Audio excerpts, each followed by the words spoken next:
Hello, hello. We are live. I'm a little late because I fell asleep. That's been happening a lot lately. But also, as you can see, or not see, I cleaned up my quests. I still have all the dungeon ones to do. One day I will unlock... Actually, tomorrow I will unlock the Vonu and the Bugs. But, I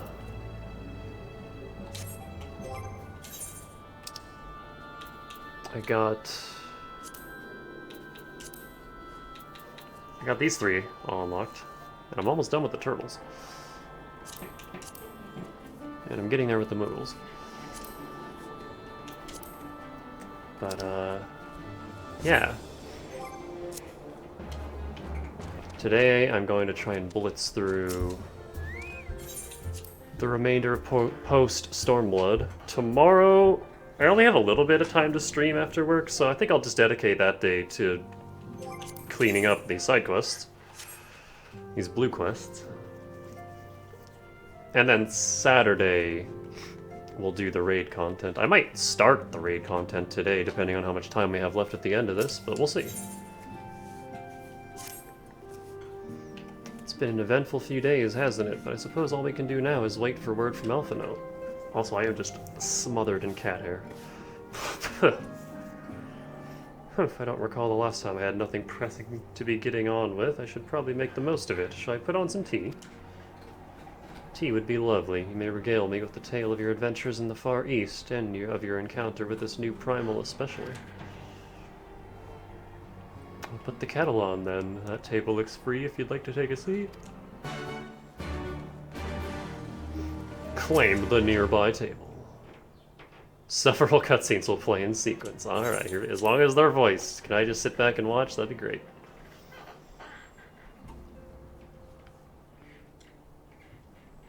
They're not voiced. Interesting. So this Tsukuyomi was summoned in much the same manner as Susano, via the medium of a sacred relic.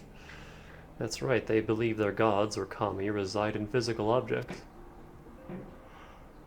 Given the danger they represent, it may behoove us to begin a catalogue of such relics. But if we are to contain the threat, we will require a better understanding of the summoning method itself. I believe I shall pay a visit to Doma and learn what I can on the subject.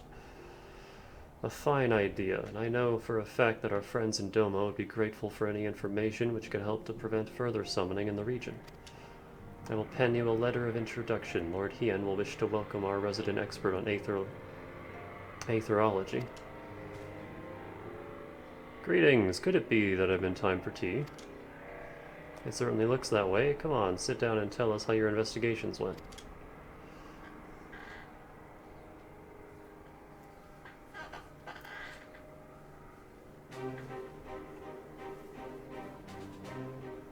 After you left, I went about questioning Bloodhouse gravekeepers. They all told much the same story.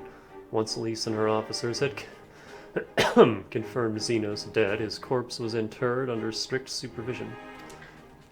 There seems little reason to doubt their testimony on that point, but when I mentioned the defacement of Xenos' grave, accounts grew rather more vague. None reported having seen any suspicious persons in the vicinity.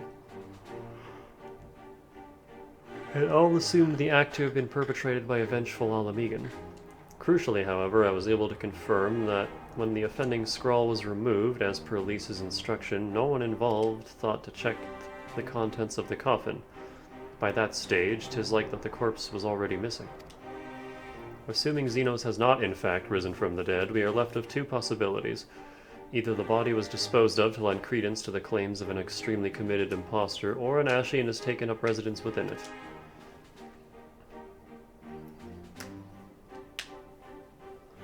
If Asahi was as fervent a devotee as you believe, he would not have been fooled by an impersonation, however committed.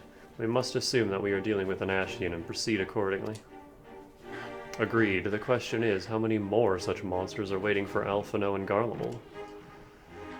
Our presence was the chief reason for going. He understood the risks. I only hope he did not underestimate the extent of the infestation.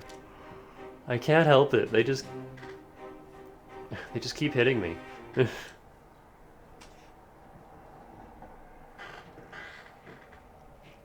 Meanwhile, on the Imperial Hypersonic Assault Craft. That's a name.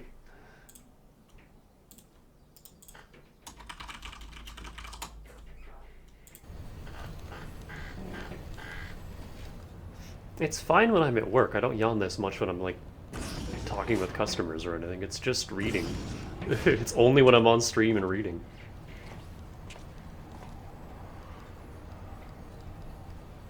Master Alphino, we are making good speed towards our destination as Optimus. It might just be because like I'm on my feet and like actively doing stuff instead of just sitting here with a controller in my hand.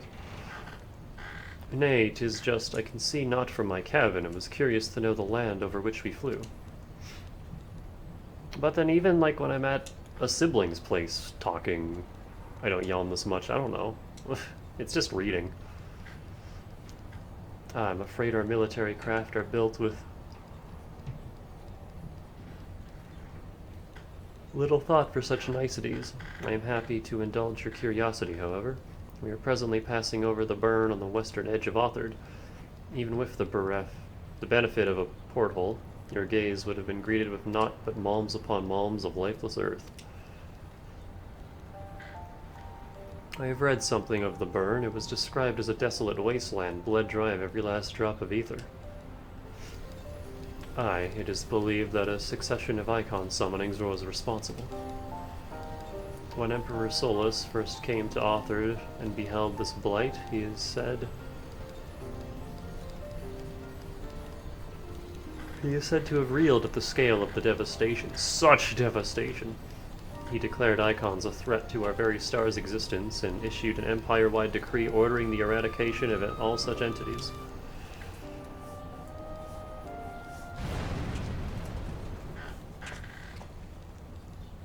Report!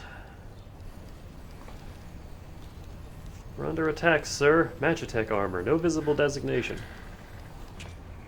Magitech? But who?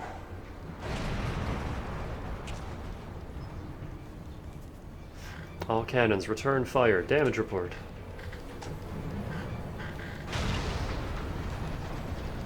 The main reactor's been hit. Helm unresponsive. We're going down, sir. Damn it, they knew exactly where to hit us. All hands, brace for impact.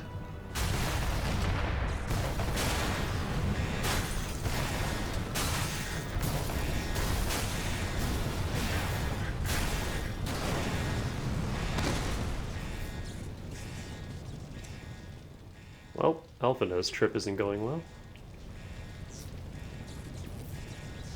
Glad to have you back, Master Alphino. We have landed in one piece, more or less.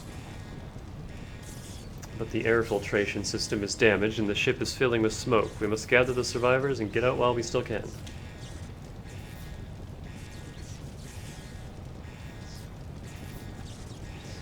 Aye, aye.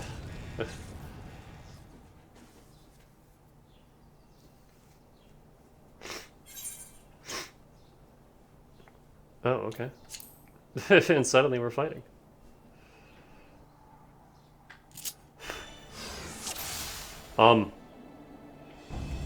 He will fight as Alpha now. Okay, there isn't a whole lot he can do.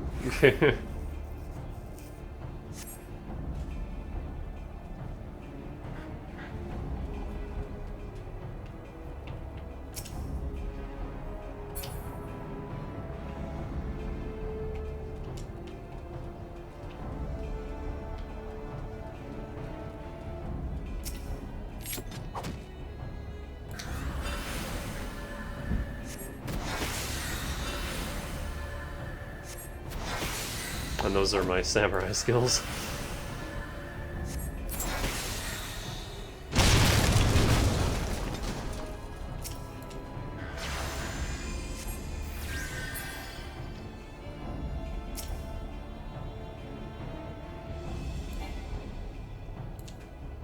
Oh, wait.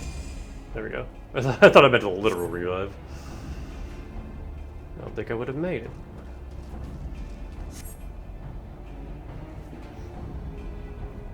Yes, you very likely saved his life. The question of who would try to take it remains, however.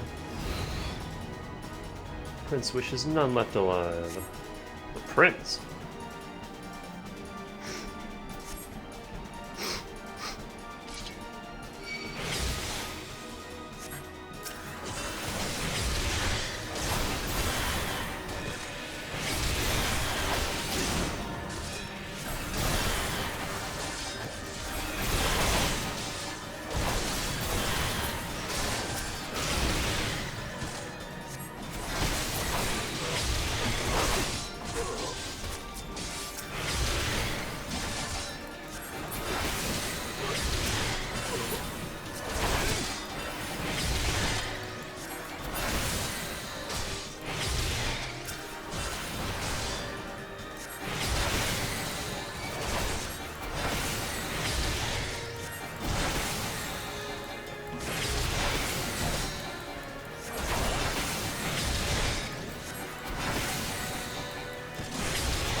wish Alphino could do a little more.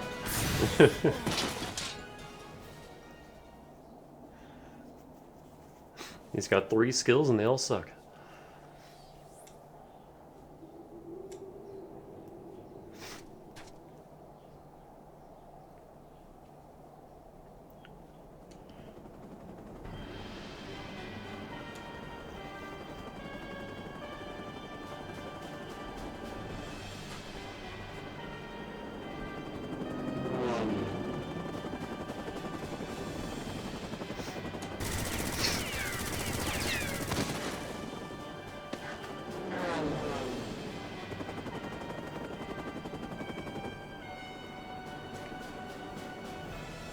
Confound it, not here, not like this.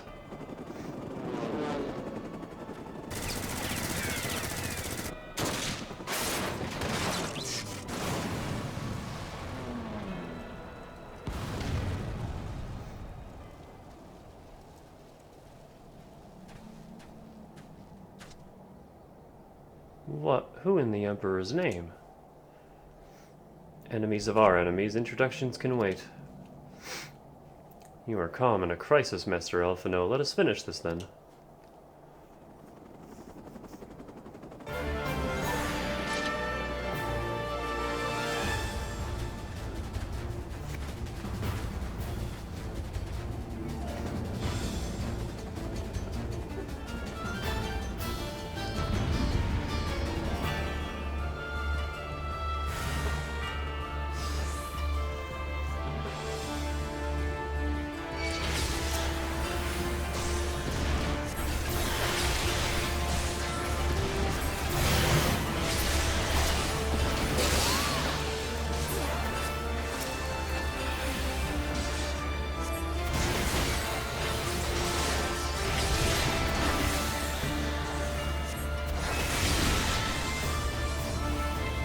Okay. So yeah, I want to be next to Carvey.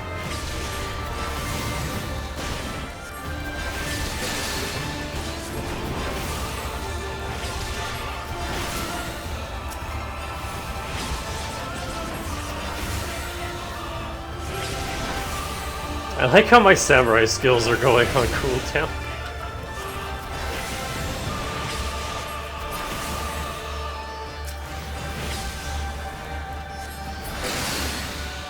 I recognize those abilities. Who are you?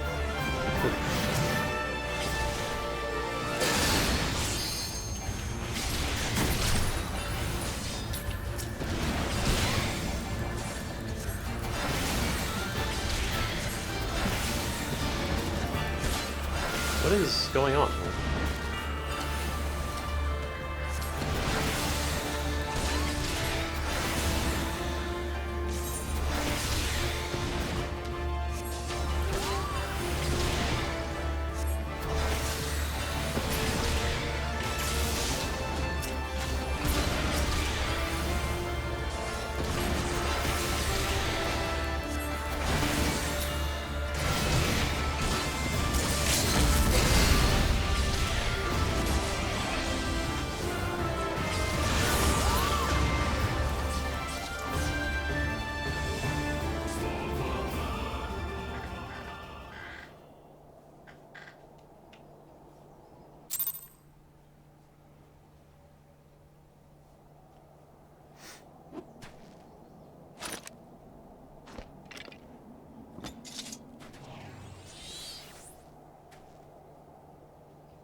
My thanks, your intervention proved most timely.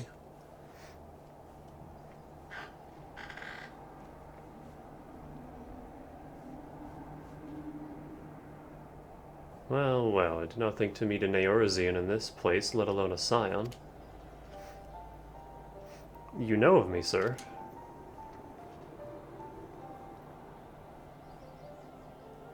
I have some small history with your order.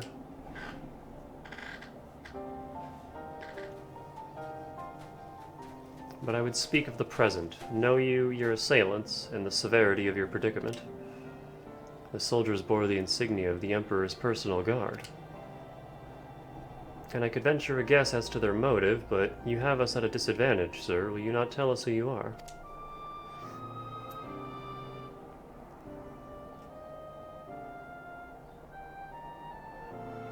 Our names are not yours for the asking, and as for our purpose, let this be your answer.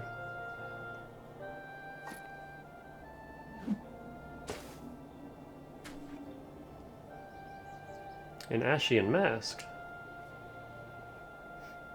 The face of our prey.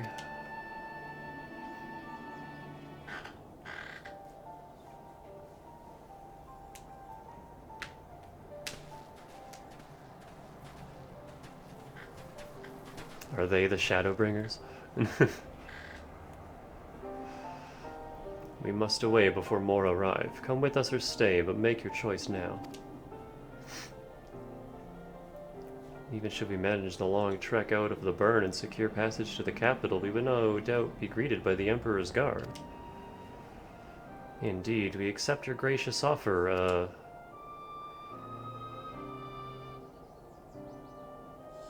Shadow Hunter will suffice for the present.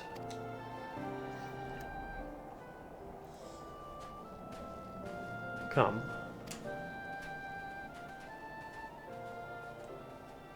And he's got like a washing pole affixed to a gun.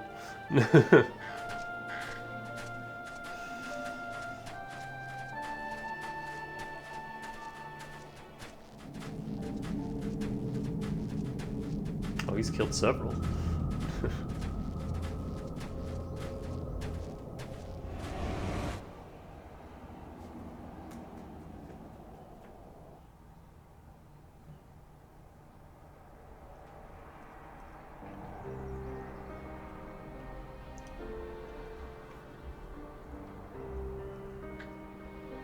Ah, this is intolerable, but as much as I wish it were otherwise, there is nothing we can do for Alphino now but pray for his success. Well, that is not entirely true. While your brother journeys to Garlemald from the east, I can make my way there from Alamigo and find out what there is to be learned in the Empire's western provinces. Then I'm coming with you. I can't very well sit here sipping tea if there's action to be taken. Forgive me, Alize, but the provinces are hostile territory. Hi! Hi, Spice. And stealth is all important. It is safer that I go alone. I can sneak well enough. Whoop. Cat in the way, hold on. I can sneak well enough when the situation demands it. Don't patronize me. We should leave this to Thancred. He is our resident sneaky boy. Not you, too. I understand your frustration, Alice, but Danica has the right of it. We must defer to Thancred's expertise in this matter. Fine. Just promise you'll be careful. When am I ever not?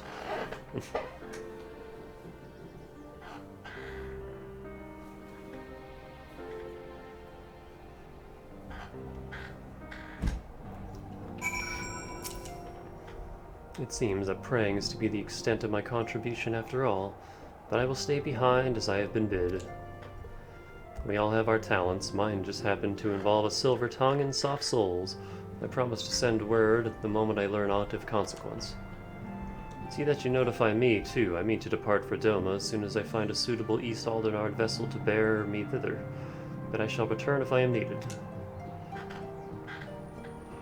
Be sure to drop in whenever you're next in the area, Danica. With any luck, I'll have a painfully detailed report from Alphino to share.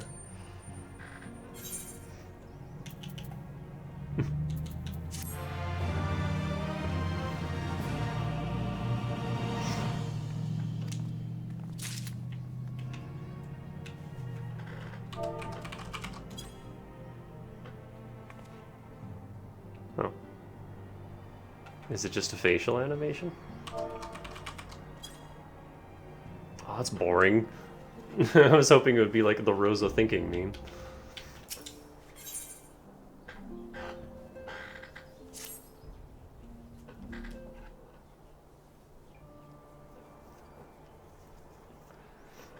Oh, Danica, if you've come here... Excuse me. If you've come here hoping for news, I'm afraid there isn't any.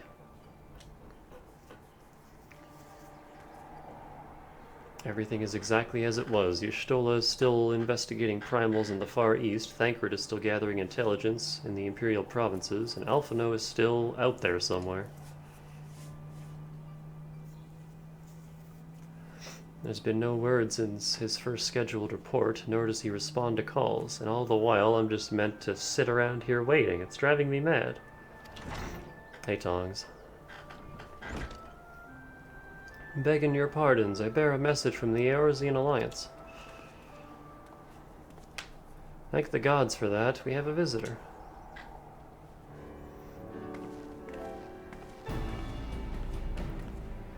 Welcome to the Rising Stones. If you have a message, I should be most eager to hear it.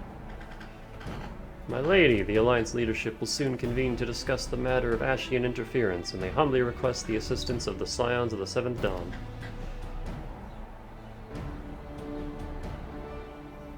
Having assessed intelligence provided by the Alamegan resistance concerning the whereabouts of Xenos' remains, they too suspect Ashian involvement, and wish to deliberate a suitable course of action. As the foremost authorities on our foe, your orders counsel would be most welcome. Of course, we should be glad to assist in whatever way we can. With almost everyone else afield, I'd say this one falls to us. By which I mean, I'm not going on my own. You'll come with me, I trust. I'd rather not. Of course I will.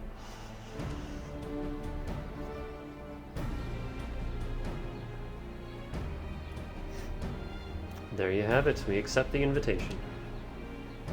Thank you. The time and date of the meeting will be shared in due course, but I can confirm that the council will take place in Alamigo. By your leave.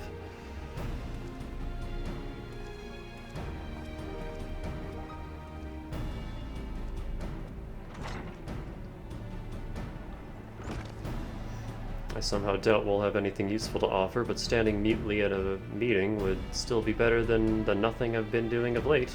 Let's make ready to depart, shall we? Thancred, what's going on, man?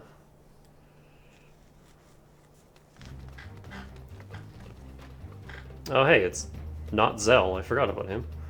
Alright, just be careful on the road back, you hear? Did I hear right, Real? Is Thancred coming back?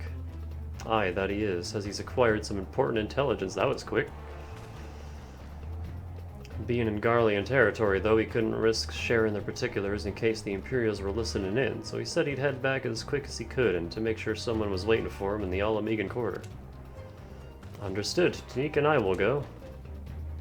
We're bound for Alamigo anyway, and there's sure to be time before the council begins. Come on, let's be off.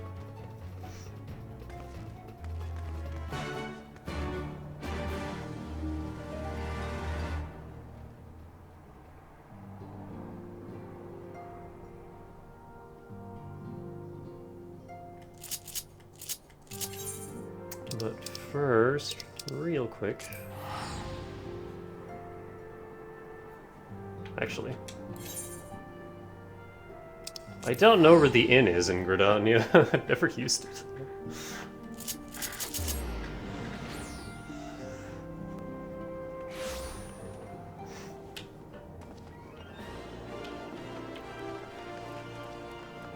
Actually, I don't even need the inn. Hold on.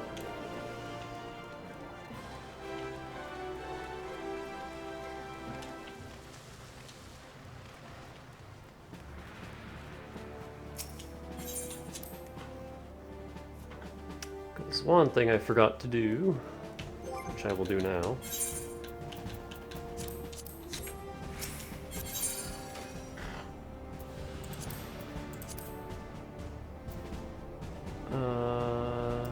Is this it? Yeah, that's it.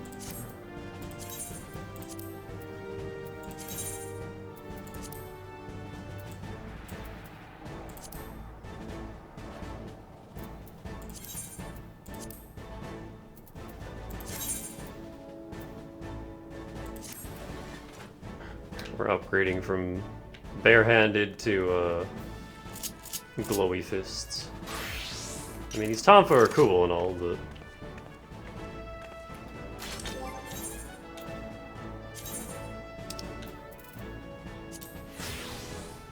the only downside is...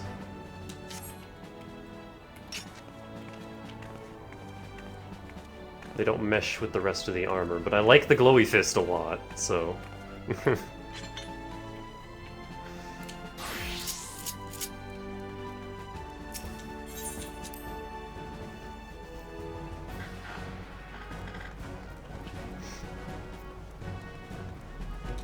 Like, I wish they didn't have the gloves and it was just the glowy fist, but take what I can get. Is there a way to, like... No.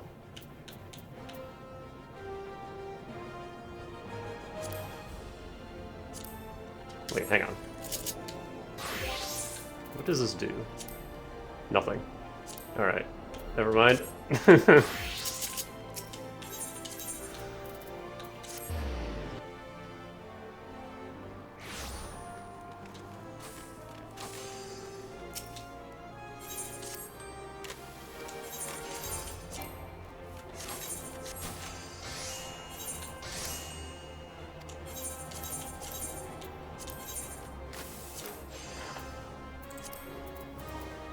Have anything else to give you? No, I think that was it. I finally cleaned my damn inventory.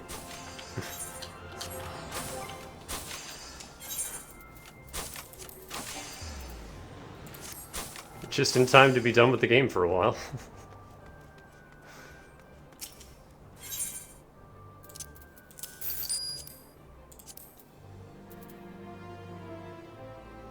Oh yeah, who do I hand that into?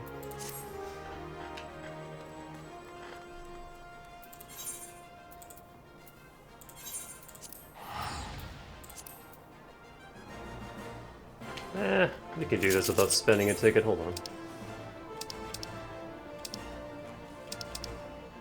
Let's hop over to Gridania.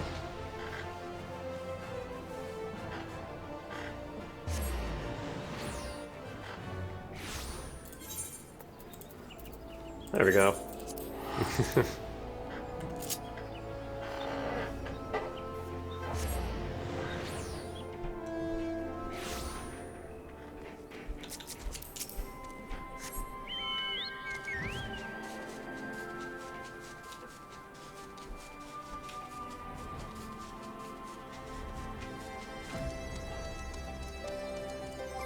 My saddlebag is still a mess. I don't need this, I can sell that. I'll keep that. Spice!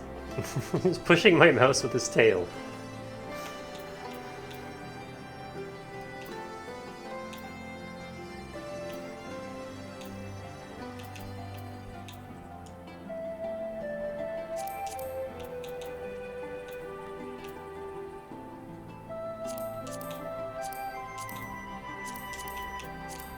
Yeah, if it's not, like, at least plus 10, then I don't want to see it.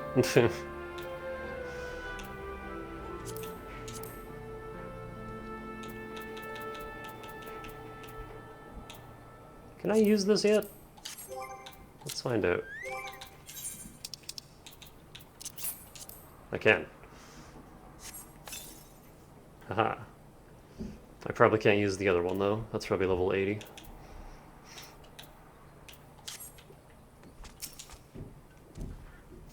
You two are a sight for sore eyes. Now all I need is water for my parched throat. Fetch me a cup, will you? Traipsing through Imperial territory is thirsty work.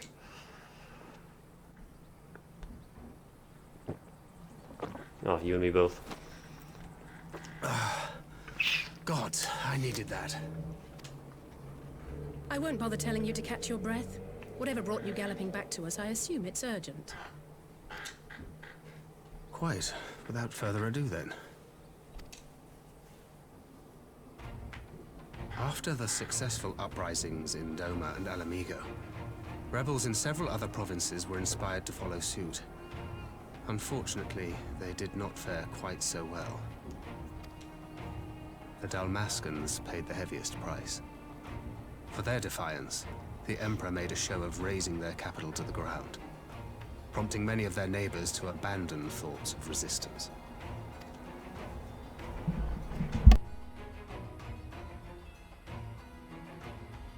But not all have given up on liberty. Heartened by the news of Doma's prisoner exchange, some still believe that the Empire may one day be amenable to negotiation. We have the shinobi to thank for spreading the good word. They have worked tirelessly to keep the subjugated informed, and a little knowledge can go a long way. There is at least a spark of hope, then. A spark in want of kindling, yes. The Alliance has already begun supplying materiel to resistance movements abroad, many of whom would otherwise struggle to continue the fight. The support effort has been led by the Sultana and the Elder Seedseer, who have both seen enough Alamegan refugees to know the consequences of oppression. And for their troubles, they have quickly earned a reputation as folk heroes in certain corners of the Empire. That is all for the provinces. As for the Garlean motherland itself, our friends the Populares have suffered something of a setback, I regret to say. Talk is rife that Doma has summoned a primal, and the Empire's more liberal voices are being drowned out in the fearful clamor for retribution. And who do they think orchestrated this summoning? Oh, any but those truly responsible. Xenos has seen to that. Speaking of whom, the Crown Prince is recovering remarkably well. Well enough, in fact, to enable him to personally tour the provinces, putting the fear of the Emperor into the hearts of any would-be dissidents. He walks in plain sight, and none suspect him. Then it's as we feared. Yes. An Ascian wears his skin.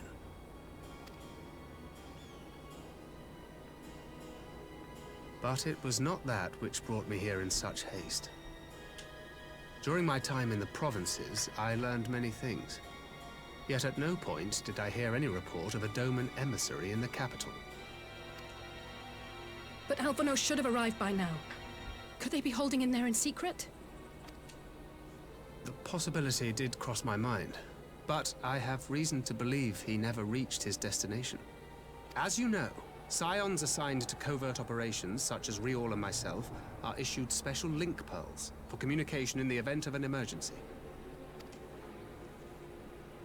I mention this because it was originally Alphino's task to coordinate the response at headquarters, meaning he has one. And whose voice should I hear when mine recently crackled to life? You spoke with Alphonse?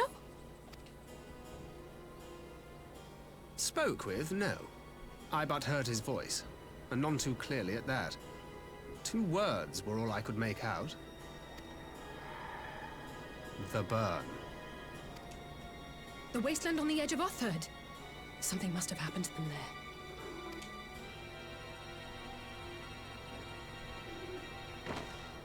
There's no time to waste. We must make for the burn at once. I had a feeling you might say that. And? I can't very well sit around here drinking tea if Alphino's in trouble. You said yourself that this link pill was only to be used in emergencies. So I'm going, and that's the end of it.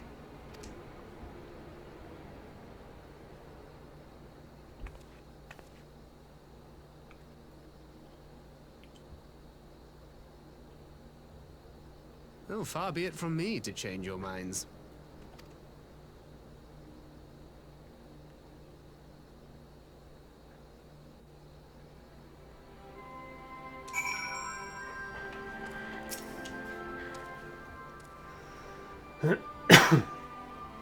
Loath though I am to neglect any preparations for the council, we must act swiftly before Alphino's trail goes cold. I propose we first pay Hian a visit. He's sure to want to hear about these developments, but he may well be able to advise us on how best to reach the burn. A sound plan, and Y'shtola's in Doma, is she not? I dare say she'd join you in the search if you asked her nicely. While you see to all that, I shall go and report my findings to the Alliance. You may leave any preparations for the Council to me. Thank you, Thancred. Right, to Doma then. We have much and more to share with Y'shtola.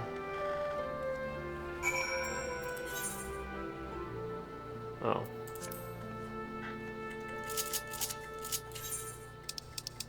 The Enclave annoys me because I have to manually teleport to it because it doesn't show up on the damn map.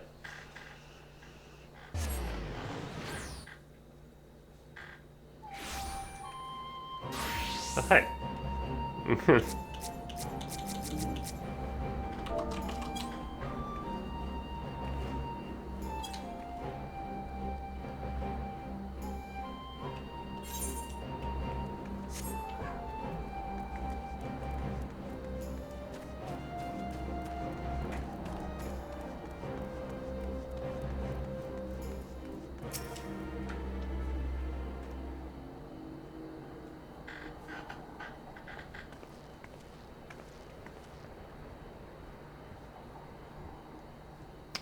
That is curious indeed. While other matters demand my attention at present, I shall bear what you have told me in mind. Should you notice any change, do not hesitate to seek me out.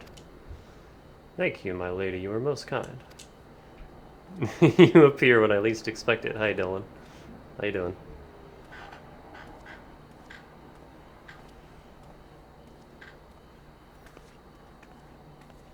Well, well, two faces from the dim and distant past. Come now, it hasn't been that long. Who was that you were speaking with? A local miner who supplies crystals for the rebuilding effort. Oh, of late he claims to have struggled to find a crystal with so much as a trace of elemental energy. Upon learning that I had some knowledge of ether, he came seeking my counsel. Just now he brought me one of his recent finds. It was precisely as he described, devoid of elemental energy and eerily reminiscent of the de-aspected crystals that manifested in Eorzea in the days prior to the calamity. We would be wise to investigate this phenomenon more closely. Is there like an easier place to get clusters somewhere? Because so far I've only found them in like unspoiled areas in Bordona, and that's not convenient. And I'm officially at the point where I need them for crafting. Indeed, but on a more positive note, the locals seem to have taken a liking to you. More an interest in than a liking to, I think. The sight of a Miqo'te with a peculiar contraption upon her head has a certain novelty value in these parts. Any actual regard they may have for me I owe wholly to you and the others who came before. Everyone here has been exceedingly cooperative, and I am pleased to report that I have all but concluded my investigation. You went from jobless and no interview to interview and jobful in 24 hours? Hell yeah! Where are you working?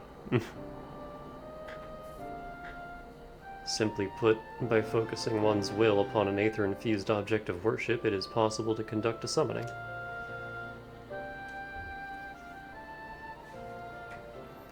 So the fact that they are objects of worship is the key? They are themselves suffused with the requisite belief? Correct. Such sacred relics as the Kojin collect obviate the need for religious fervor in the summoner. Yotsuyu being the most obvious example. She had but to associate the artifact given to her by Asahi with the divine, and it served to amplify her desires and give them form. In a school district nearby, getting their laptops set up before school starts. Alright, that's something. A form nourished through the power of crystals also provided by her brother, and thus was Tsukuyomi brought into being. Which brings me to the question of preventative measures, to which I have yet to find a satisfactory answer. At present, I know naught that will avail us, save to keep watch over the movement of relics and crystals, as if we did not have enough to keep watch over already.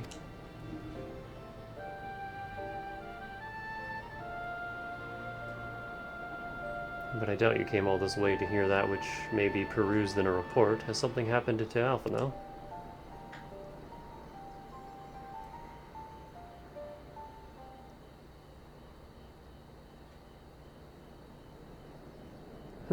I shall join you in the search, of course.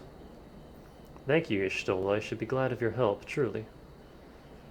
Now, if there's nothing else, I should go on ahead and request an audience of Lord Hien.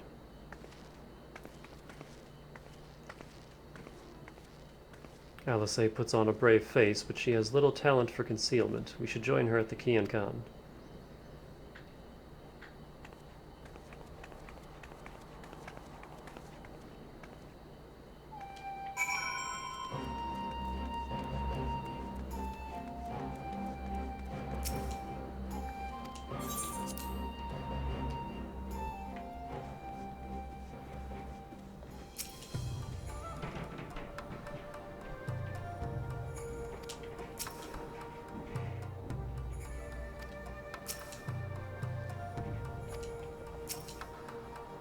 Greetings, my friend. Alize has explained all to me.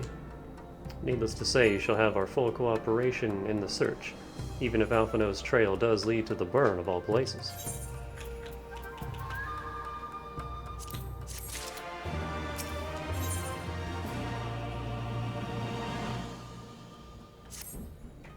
The region known as the Burn occupies a special place in Garlean history.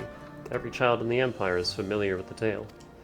In the distant past, it was a verdant land teeming with life, until the Fire Nation attacked, but successive summonings saw it bled dry of aether and reduced to a desert. It was upon beholding the devastation that Primals had wrought that Emperor Solus was spurred to embark upon his crusade against their kind. The Burn offers a glimpse of the future we seek to prevent. Know you of any reason why Alphino might have gone there? Aye, mischance, though it lies on the route to Gallermold, it is no place to make a stop. My guess is they encountered some manner of trouble there. In any event, I am of the same mind as Alize. We have no choice but to take our search to the Burn. Given the considerable distances involved, 'tis best we went by bird. Danica and I have our Yules. Yugiri, will you ready falcons for the others? I shall gather our swiftest birds. Near the House of the Fierce there is an overlook. Pray, join us there once you have seen to your preparations.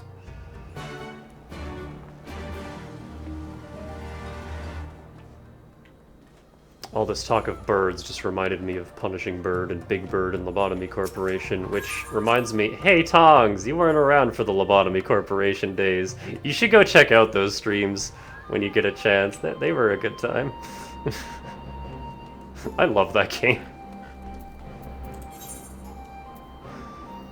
Or even just the highlights. I have so many highlights from Lobotomy Corp.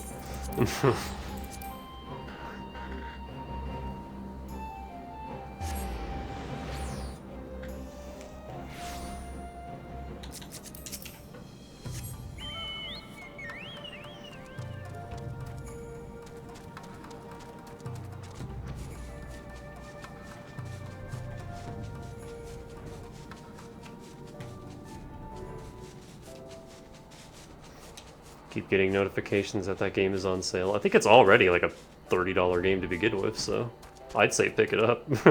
Like, even if you're not into that genre, if you can get it for dirt cheap, just pick it up anyway, mod it a bit, and see if you can't find any enjoyment in it. I don't know. I love it. I still need to get around to Ruina. I wasn't crazy about Ruina in its beta days, but I don't know, maybe it's better in full release. Still haven't gotten to it. I tried Limbus Company. I hate that game. That game is stupid. Don't like its story, don't like the gameplay. It's just another shitty gacha game. I'm good.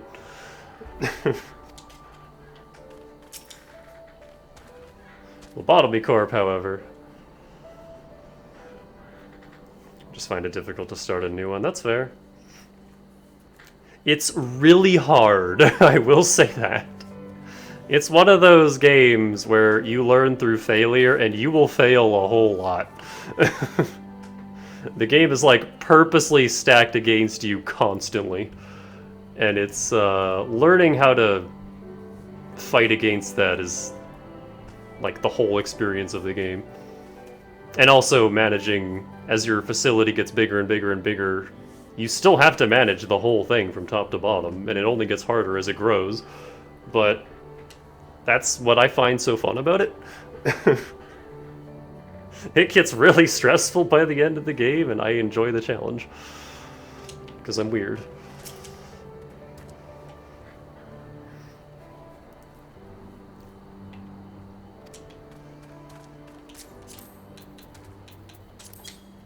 It also has really good music. If everyone is here and possessed of a bird, let us away. Remember, our destination is a barren wasteland. There is no civilization to speak of for 100 malms in all directions. Take care you do not lose your way. The burn.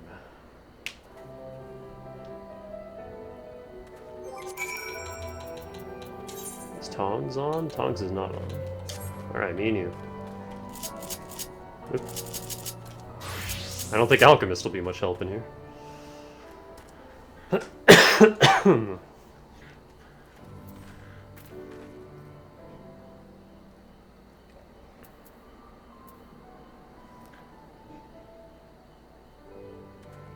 I have a shitty barrier ability that I never remember to use. I have this that I never remember to use, which is just Cure 2, but free and on a cooldown.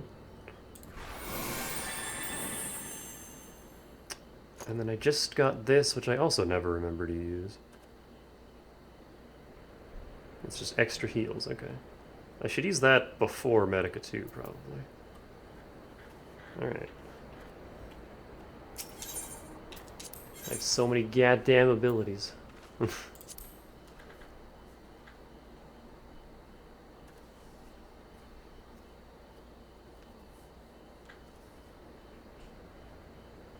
Oh, is there going to be a blue quest for this dungeon too?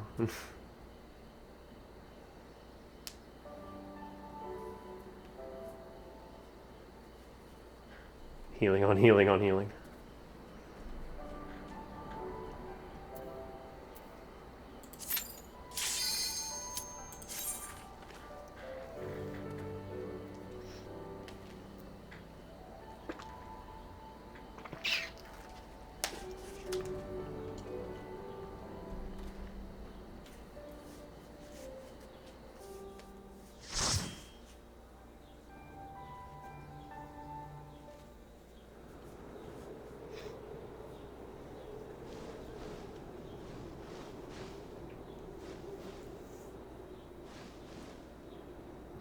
Make ready, friends! We are come to the burn!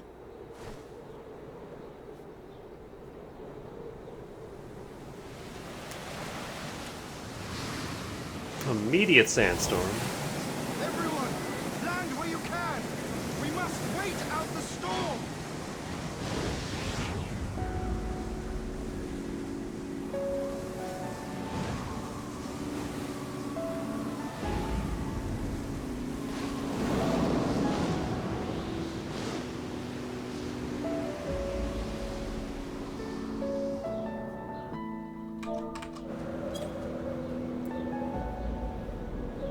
Oh, I'm not alone.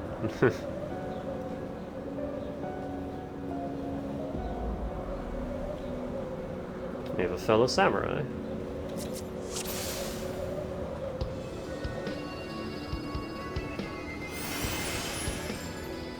Ooh, interesting music.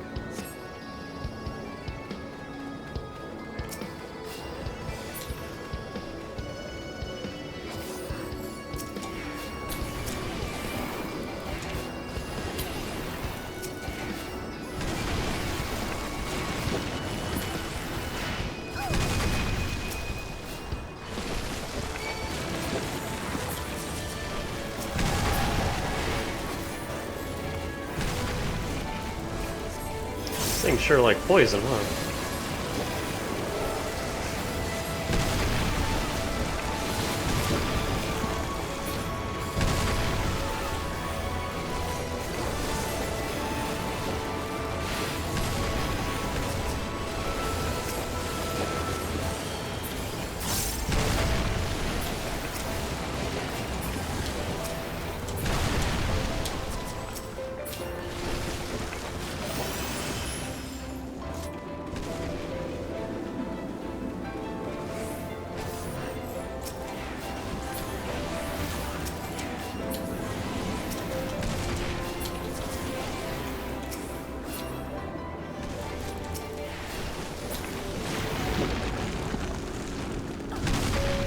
Ow.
I assume these spires are important.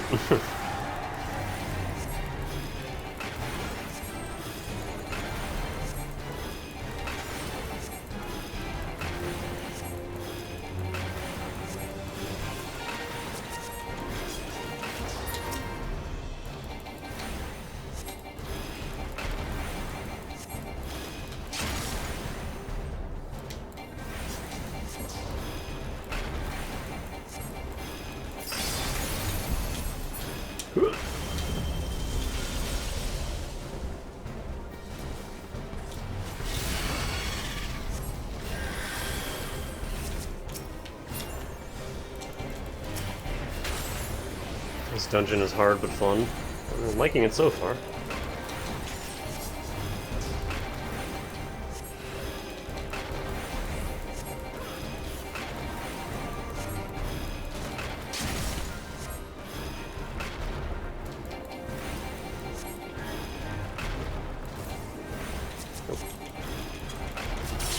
Nope. Oh, we can set those off whenever he wants. That's interesting.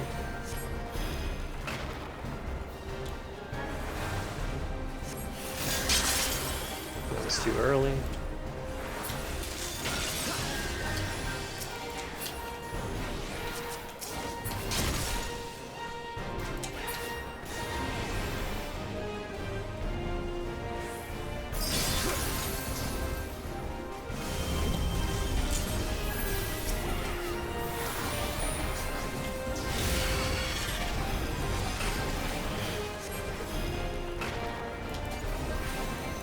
Cool, boss.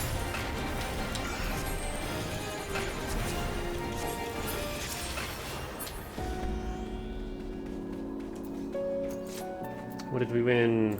Maiming, don't need. Defending, don't need.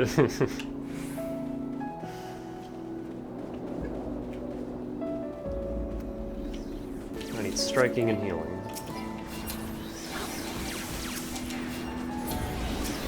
Yo, we got robots down here?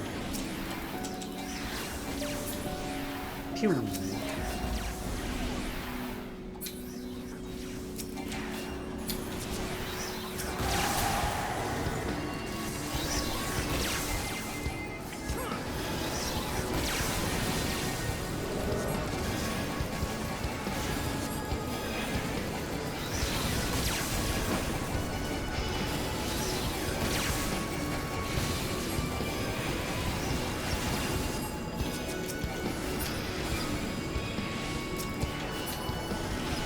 Ah, these frickin' drones. Get out of here. Hey Tongs, could you post this music in the Discord, please? If you have the means to do so. I like this song. I like the song a lot, holy shit. There's just so many enemies.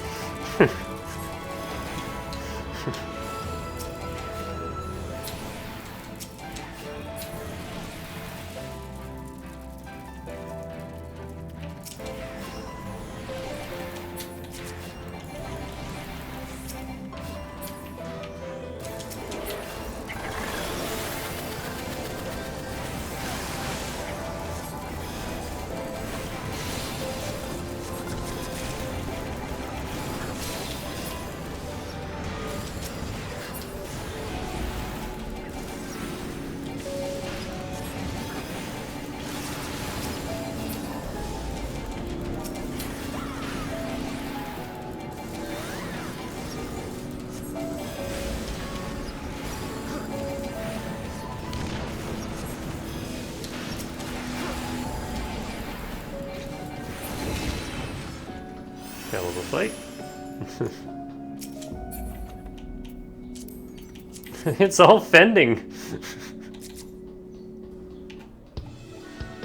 It's all tankier. Oh, I see those damage tiles.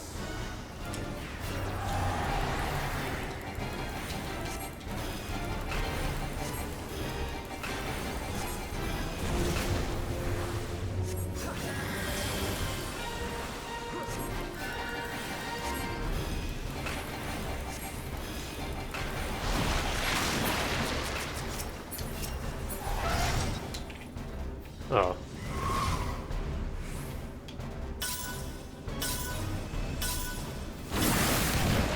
See?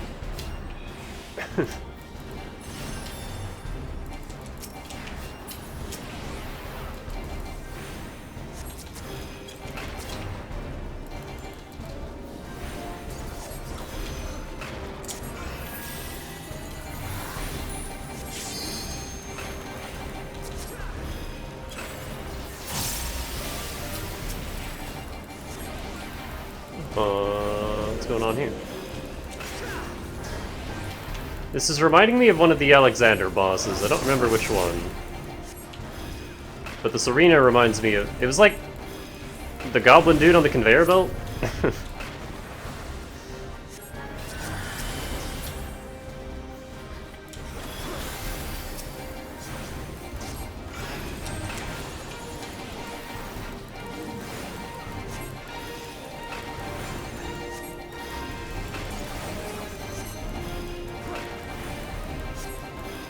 This was way easier than that fight, though.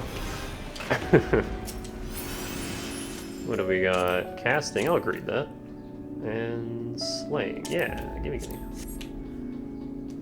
They're earrings, though, never mind. I don't need those. Not until the pre-order ones are no longer useful.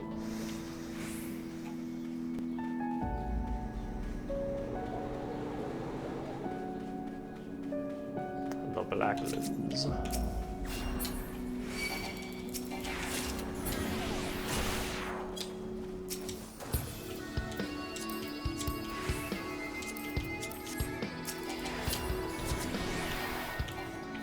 Uh-oh.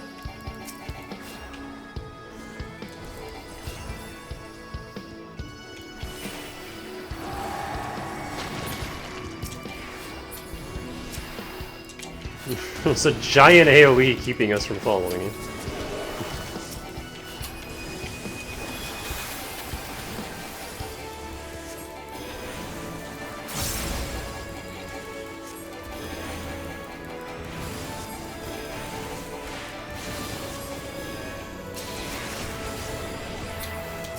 Man, I can't wait till I get Holy too.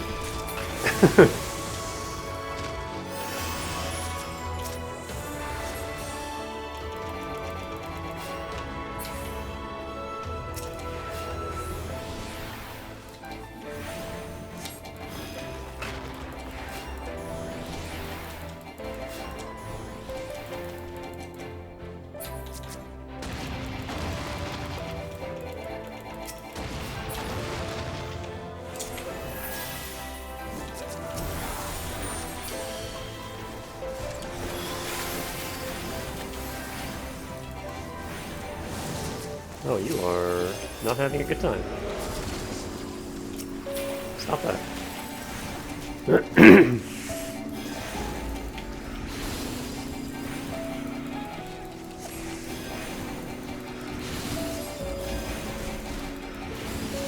Holy.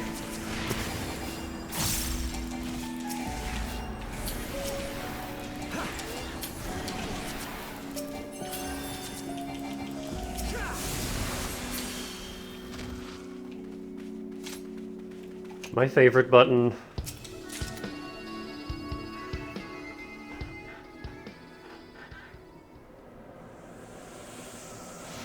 Hold left trigger and press X. My favorite buttons.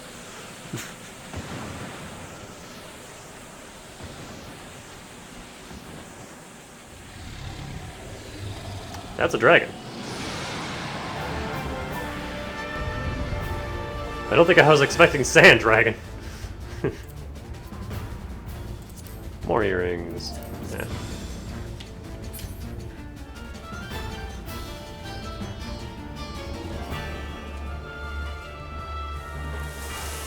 Whee!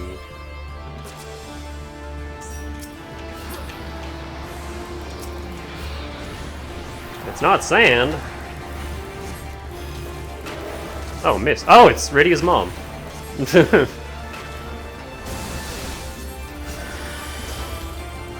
Even better. Does she still have the same gimmick as an FF4? What is that? Ow. Uh-oh.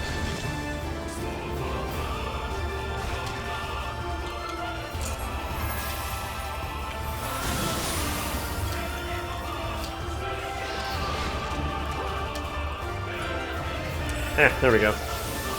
I need to put that on a better button.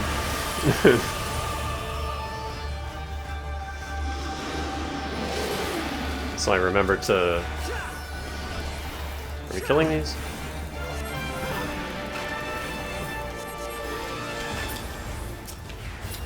Of course we are, it's boss mobs. Ah!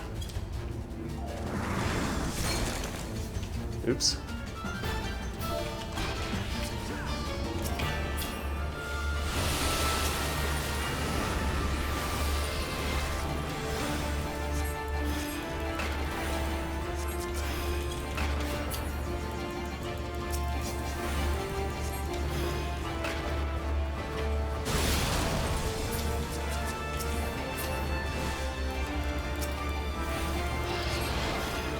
She has a salt debuff. So do you.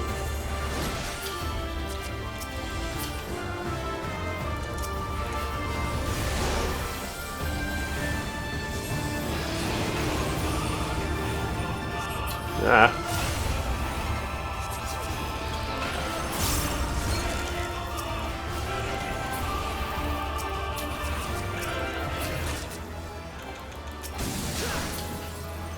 Boss music interrupted by level up jingle.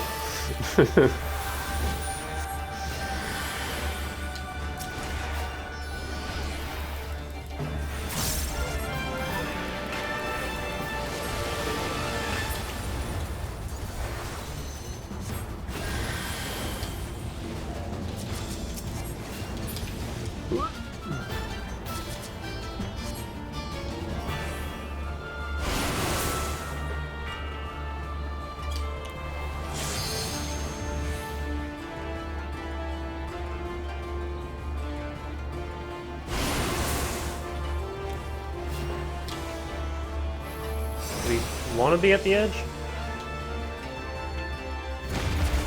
Ugh.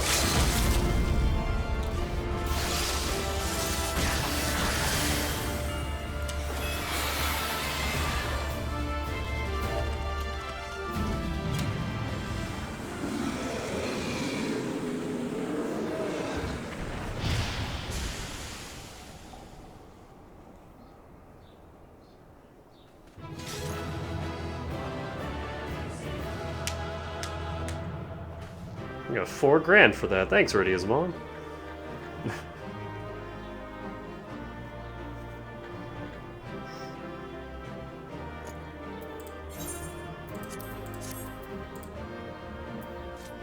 Scouting, that doesn't help me.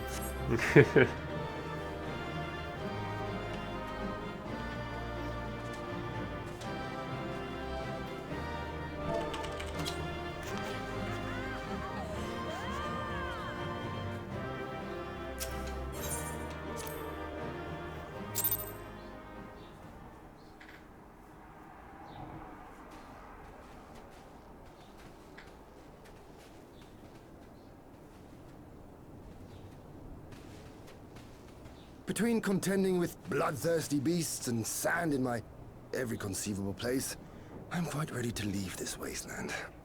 But first things first. Do you see the crashed ship over yonder? Judging by its class, it must be the vessel that bore Master Alphinaud away.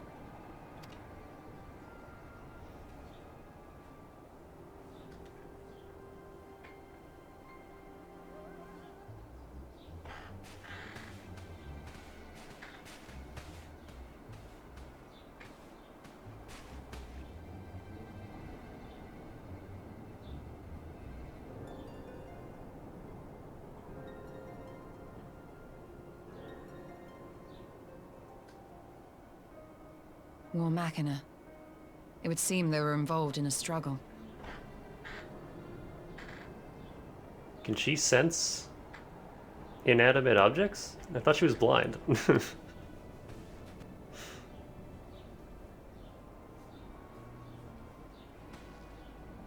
There may be clues. We should split up and search the area.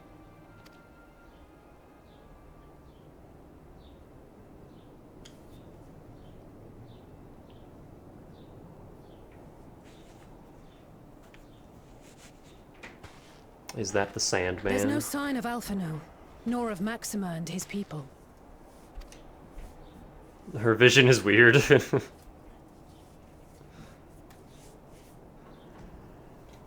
She can see ether. Yeah, but like, is there any ether left in these These were no ordinary soldiers. dead dudes and their machines? Over here! This desert that's had all its ether drained? It feels like they just forget she's blind until convenient. Yeah, it's been really inconsistent, I've noticed.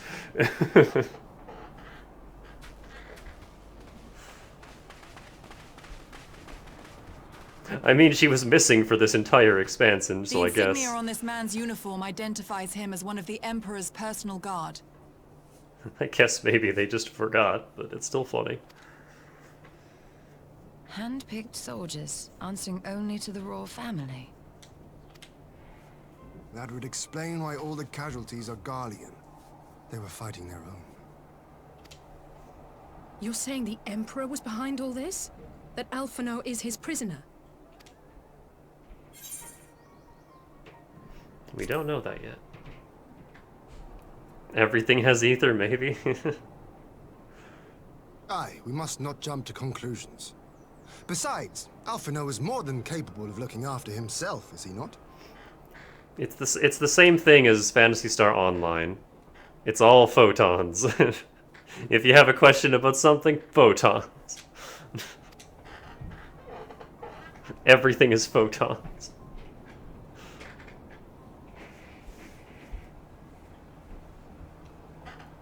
I suggest we return to Doma to consider our options. Whatever happened here, Master Alphino is long gone, and any subsequent search may safely be left in the hands of the shinobi.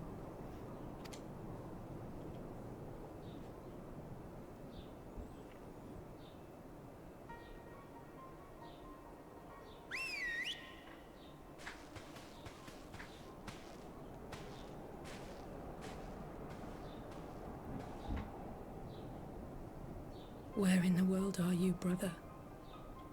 If you die on me, I will never let you hear the end of it.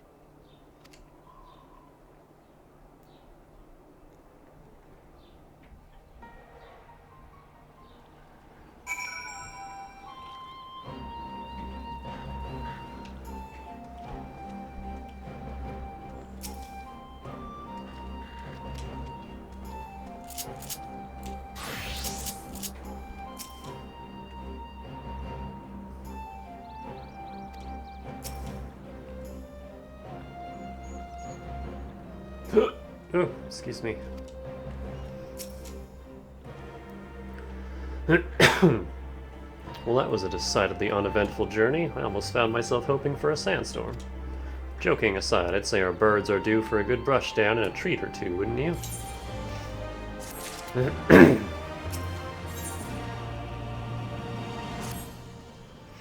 I had hoped to steal a moment's rest after our little outing, but it would seem duty calls. A foreign emissary arrived in my absence. I got another 4 grand. Do not let us keep you then. Actually, I was wondering if you might join me. I cannot think of a guest who could fail to be impressed by the presence of the Scions, at least none I should be happy to receive. And of course, if you think it'll be useful. Thank you. Let us return to my manor, then.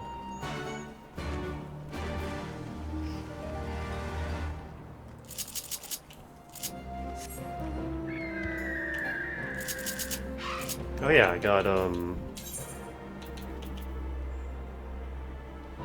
Water Horse and Ice Horse added to the collection. Thank you, Tongs. I'm just missing Lightning Horse, I think.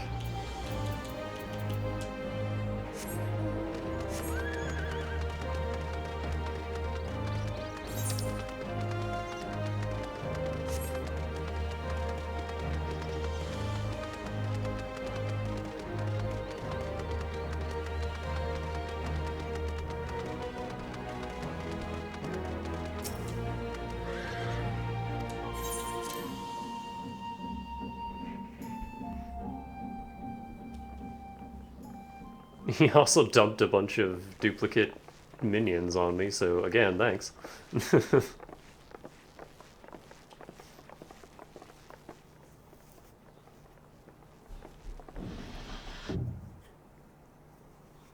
Lise, what brings you here? Oh, Alliance business. We have a request for Doma. Well, Hian. But that can wait. They told me you were out searching for Alphino. Did you manage to pick up his trail? Dragons.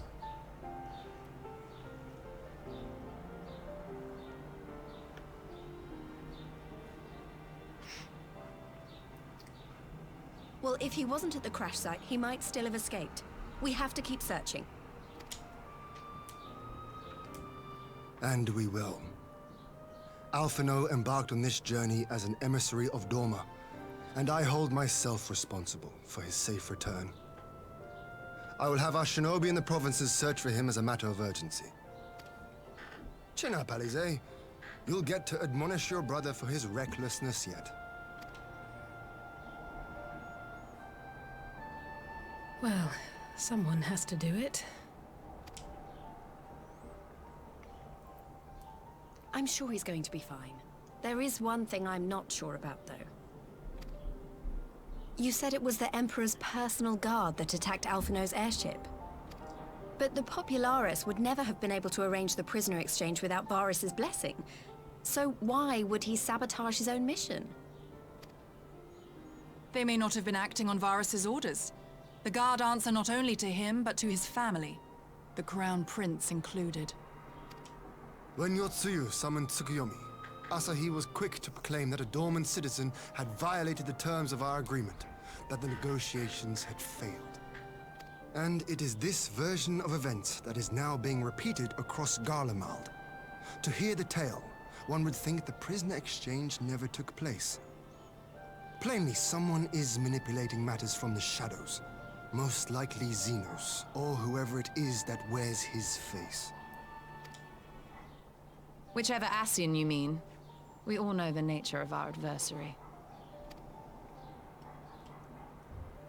The servants of chaos are true to their name. Their meddling has cost Doma a chance at peace. Whoever it was that loosed his personal guard, the Emperor cannot be ignorant of these developments. We must proceed on the assumption that our treaty is indeed in tatters.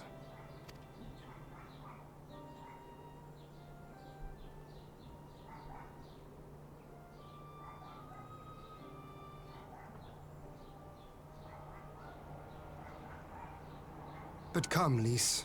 You have journeyed far. Let me hear your petition. Right. So the big news is that Alamigo has agreed to join the Eorzean Alliance. To make it official, and discuss where we all go from here, the leaders of the 5 nations are planning to hold a meeting, and we were hoping you might come too. We've already seen what we can achieve when we work together, and the Alliance hopes to work even more closely in future. They think it's our best hope of keeping the Garleans in check, and I agree.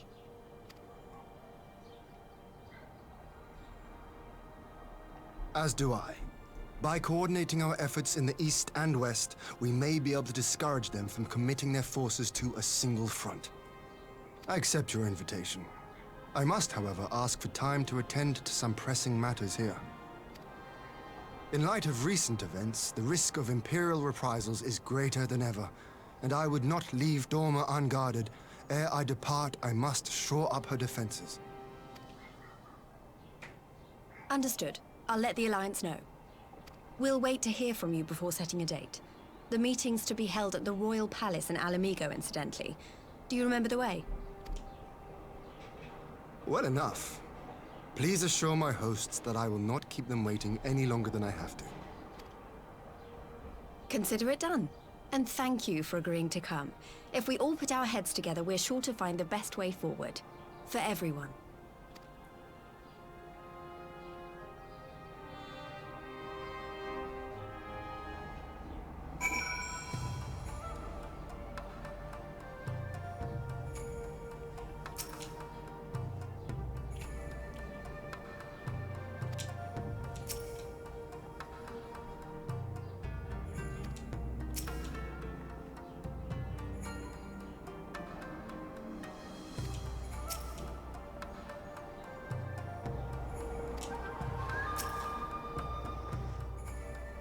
My advisors and I will presently convene to discuss the matter of Doma's defenses. You are welcome to stay, of course. Had you not offered, I would have requested leave to remain. Where the Ashians are concerned, naught may be left to chance. As ever, we would benefit from your experience.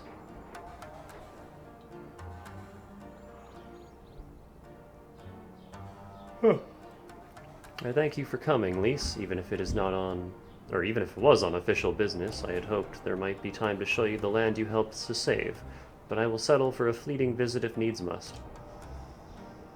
There never does seem to be enough time for anything, does there? But I did get to see a little of the Enclave. You've made excellent progress, I must say. And soon you'll have the chance to see how we're getting on, too. Till the meeting, then. Tanika, I was wondering if I might have a word with you before I go, in private. Go on, my friend. I will send for Hakuro and the others in the meantime. Great, I'll wait for you at the docks.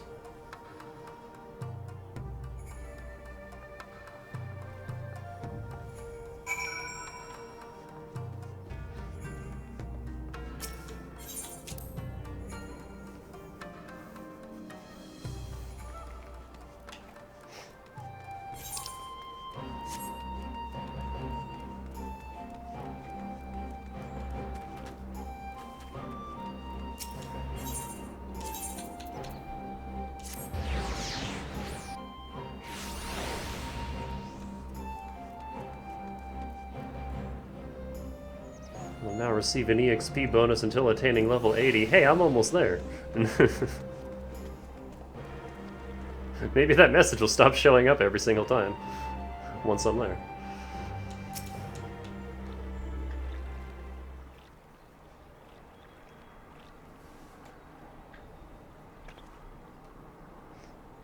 Thanks for coming. Knowing you, you've probably guessed what I wanted to talk about. Alice, she's acting as if everything's alright, but it's clear she's barely coping. The Alice I know is overbearing, willful, and reckless, and that's fine. It's how she deals with feeling weak. She has to keep moving or she's afraid she'll fall apart. A lot like me. But the thing about people like us is that we need someone to keep an eye on us. I had Papa Limo, and now I have my friends in the Resistance, and Alize has you in the Scions.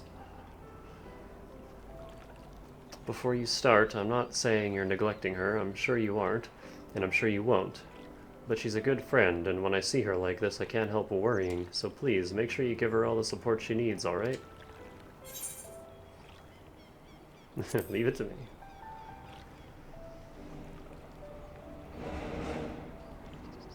Thank you, Danica. It goes without saying, but if there's anything I can do, you only need to ask.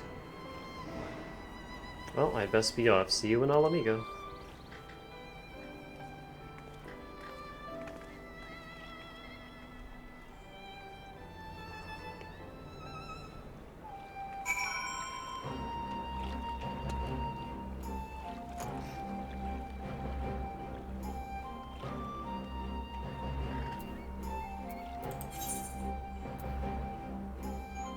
Oh.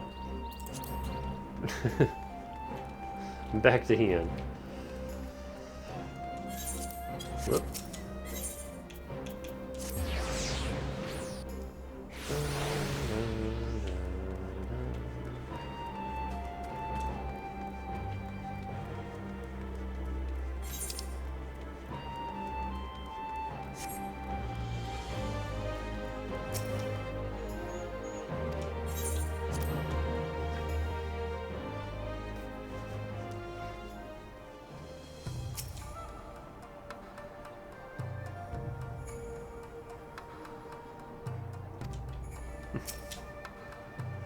Ah, there you are, my friend. Everyone is assembled, so let us begin.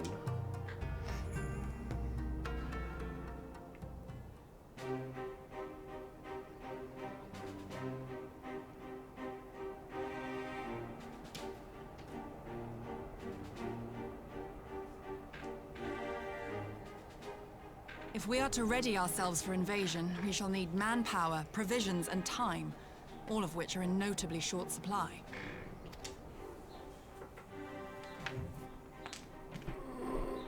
Candid as ever, you giddy. And correct, I concede. Fortunately, I have an idea.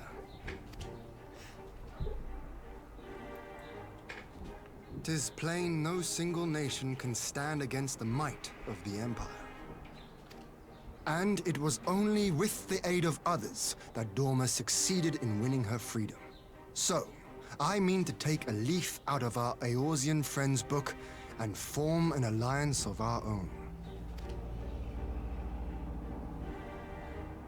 In addition to those with whom we already share an understanding, I would reach out to Hingashi and Suinosato, and further afield to the myriad peoples of Nangsha and Dalmasca. I am under no illusion. Not all will answer the call. Yet disparate though we may be, we are united in our desire for freedom. If our neighbors could be made to see what is at stake, Ascian machinations and all, cooperation need not be so far-fetched a notion. It may even seem practical. Under the guidance of our former leader, Master Louis Soir, we once strove to unite the fractious city-states of Eorzea. I dare say that experience shall be of use in your endeavor. We should be glad of your wisdom. For the record, I would have been in favor of this plan even if it hadn't been my grandfather's, but I have to ask, how will we secure the time to carry it out? Not that anyone has forgotten, but the Garleans have airships. Lots and lots of airships. Should they catch wind of our plan, they could send an armada to overwhelm us before our alliance had even begun to take shape. Not if we deny them access to the skies.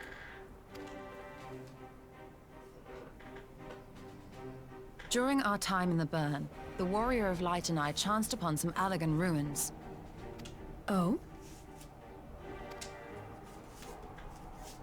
As such ruins go, they were not particularly unusual.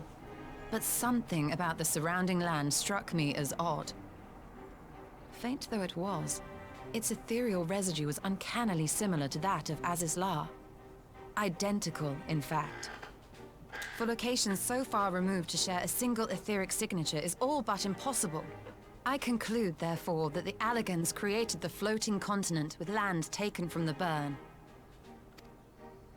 While that is a most intriguing theory, I fail to see what relevance it has to Dorma's defense. Azizlar was enclosed in a powerful energy barrier, impenetrable even to an Agrius-class battleship. It occurred to me that those ruins may have enjoyed similar protection. I have no proof, but the Warrior of Light did report seeing a structure resembling other known Allagan field generators.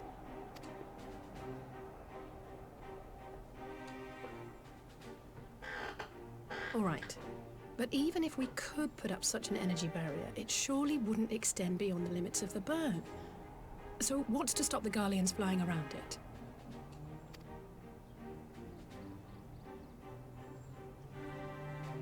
Fuel.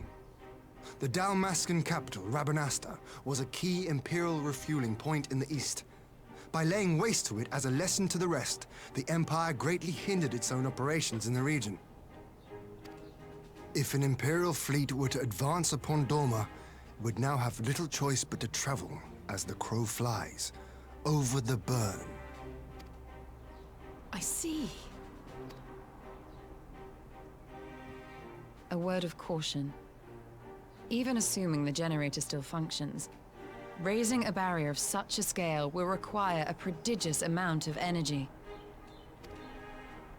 And few places are so bereft of suitable crystals as the Burn.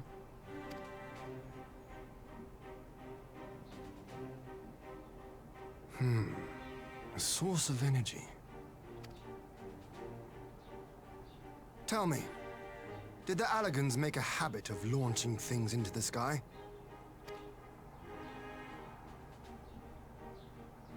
A curious question. Besides Azizlar, I know of only one other notable instance. The Red Moon Dalamud, whose fall triggered the calamity. Just the two occasions, you say? Then I believe I may have a solution to our energy problem. You do? I may. To find out for sure, we would need to visit the Azim Steppe. Which would, I now see, present the perfect opportunity to discuss an alliance with the Zayla tribes. How very neat. What say you then? Shall we see whither this road leads?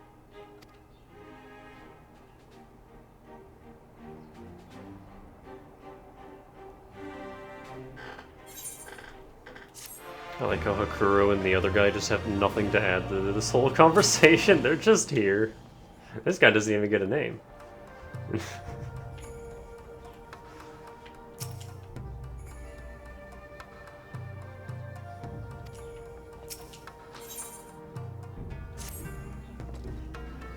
It is settled then. I will journey to the Azim Steppe with the Scions. Yugiri and Hakuro, I leave our other neighbors to you.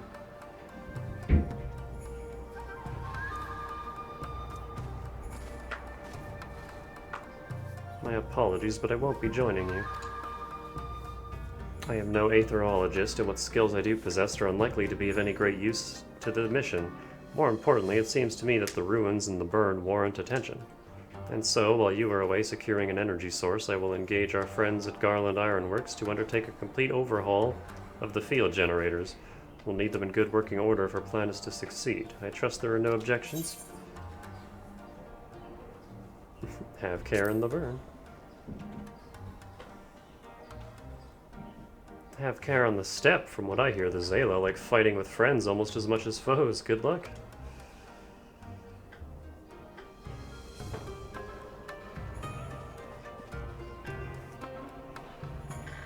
I like the weirdly specific amount of 1,007 gil. Not just 1,000 even. Just the three of us then. Very well. Shall we make first for reunion?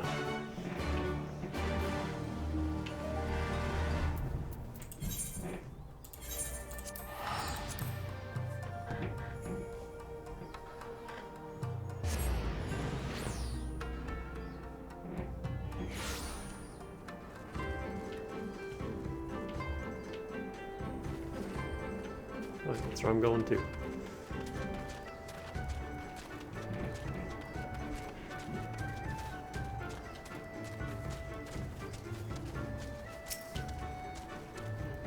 So this is the Azim Steppe. The tales do not do it justice.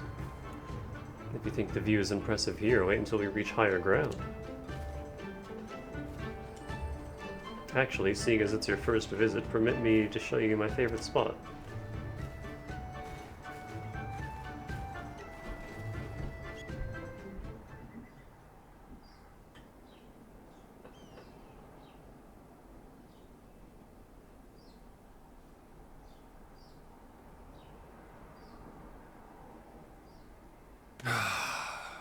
I will never tire of this vista. The endless fields, the boundless skies. 'Tis a sight to make a man forget his cares. But not his purpose, I trust. Might this be a fitting moment to tell us what we are doing here?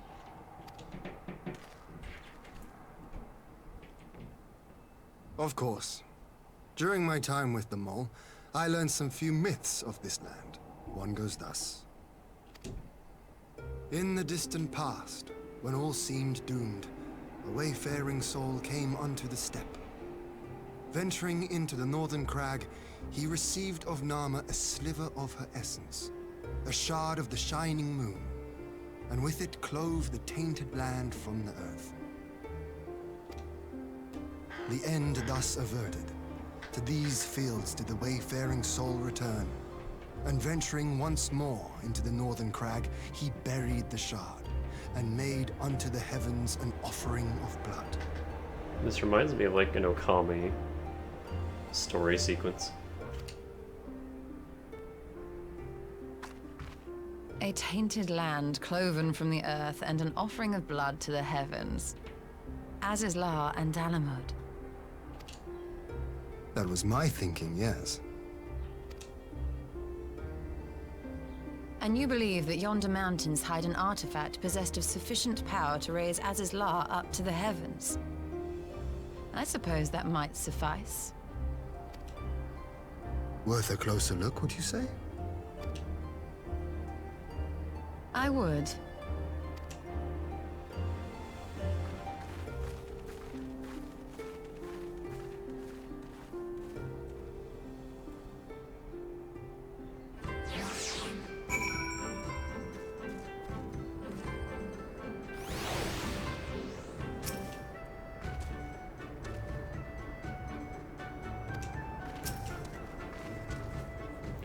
From here, we shall travel to Molilo. There, we must ask Cyrano about the particulars of the myth and raise the matter of an alliance.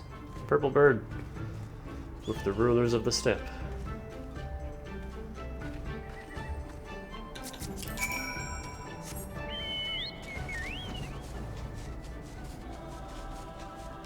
And now I press R1 and let the game take me there while I drink water.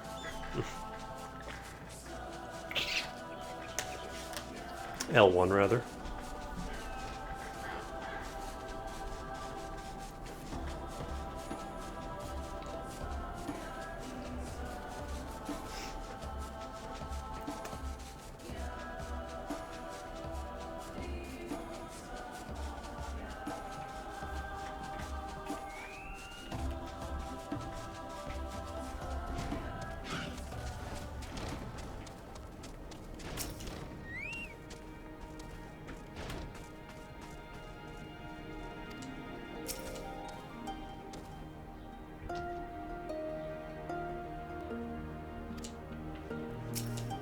Hey Cyrano, been a while.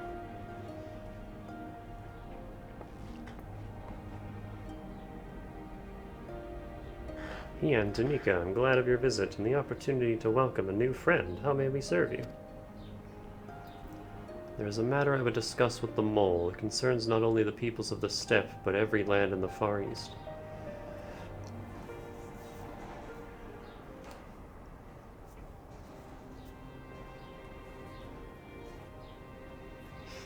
A shard of the shining moon left behind by a wayfaring soul, and you need this to protect our lands. I do. My friends and I wish to find the shard and ascertain the extent of its power. Will you tell me more of the place where it lies buried, this northern crag? If that is your wish, in the mountains to the north there is a cavern called the House of the Crooked Coin. Inside this cavern are pillars of stone that legend holds to be the source of Nama's power. There, I believe, you will find what you seek. Ah, yes, I know the place. 'Tis a brisk walk from here. And what are your thoughts on an alliance? Should the Empire return, our lands will be engulfed in a storm of conflict, whether we will it or no. If we do not stand together, we will fall apart. This I believe with all my heart. However...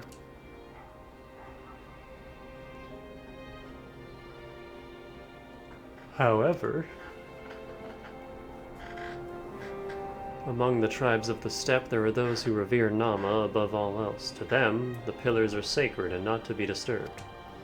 Should you proceed as you propose, such tribes are like to spurn an alliance, prompting others to follow their example. That is my concern. But it is by no means certain that the pillars will provide the power you seek. Ere you risk the ire of the followers of Nama, might you not first visit the House of the Crooked Coin? If all is as you hope, you may then consider how best to earn their blessing. I thank you for your counsel. We will do as you suggest. I have no desire to give offense to those with whom I would join hands. Thank you for your understanding. Though the mole may reign over the steppe today, this decision will shape the days to come, and we would not force others into war against their will. Nor we. 100-fold stronger are they who choose to fight of their own accord.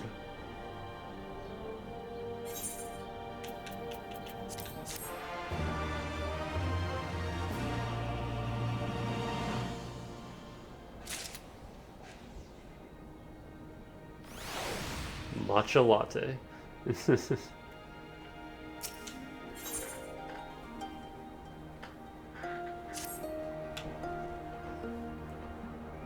It seems the time has come to put my skills to use. Pray, lead the way to the House of the Crooked Coin.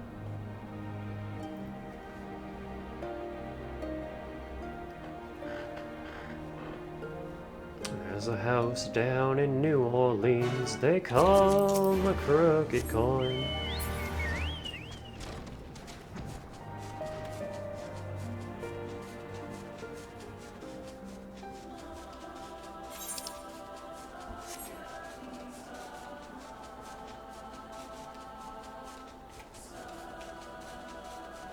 Oh. This looks like something you'd see in SMT. Well, how deep does that go?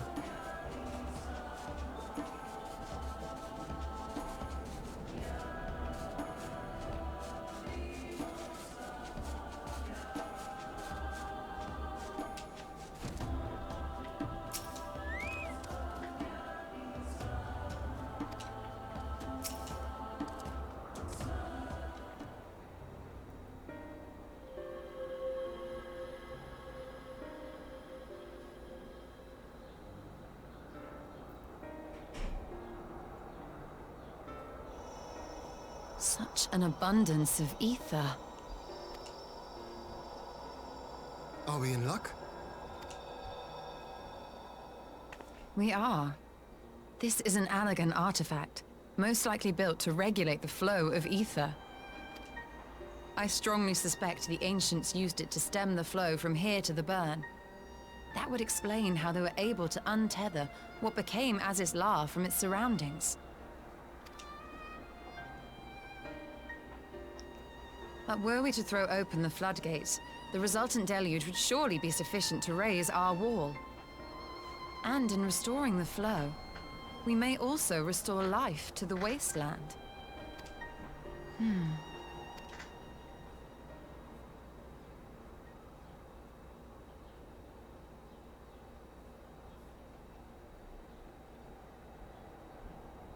What is it? While the device itself harbors a surfeit of ether, the opposite is true of the surrounding area.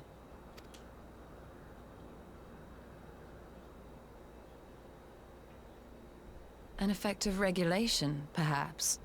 A similar phenomenon seemed to be occurring in Doma.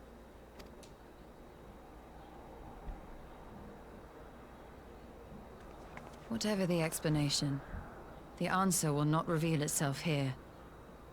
We have seen what we needed to see. Let us return to Mol Ilo.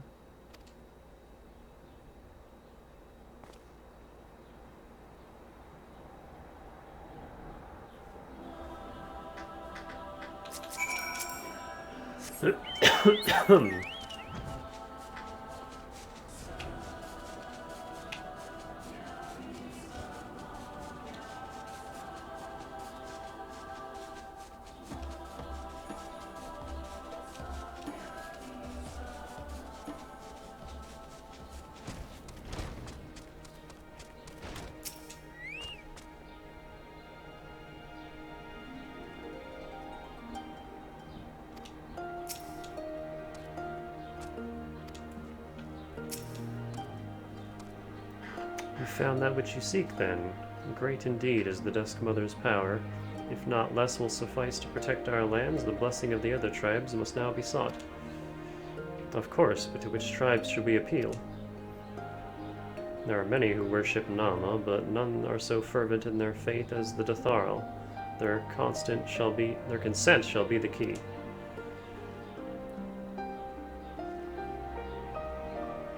The Datharl, least spoke of them, a warlike tribe possessed of unique customs and beliefs. I sense their cooperation will not be easily won. Nay, but it would be well worth the effort. The Datharl fear nothing, death least of all, and our alliance would be greatly strengthened by their presence. Let us go to Datharl Ka and treat with their I forget how to pronounce all these words. Sadu. Is it Hatun?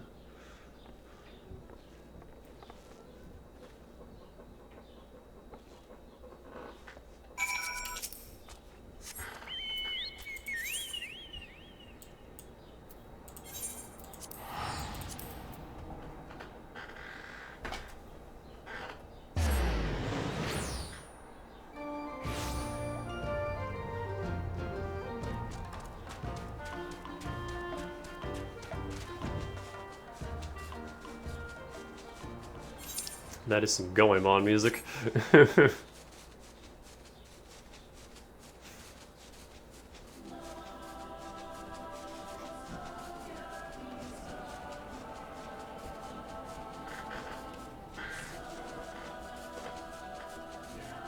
Oh yeah, speaking of Konami, I saw they put out recently Rocket Knight Adventures trilogy remaster. That's like super bare bones and does not look worth the price point they're asking. But it exists, I guess. I actually didn't know there was a third game. I love the first one, I hate the second one. I didn't know there was a third one.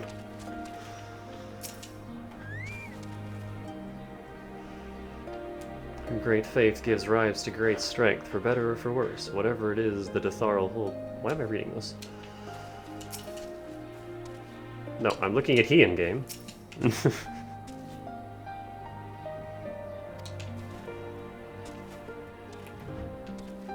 Oh yeah, green lady.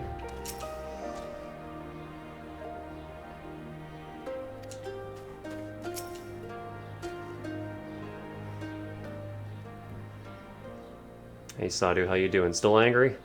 You again. Other matters demand our time, Khan, unless it is battle you seek. Alas, not. Quite the opposite, in fact. Jabber jabber.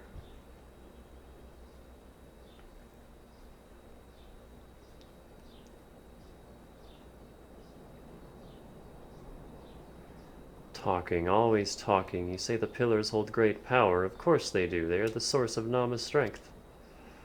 To the Dathar, no place is more sacred, and we will make ash of any who would defile it, though I see this is not your wish.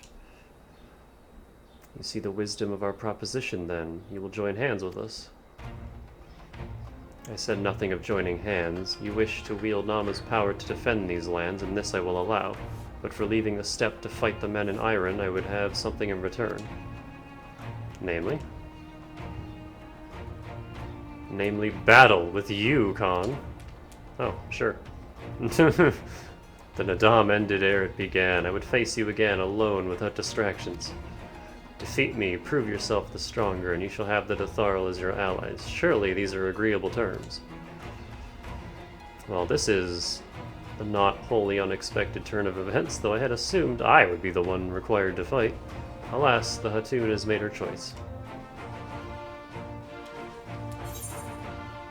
Shall we dance?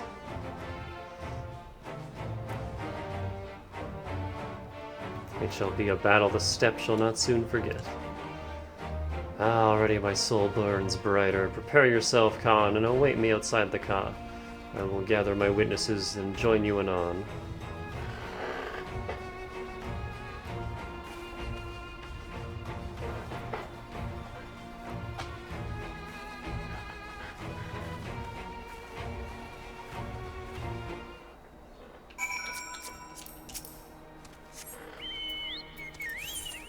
Oh, it's right over there? Okay.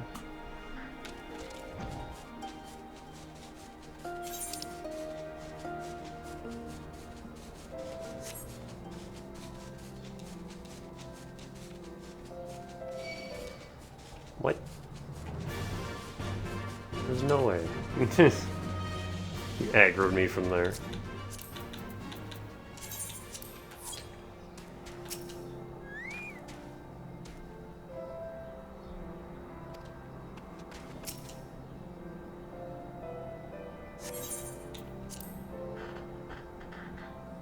What is my inventory filling up with? I just noticed.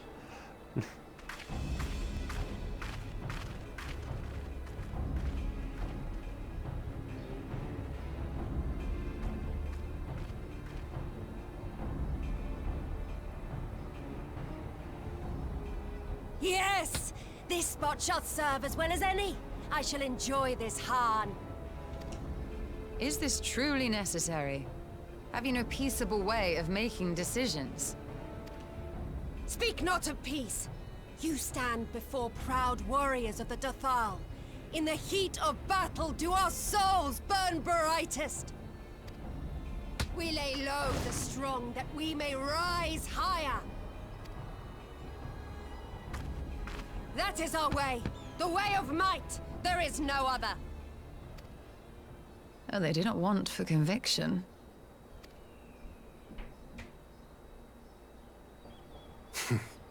Indeed.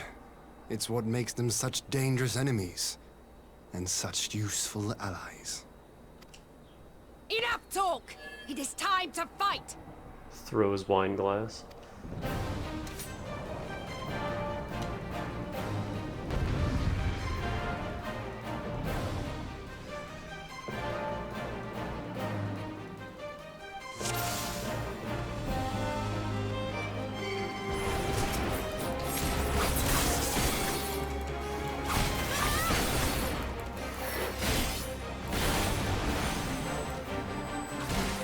game.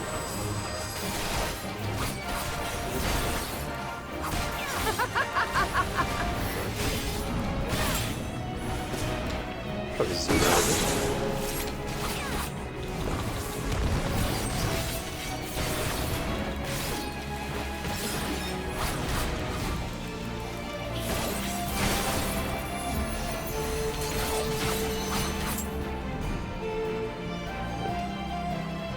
Is that it? Okay.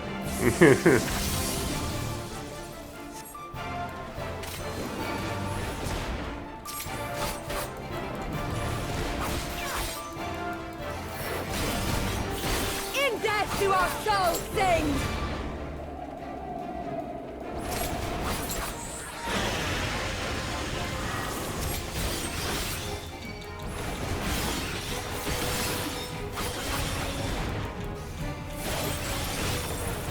In death do our souls sing!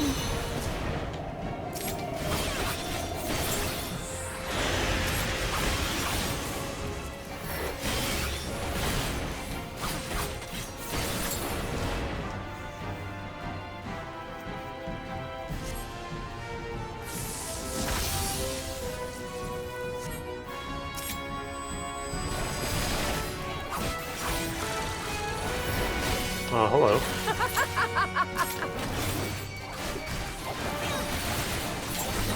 Get the fuck back here.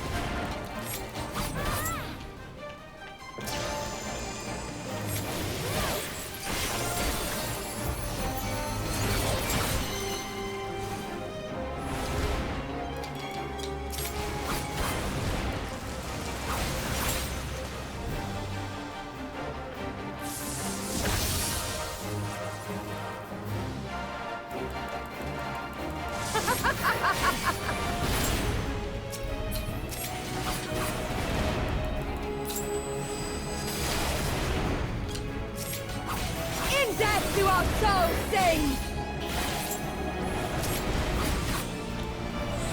Ah.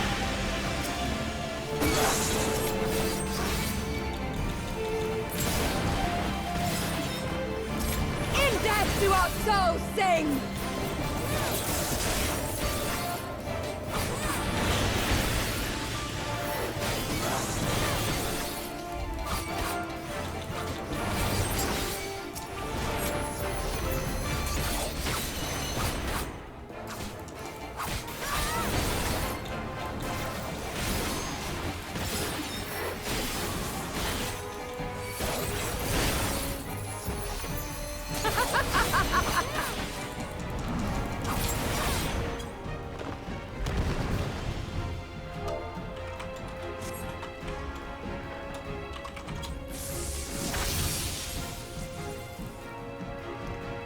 How it burns!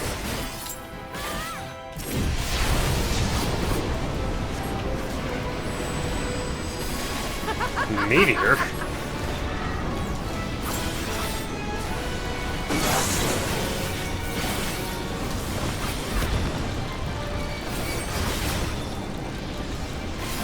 In death do our souls sing!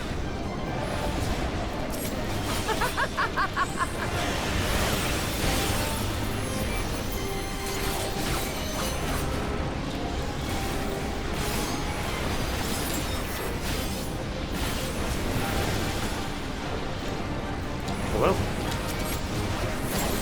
In death do our souls sing!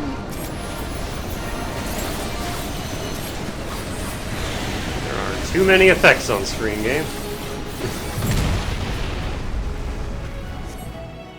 I could not tell what was happening at the end there.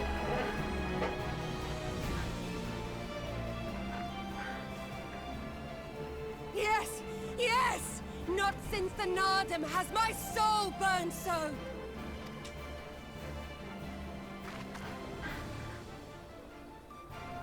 Come! We have only just begun.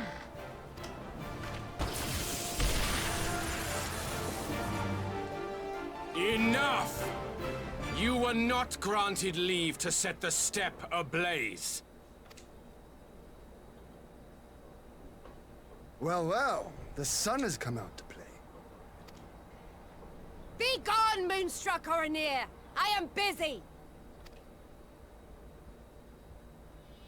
Fool of a Dothal! Have you forgotten the face of your master already? The sun will never set! From his seat on high, he reigns over all, now and forever.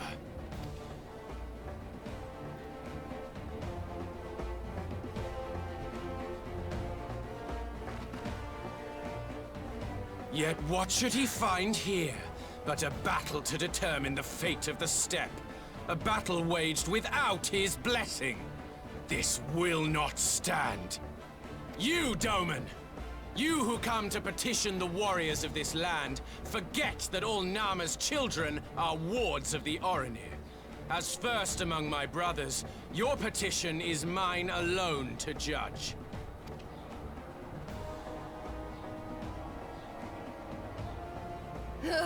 These words are as wind from a horse's backside. Plentiful, but your axe sings more sweetly. Let her speak for you.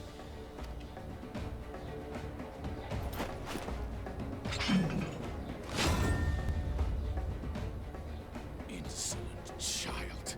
You will learn your place!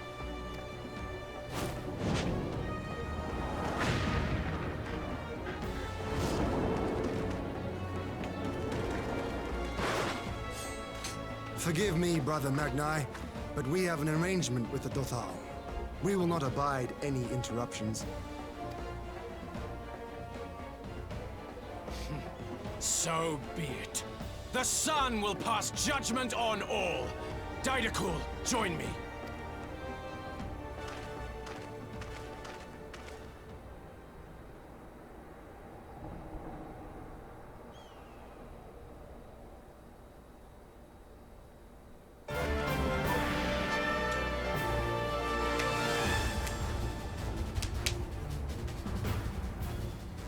The sun is in good company. We may dance alone.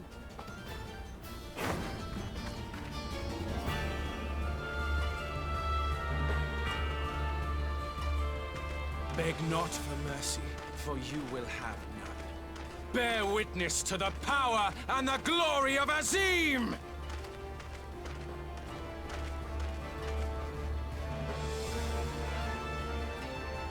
Constantly at each other's throats like rabid dogs. Gods, I'm turning into her. I have not the patience for this, but if we must fight, let us at least be brief. Come.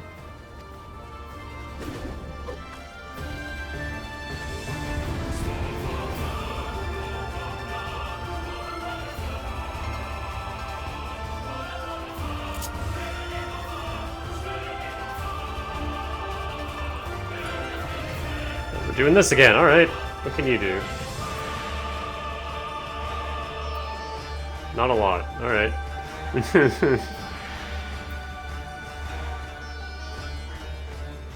Alright, boy, get in there.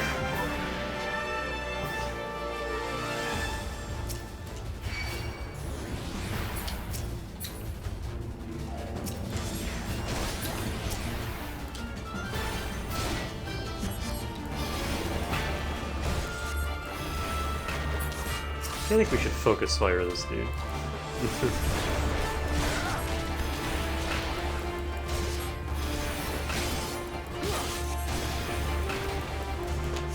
Kneel or die!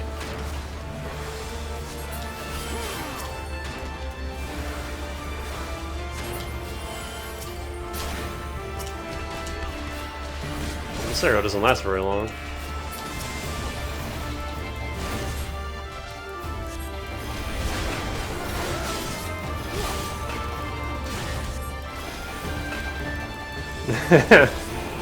I will not. I'm gonna disrespect the fuck out of Magna, and you're gonna like it.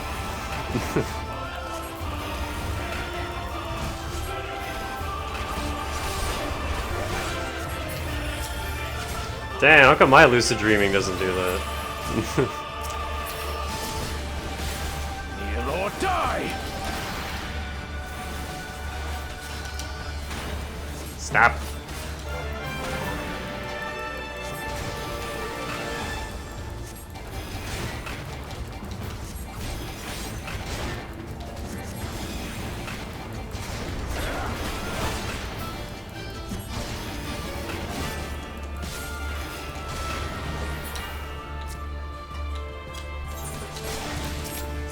Oh my god. There we go. When the same button has like 5 different functions.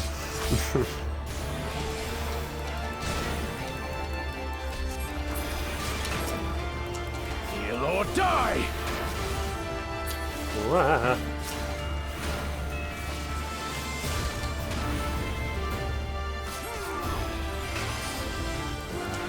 Bow down before me!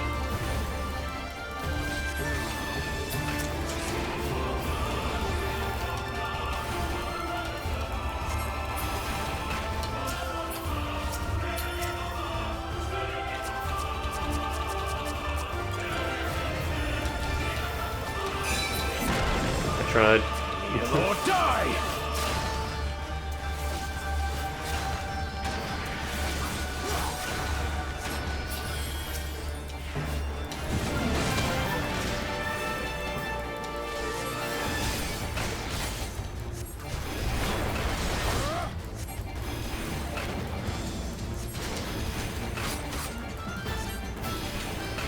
Heal or die!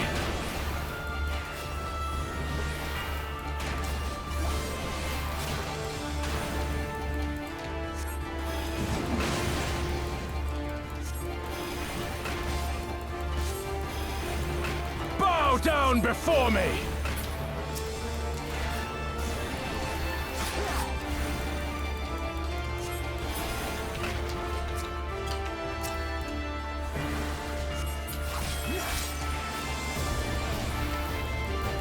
Not a lot at this fight.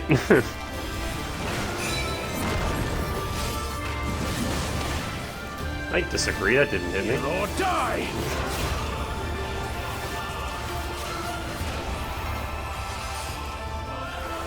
Bow down before me! Oh my god, you're just wasting my time, buddy.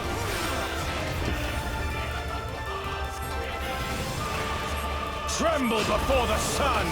Oh, these ones are more buff.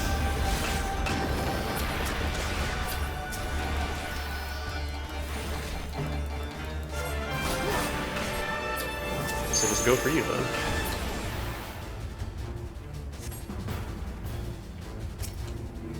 What are we doing? Let us be about it!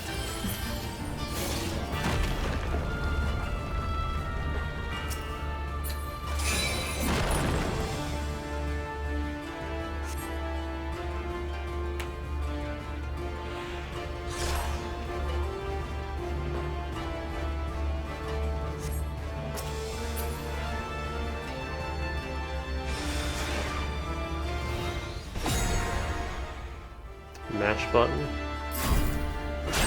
Mash button.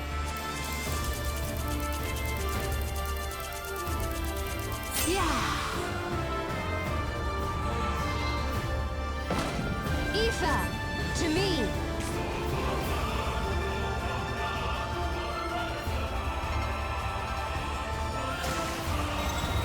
Have at you!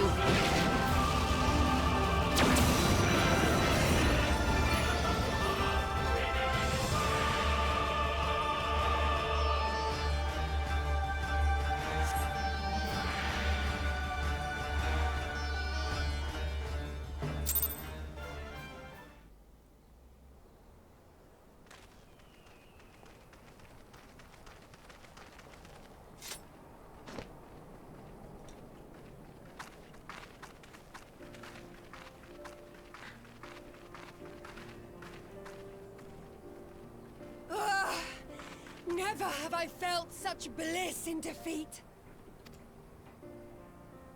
'Twas a battle to burn soul and flesh to ash. We Dothal will lend you our strength as promised. Narma's power is yours to wield. Just had to make her get off in battle. What does the sun say to that?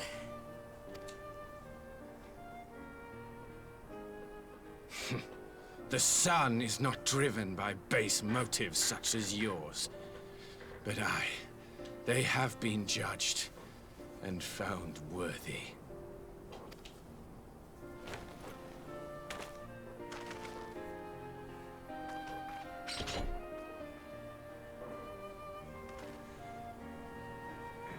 It is the way of the Oranir to accord recognition and respect to the strong. You have made sufficient proof of your strength. The sun shall answer your call. I don't know, I'd be perfectly happy never seeing you again. I don't like you. You have our thanks. We are glad to call you allies.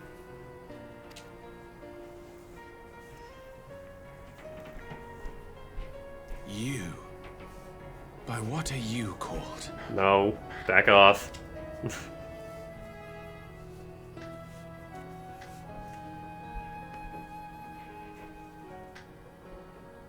You stole her. Why? Are you... Are you my Nama?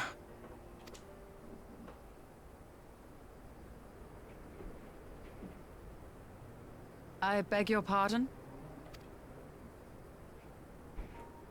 In battle, you shone with all the majesty of the full moon's light. Your healing touch, the embodiment of the Dusk Mother's love. Oi, I'm a white mage too. What about me? Long had I wondered if my Nama might not be a woman of the steppe. Beholding you, I am all but certain.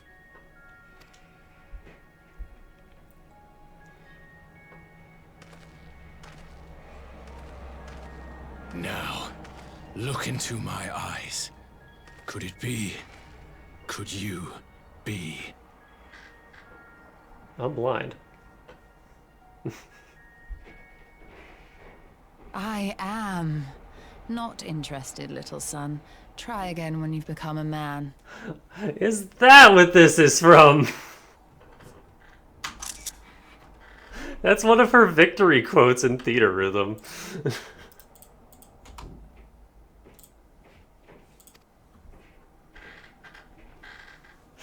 Little?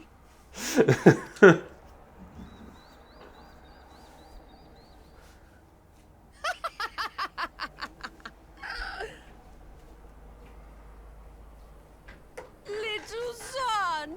Little son!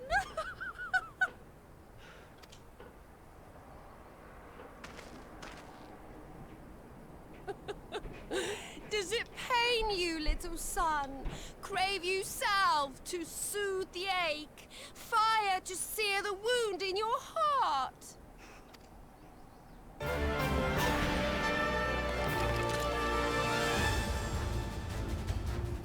We have wasted enough time here. Cyrano waits for word of our success. And then she leaves.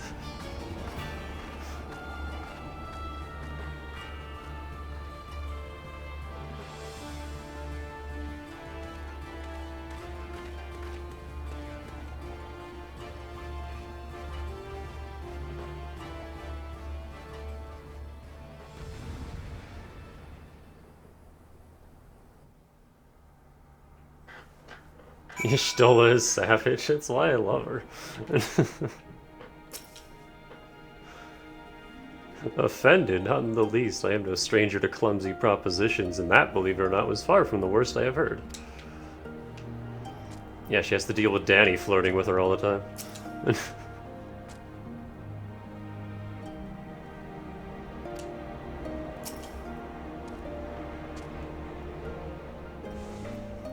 You had not only to contend with Sadu, but Magnai too. Such a fierce battle that must have been, yet here you stand, triumphant. Having passed such a test, they could not well deny you their allegiance. The mole will make no such demands. Weak though we are, we will gladly stand with you. The steppe is our home, and we will defend it with all our being. You have my heartfelt thanks. Of all the tribes in the steppe, there is none I would rather have at my side. God's willing, many more will rally to our cause. I shall send you word when we have answers from all the tribes. I cannot thank you enough, Cyrano. None of this would have been possible without you.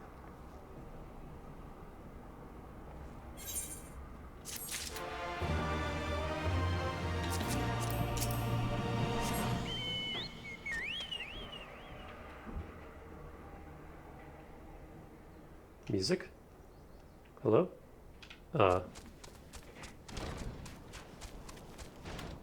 Music? There we go.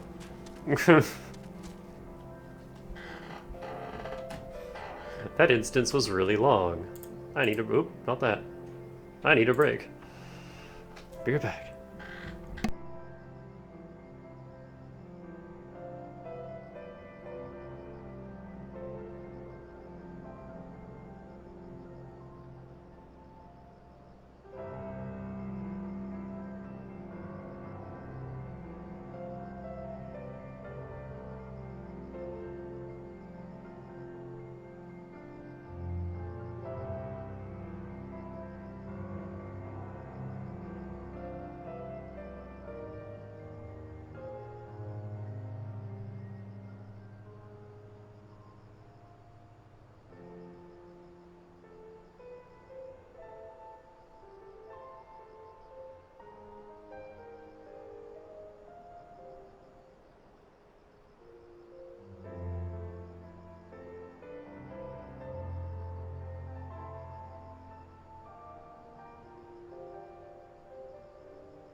Boo.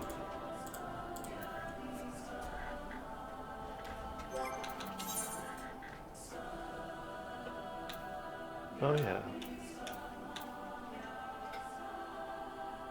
Ooh, where did I get that? Hold on.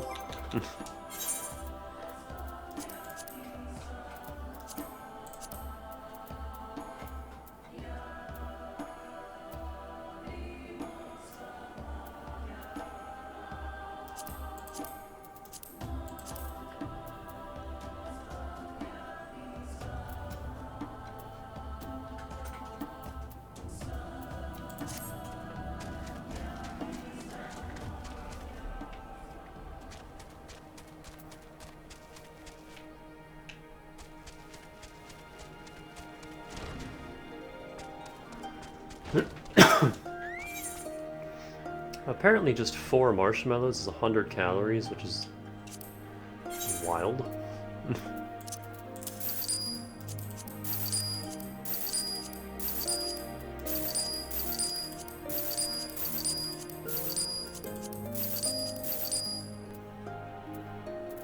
Oh, get rid of those too. Sugar does go crazy.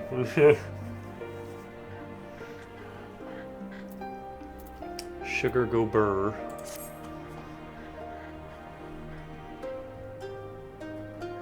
I could sell all that to Doma for more. Oh. Can I do that yet? I don't think I have the Enclave. Because there's a whole other quest. There's a whole other quest chain in Mordona that I never did.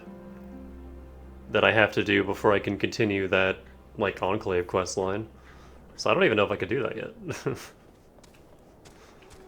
Unless that's open now.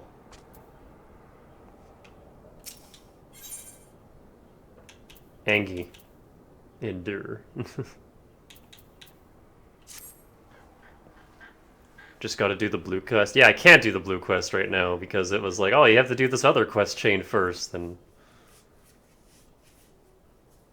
it was a quest chain from, like, Heavensward that I just never bothered with. Because it wasn't blue. It was just a normal quest chain.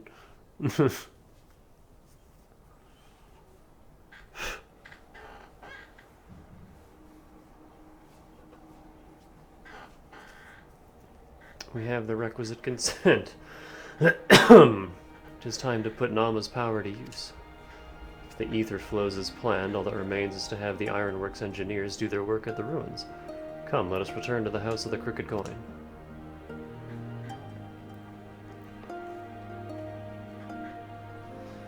Oh, I'm sure I'll get more shit that I don't need.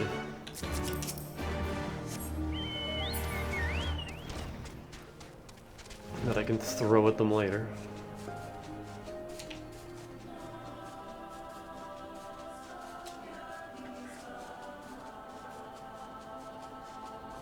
Needing a random quest chain to unlock something sounds like the Moogle tribe quest. Don't remind me! I spent like 3 hours unlocking the Moogles.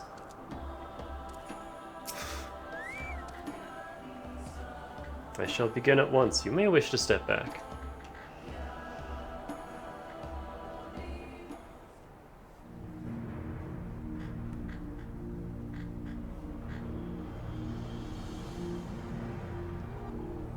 It wasn't just one random quest chain, it was like 3 random quest chains to unlock the Moogles. They were all intertwined.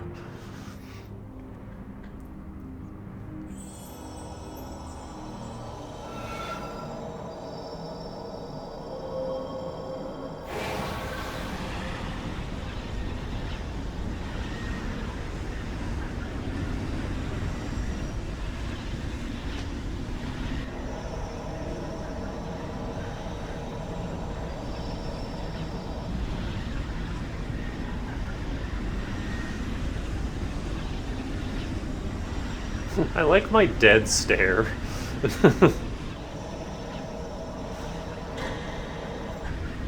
Just no emotion.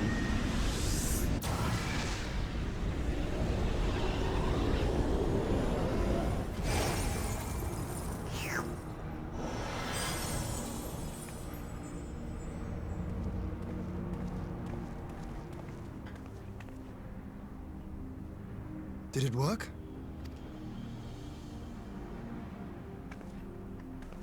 It did.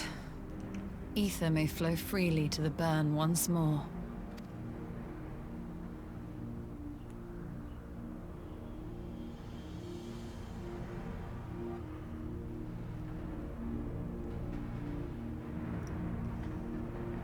Yay.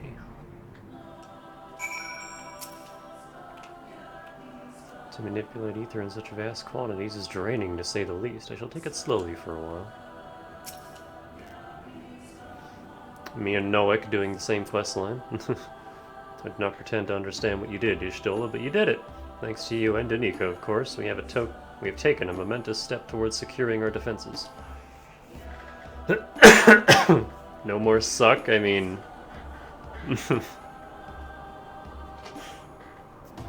Now, as much as I believe a rest is in order, we should probably make haste back to the Enclave. Agreed, the others may already have returned from their missions, and I would know how things stand. As would I. Without further ado, then.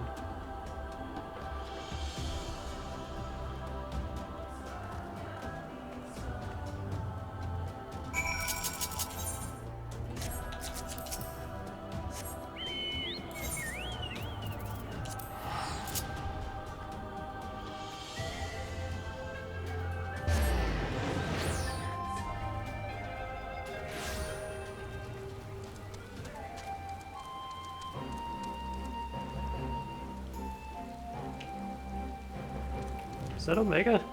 Yeah, just a little Omega.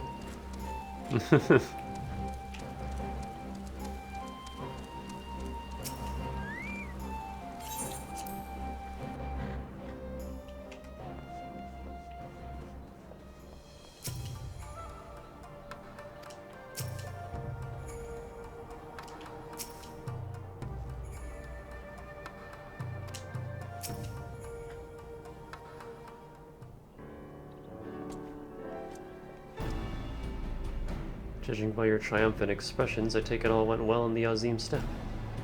Indeed, we have secured a suitable source of energy for the barrier. What? Hey. Hey, boy. How you doing? Good. Tataru and I have commissioned Garland Ironworks to ensure the field generators function as they should.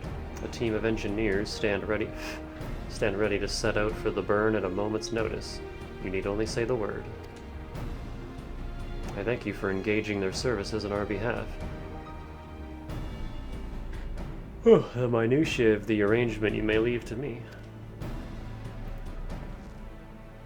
Which just leaves the small matter of our alliance. So, Yugiri and Hakuro, how fared you with our neighbors? Hang on. There it is.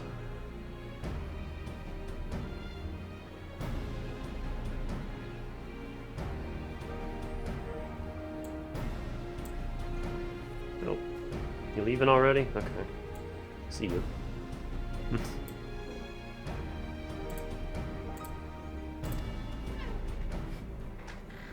My lord, all of the factions we approached are in agreement that the Empire poses a threat, and many responded positively to talk of an alliance. From Hingashi and Suino Sato, however, we received outright rejections. The former will not break its treaty with the Empire, and the latter will not involve itself in conflict. Just as we expected then, well, there is naught to be done about it. We must focus on the rest. To each of the nations that were amenable to an alliance, I will personally send a missive. And once I have attended to that, I believe we will have done everything we can to fortify Doma's defenses, for the time being at least, all of which means I may leave for the meeting in Alamigo with a lighter heart. Yugiri, Hakuro, if you would be so kind as to hold the fort in my absence. Oh god, the marshmallows are attacking. My friends, we could not have achieved so much in so little time without your help. For that, what are you staring at, boy? For that, I give you my heartfelt thanks. Till the meeting, then. I took the liberty of asking Thancred to attend as well. He should have arrived in the Alamigan Quarter by now. Let us not keep him waiting, shall we?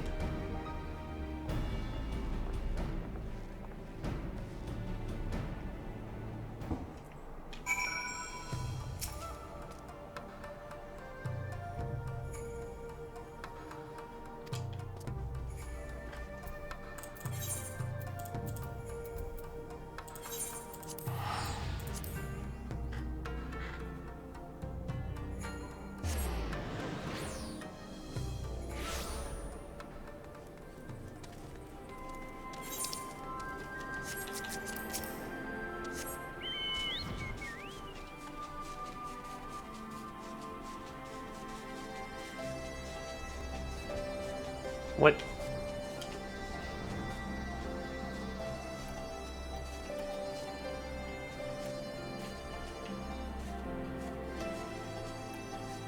Let me land.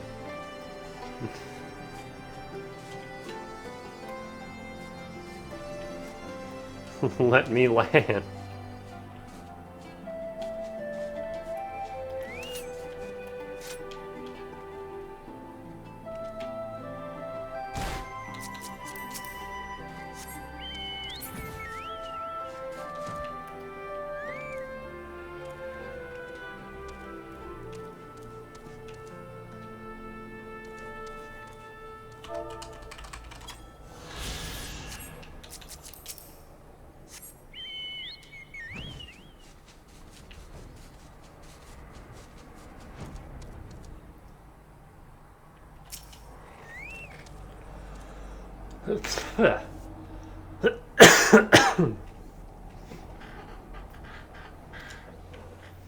I go to breathe in and it's just lung full of cat hair. Y'shtola has told me all, and I duly told her Yonjay and Kryle. Kryle in particular was concerned about Alphino, but I assured her that everything that can be done is being done. She agreed to continue with her own tasks for the time being on the condition that I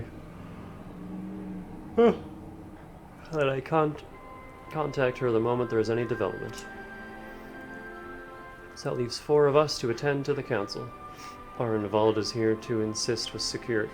I can't speak anymore. Assist with security, incidentally, though the poor lad seems altogether too distracted for the task. Another one missing Alphino, I expect. But it's almost time. As soon as you are ready, present yourself to the guardsmen at the palace entrance. I shan't be too far behind. The Scions of the 7th Dawn. Welcome to Alamiga. Alliance leaders have already arrived. Yep. Several cutscenes.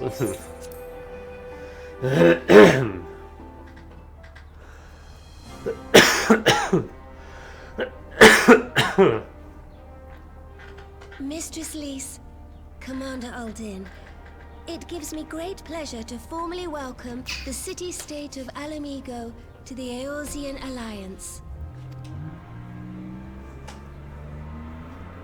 The pleasure is ours, Your Grace.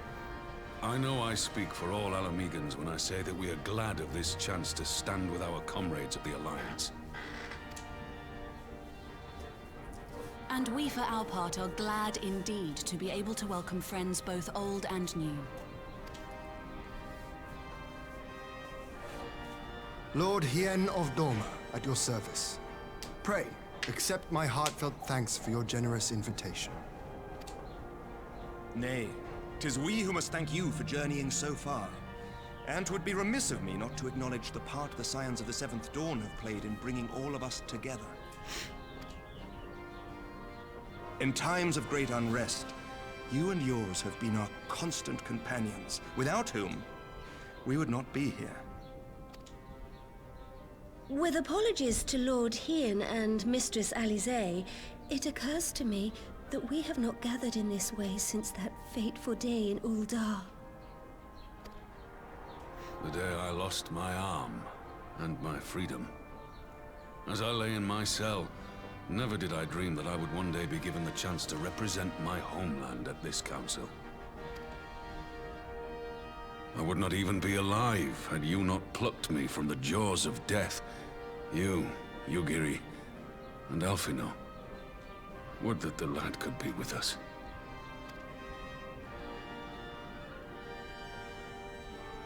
I too owe my presence here to Alphino, in so many ways. Until such time as he returns, I mean to carry on his good work as best I can.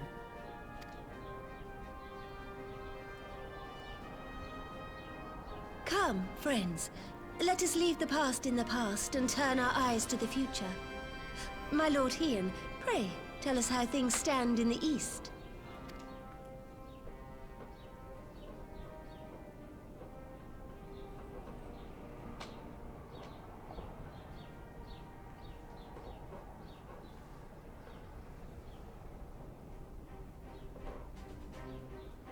Having heard the rumors of dissent in Garlemald, I dared to dream of a peaceable solution. The Empire will not so easily change its ways. If the Garleans have a mind to take back Doma and Alamigo, we'll be hard-pressed to stop them, even with the might of 6 nations. But while we lack the strength to fight the tide, a course may yet present itself, if we read the winds aright. The winds suggest but one course to me. One which leads from the sea unto the river and thence to the source of all our woes. The Ascians. Indeed. All here have felt their blighted touch. It was the bringers of chaos who nurtured the Archbishop's tyrannical ambitions. They who bestowed upon him the secrets of summoning, as they have so many others before and since. And while they remain, we shall know no peace. Our objective is clear. The question is how to achieve it. That our enemy parades about in Xenos' skin poses problems in itself, but ere we get to them, how are we to infiltrate the Empire and get close enough to strike?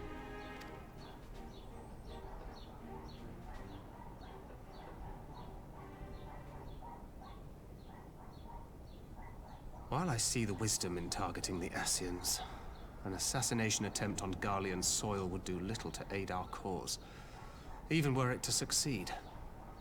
It's time we used our enemy's preferred tactic: subterfuge. You have an idea? Speak your mind, Master Thancred. None here know the enemy better than the Scions, and you mayhap best of all. Whatever it is you propose, we will give it fair hearing. On that you have my word. Very well, Admiral. My proposal is thus. We dispatch the shinobi to Imperial territory. There, they sow the rumor that the Crown Prince perished in the battle for Alamigo, and that the man parading around is in fact a corpse inhabited by a servant of darkness.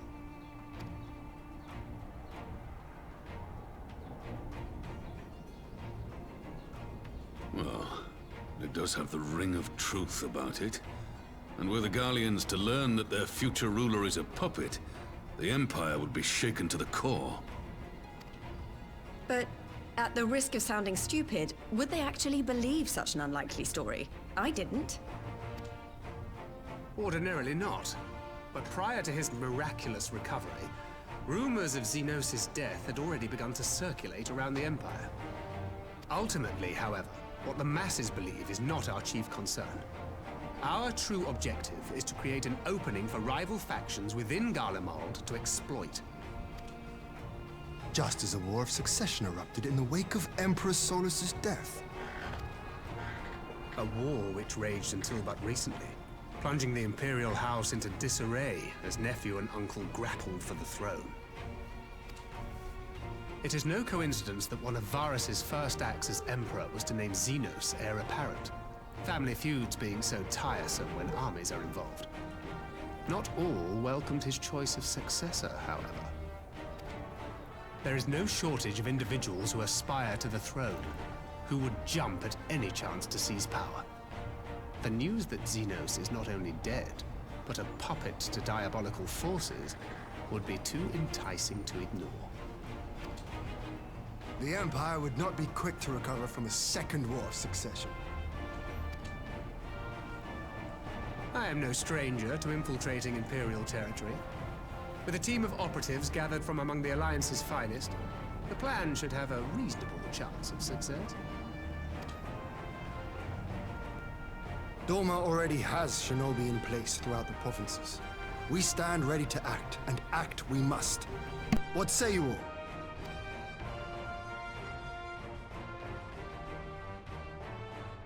I'm for Master Thancred's proposal. We shine a light upon the Ascian and test the Empire's unity. 'Twas his plot that scuttled Doma's negotiations, was it not? Why then, if we can eliminate him, there may yet be a chance for peace. Let us wage this war of subterfuge, that we may one day lay down our arms. Gods know we never will while the Ascians remain.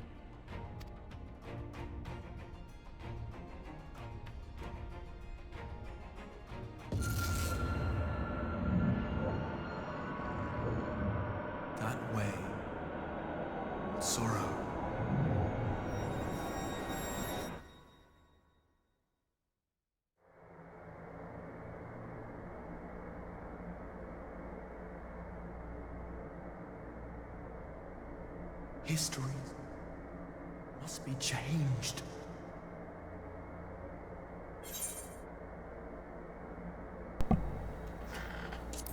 It's okay. Just normal things. Ahead looms a calamity. Ahead looms light, expunging all form and life. No, we already did this. Twinned dooms only you can forestall. Only you. What's the matter?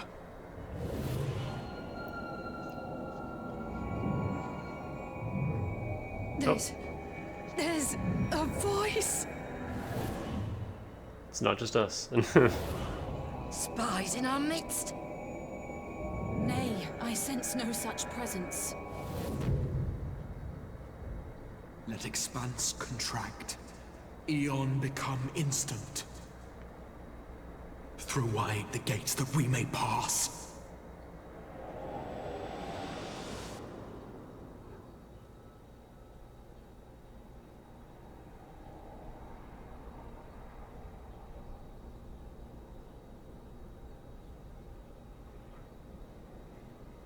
Is it over? No. Master Thancred!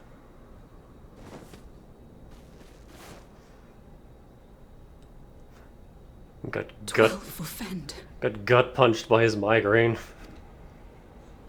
Bear him to a private chamber. Have every healer make ready. Swiftly! That feels excessive.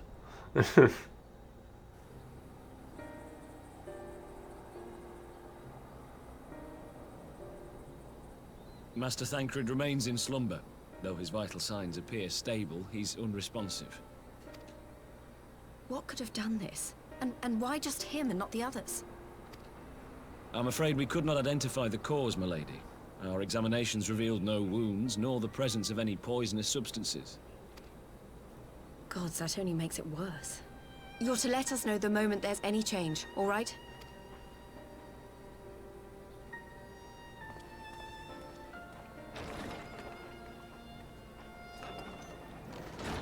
Thank you for coming.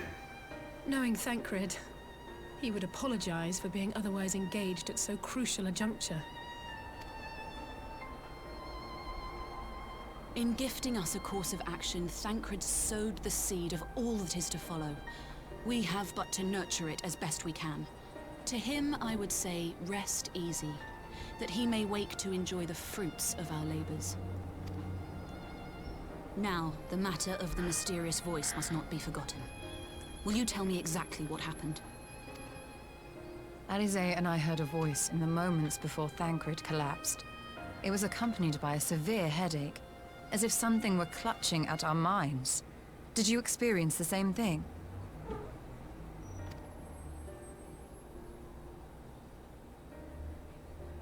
So, in between the voice and the pain, you felt as if you were somewhere else entirely?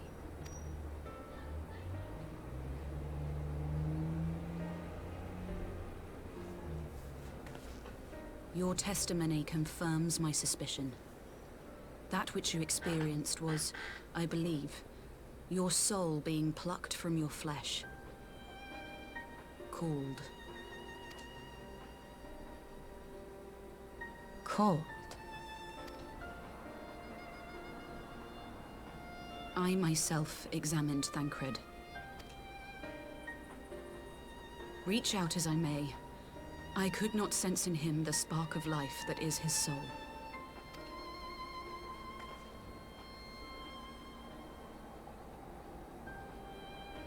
That Thancred alone was stricken so is likely due to his heightened sensitivity to the effects of ether.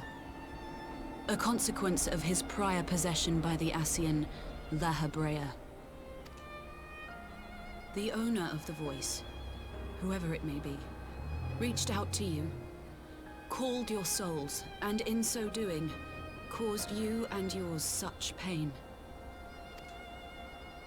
But if that's true, where exactly are we being called to? I know not. Yet one thing is plain. Whoever waits for you on the other side is possessed of a power unlike any I have ever known.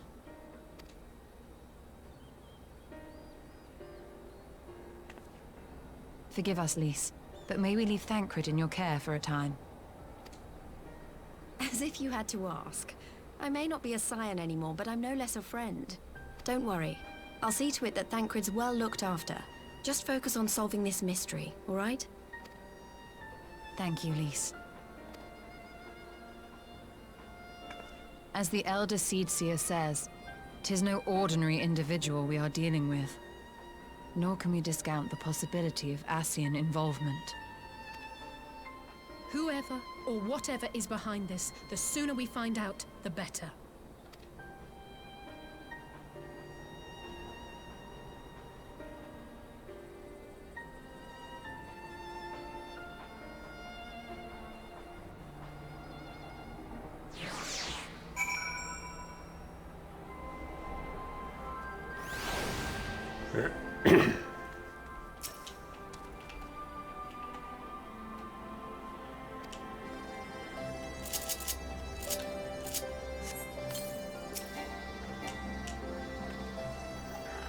I just tried to call Urianger on his link pearl. He didn't respond, but I dare to hope that he possesses some knowledge we do not.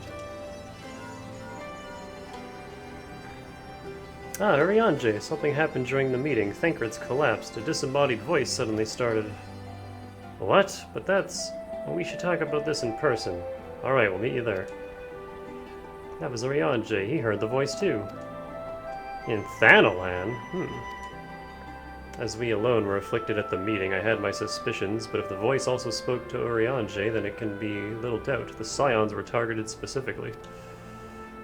By whom and to what end is the question, one to which we must find an answer with all possible haste.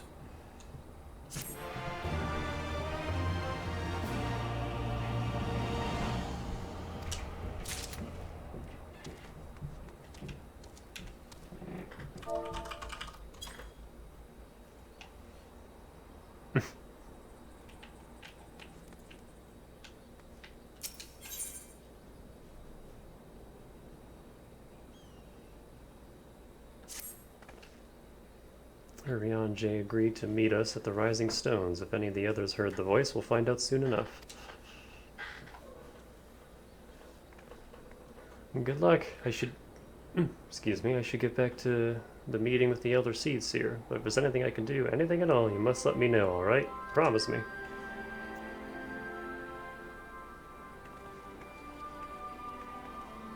Right, let's be on our way.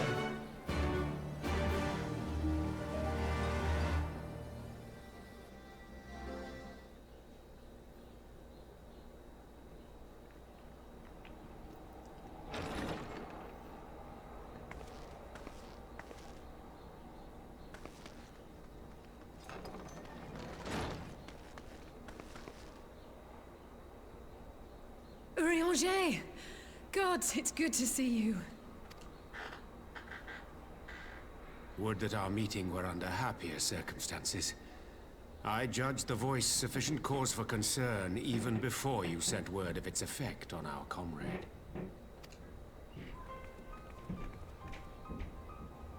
You heard it too, then?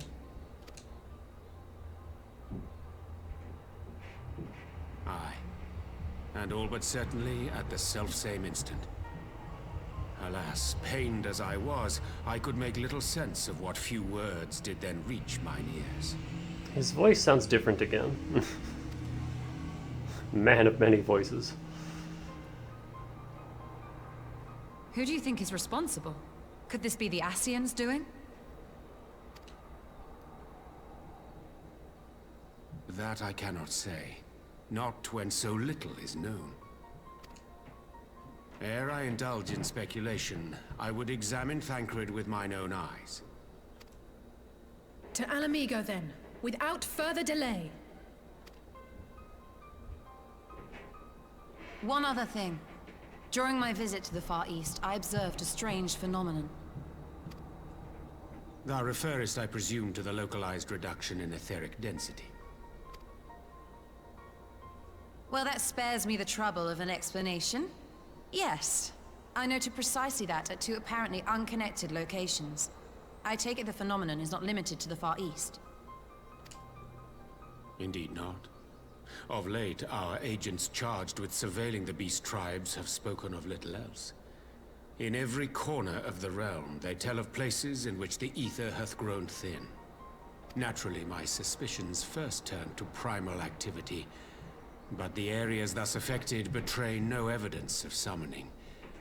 I must confess to being quite perplexed. If the same phenomenon is being observed in multiple locations on opposite sides of the world, we may safely discount regional factors. Needless to say, this warrants further investigation. Indeed. I shall make it my task to...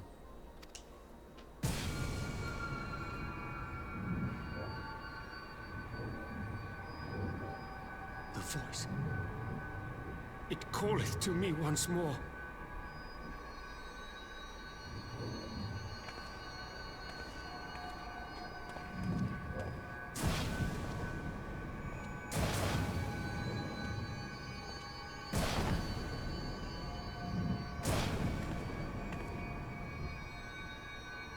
I hear it too.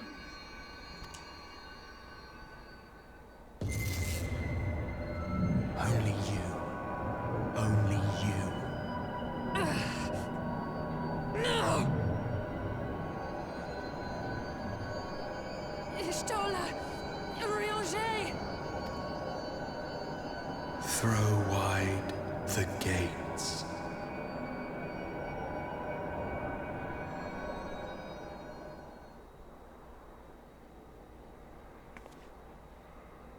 No!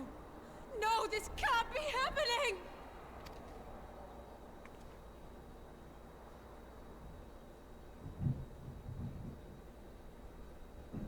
Y'shtola! Urianger! Open your eyes!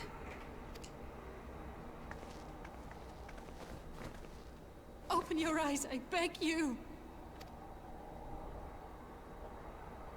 Say something! Anything! Not again. Please, not again.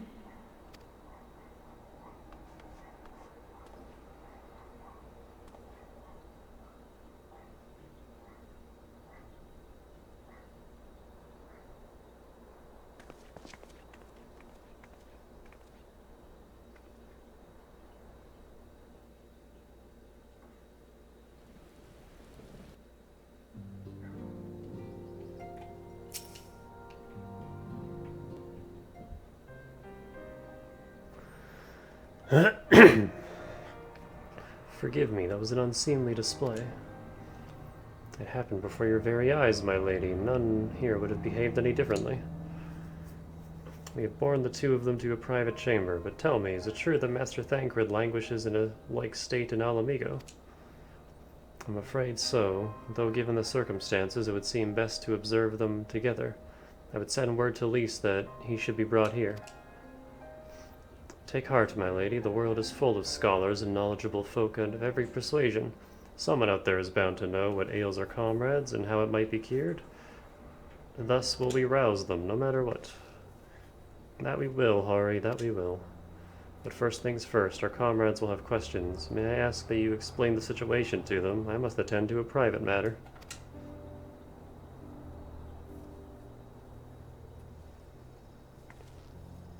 Oh, I promised I'd visit someone in Limsa Laminza. He's been waiting at Maelstrom Command for a while now. You know, you should come along too. I think he'd be glad to see you.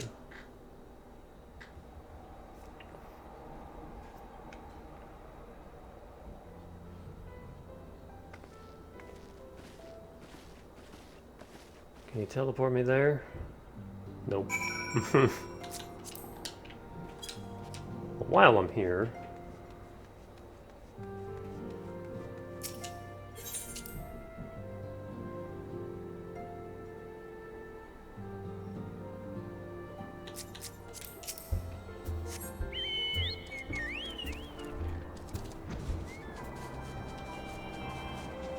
this is the Enclave quest. You must first complete the Doman Adventures Guild quest, Short Arms of the Law. You may speak with Resh Palali in order to undertake the side story quests, beginning of Toll Booty. So yeah, I have to do this quest chain first. 54, that was a while ago.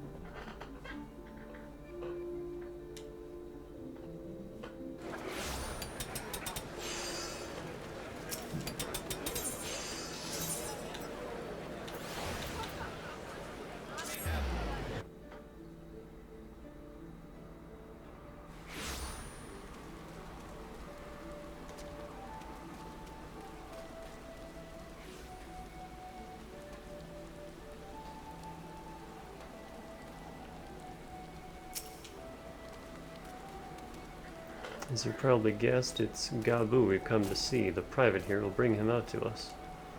Ever since the maelstrom took him in, I've tried to visit as often as I can. After what befell our friends, I was taken by the urge to visit again. It's difficult to explain.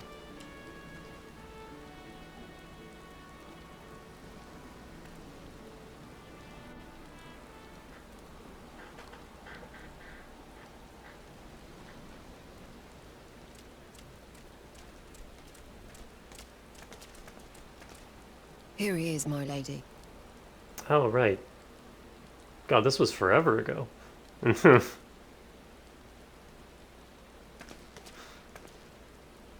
I was like, who the hell is Gabu? It's Little Titan. Gabu, it's been too long.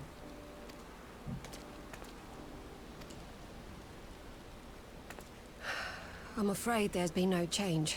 If he can see or hear us, he has given no sign. Is he eating? How is he alive? I see. You're still fighting. I'm proud of you.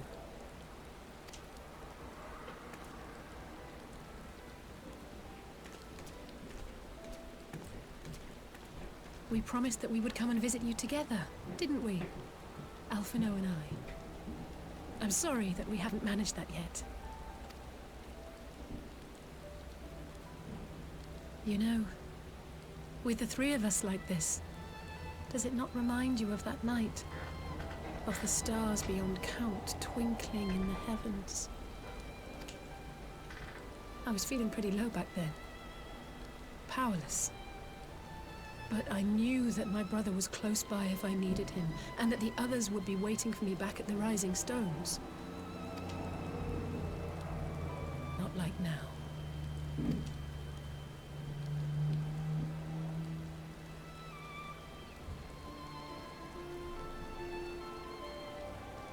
I've seen my share of trouble since coming to Eorzea.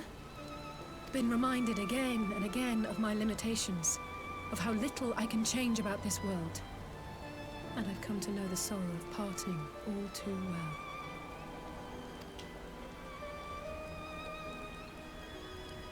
But to have the people I hold dear struck down before my eyes, and be powerless to help them, that I cannot bear.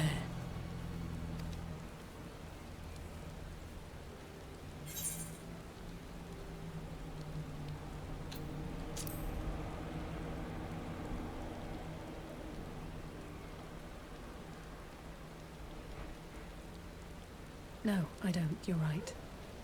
It's pure arrogance to imagine I can solve everything by myself. You'd think I'd have learned that by now. Thank you.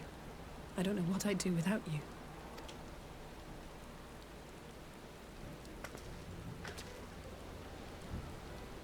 Well, that's more than enough brooding for one day. Come on. We have friends to save.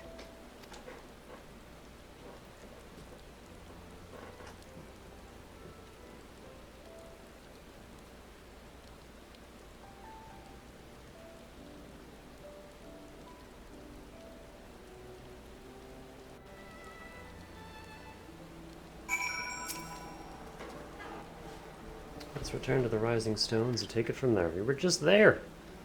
Thanks again for agreeing to come. It means a lot to me.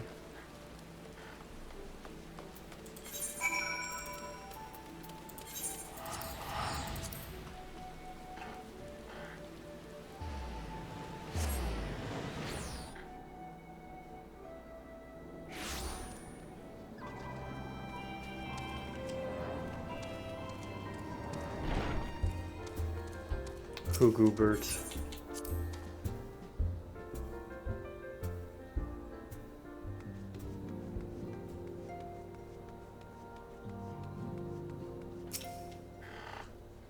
I did some thinking on the way back, and I think Hori is right. We need to seek outside help. Ordinarily, we would turn to our own experts on such matters, but they're both among the stricken. I'll begin by reaching out to the myriad guilds and research institutions here in Eorzea. Additionally, Grandfather and Minfilia had a wealth of connections between them, I mean to explore those avenues too. We'll find a way to save everyone, mark my words. Much and more has happened in recent days, some of it for the good, some not so. But all around me, people continue their fight. From the shinobi who search for Alphino to the Alliance members who make ready to move against the Empire, they march on in the face of great adversity, bearing heavy burdens. Everyone is playing their part, and so must I. You have your own part to play, I know, and it's bigger than most, so I won't keep you. Just promise that you'll visit from time to time, and I promise I'll have good tidings to share with you when you do.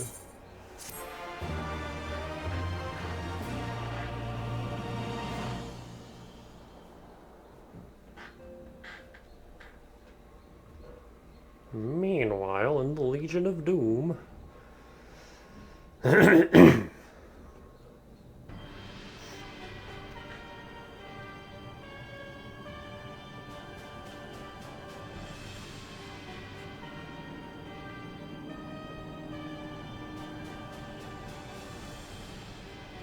The Populares no longer present an obstacle.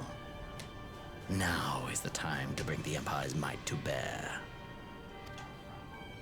A word from your Radiance is all it takes. But one word, and the Imperial army will fall upon Alamigo as a pack of bloodthirsty wolves and tear that feeble nation apart.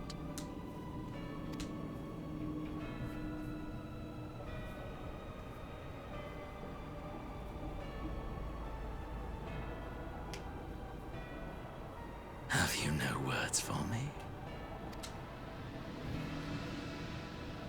Despite the lengths I go to, an emissary playing the part of a fool. When first I took this face, I swore to use all of my knowledge, all of my power, to further the cause of the Empire. My deeds stand testament to my commitment. And with this adamant flesh at my disposal, I could destroy the Icon Slayer as easily as one might swat a fly. Why do you hesitate?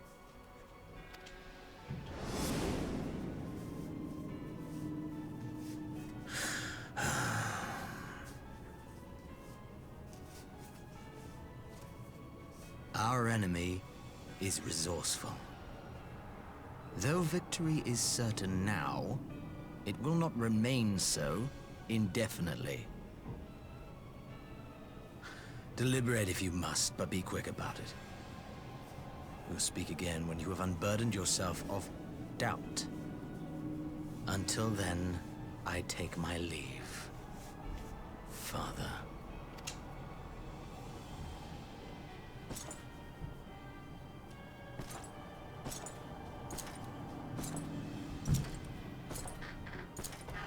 Man, are the guards listening about all that stuff about wearing a face?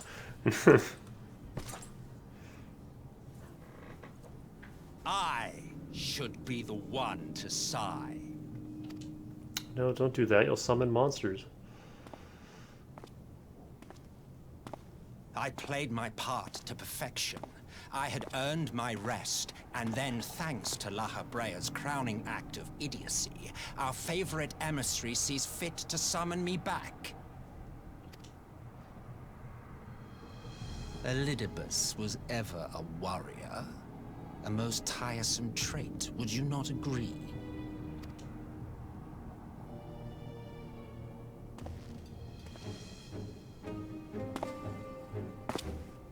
What?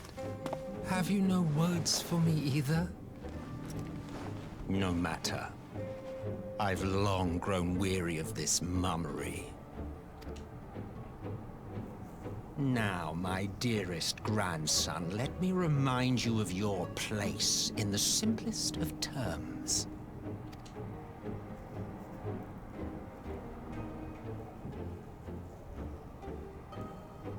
You do not make judgments, you administer them. Swiftly and to the letter. Naught else is your concern. Elidibus may be an insufferable bore, but he is no fool. His choices as emissary seldom err.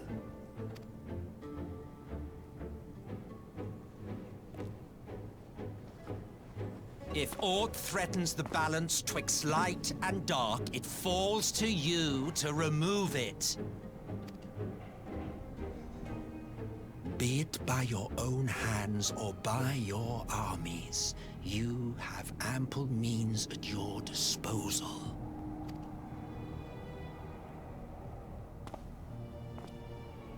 That is why this empire exists, why I built it.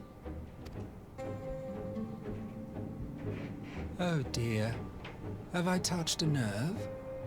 You always were an easy one to read. I pity you, I do.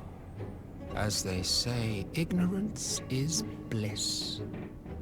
And I know how much happier you would be not knowing the things you know. The Founding Father was an Ascian, and he created the Empire solely for the purpose of sowing the seeds of chaos.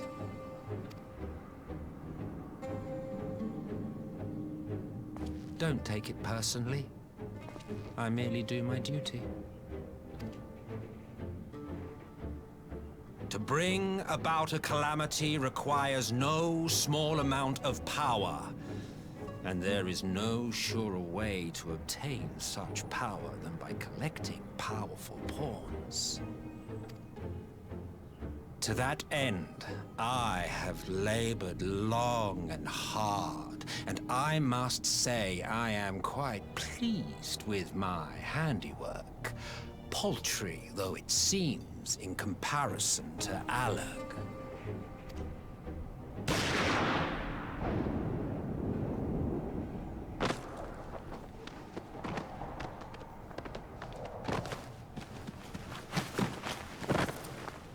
You fiends are overfond of your own voices.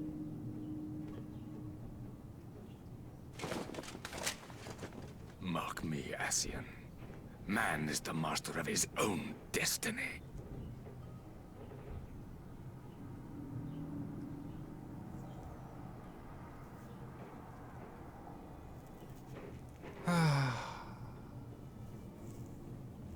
Such a waste of time and energy, both yours and mine.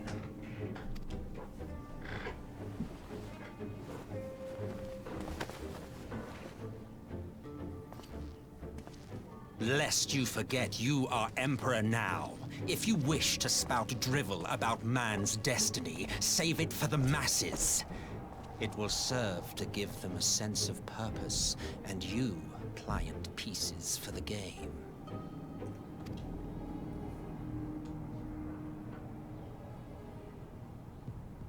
Oh, do stop sulking, boy. You, of all people, should understand. Ours is a struggle to restore both mankind and the world to their rightful state. Viewed thus, our goals are one and the same.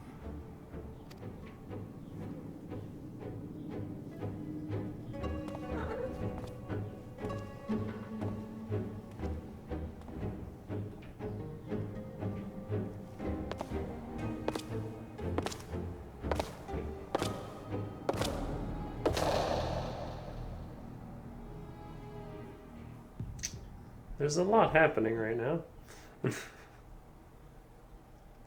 Meanwhile, at a resistance encampment somewhere in the Empire.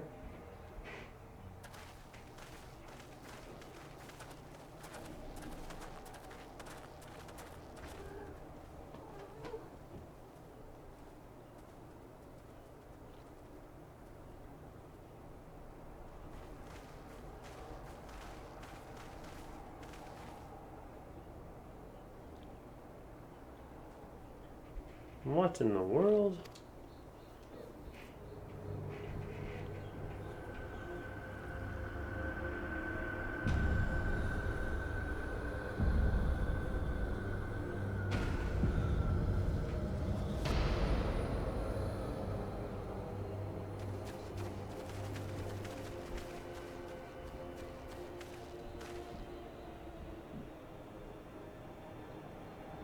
Dead, all dead, yet I see no wounds, nor any evidence of battle.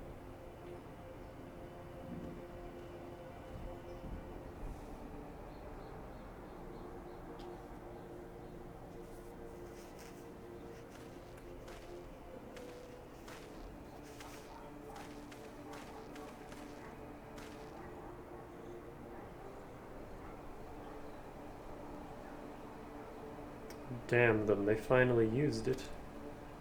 Black Rose? Yep, the Empire developed an alchemical weapon in Girobania, a gas. Black Rose it was called, and to breathe it is to breathe your last. And that did this? I thought the project abandoned and its vile fruit destroyed, but naught else could have wrought such an atrocity.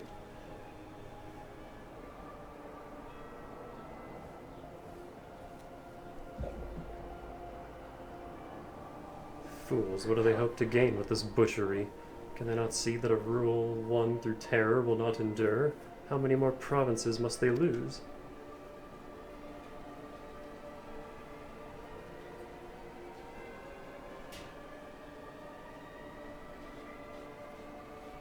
Nay, wait, this is not the work of men, but monsters, the Ashians. It cannot be a coincidence that their trail led us here. Their objective was never to rule, but to sow strife and discord.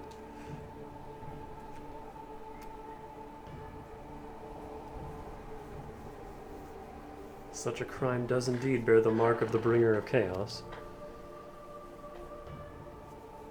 Black Rose cannot be allowed to kill again. We must find the Ashians and put an end to their plot.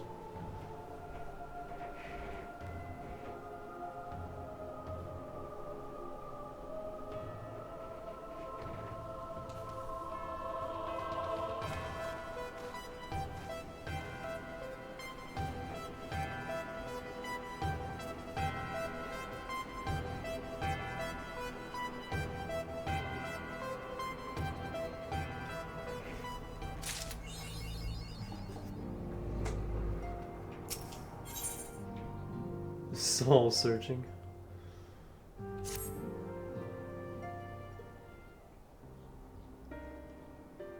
I'm glad you've come, though I'm afraid there's little in the way of good news.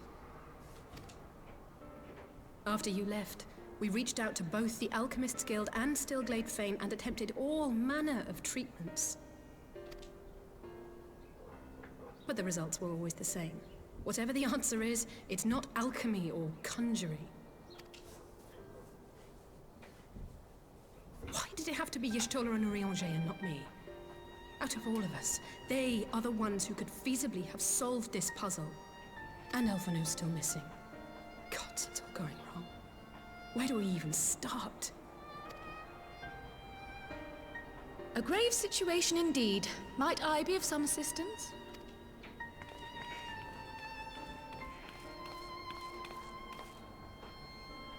Kryle! I did not think you well enough to travel. When word reached me of the plight of our friends, I could not well stay away.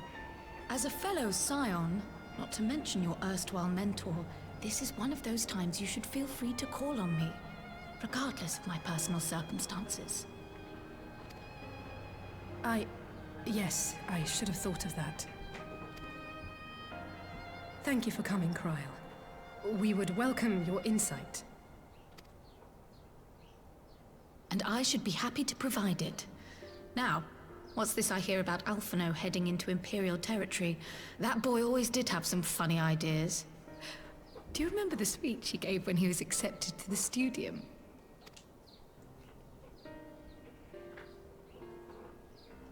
My life's goal is naught less than the salvation of this star.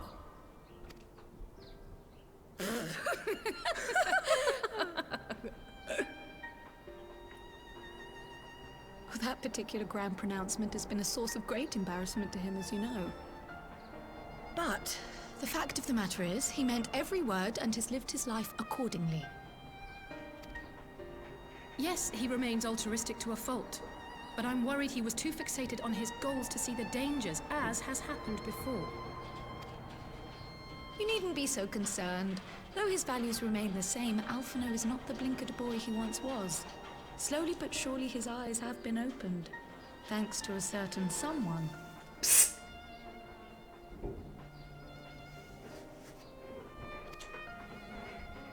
A certain someone whom he'd be mortified to learn had heard about his little speech. Mum's the word, eh?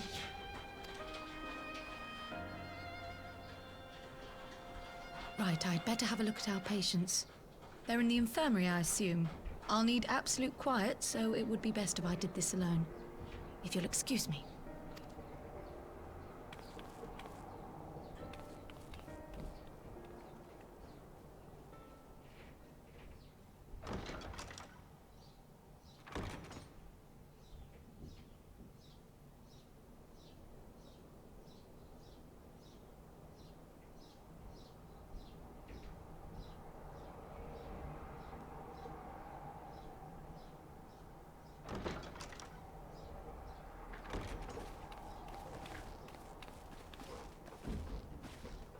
All three are in fine physical health. At a glance, I would say they were merely sound asleep. Except for the fact that I couldn't sense the slightest trace of them in their bodies. It's as if their souls have taken leave of their physical forms. Ah, yes. The Elder Seedseer made a similar observation. I've read the report. When you heard this mysterious voice, you described feeling as if you were somewhere else, yes? If we assume the ether which comprises your essence is being drawn to some other place, then it may be possible to follow the trail it leaves behind, just as we did in our search for Thancred. I wasn't around for that, but I can't imagine it was easy.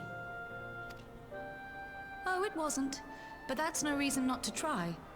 I will have need of Master Matoya's crystal eye if I'm even to make the attempt. So I suggest we pay her a visit.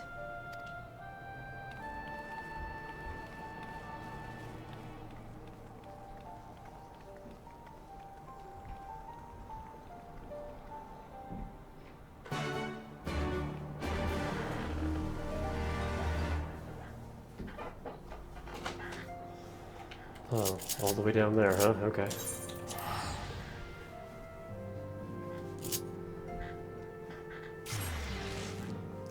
Idleshire has been my return point ever since I found it.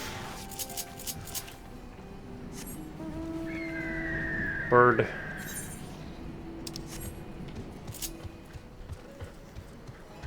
Because this place is still relevant. Like, you have the weekly script stuff, which I just learned. You got Chloe. That's about it.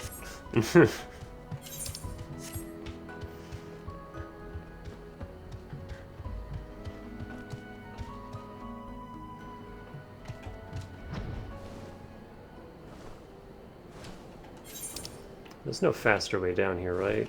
Nope. Oh, here's one of the quests that I have had forever. And there's another one, and there's another one. How's Alex doing?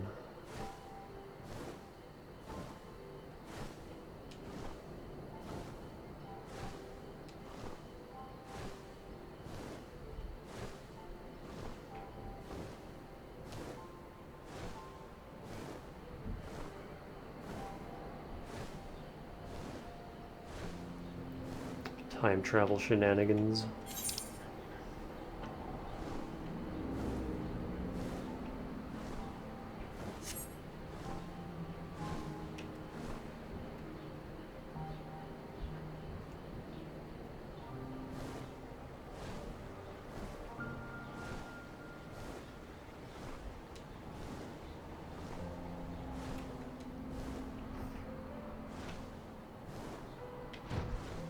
Hold on.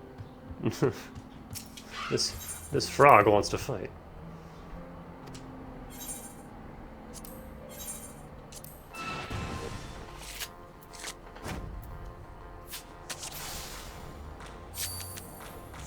I mean, okay.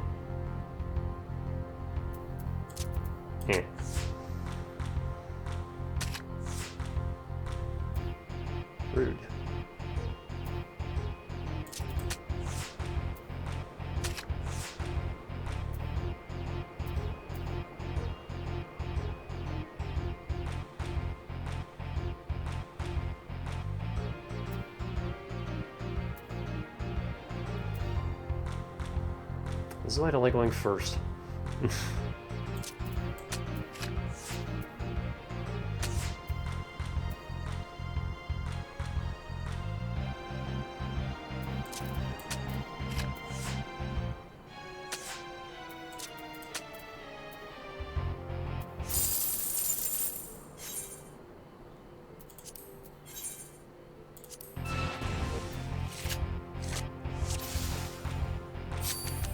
Nah. Cut it out. Oh, we got random rules too.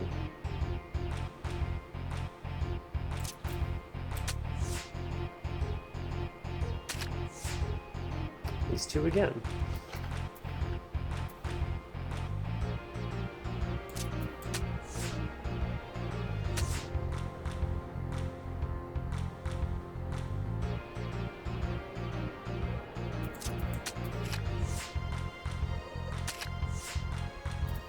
Hell is that? Oh, that wouldn't be great.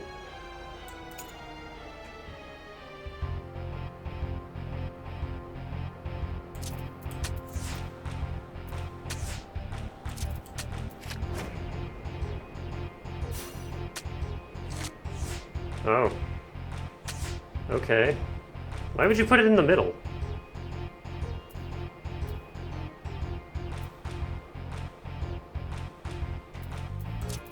Yoink.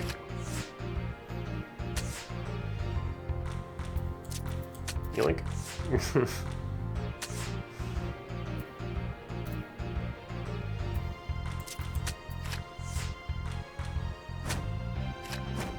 What? What? I don't understand that fucking...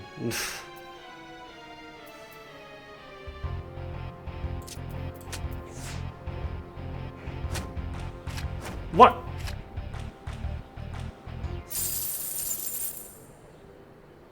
Okay, well, fuck you. If the game is going to cheat, then I'm not playing anymore. I'd heard Master Matoya was something of a recluse, but this seems extreme. Still, I'll happily overlook her eccentricities if she agrees to help us.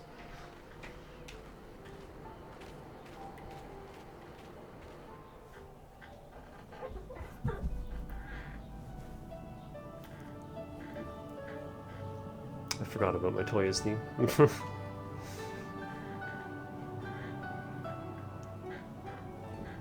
Come to disturb my peace again, have you? I hide myself away in a cave, and still you people insist on pestering me with your problems. It's been a month, lady.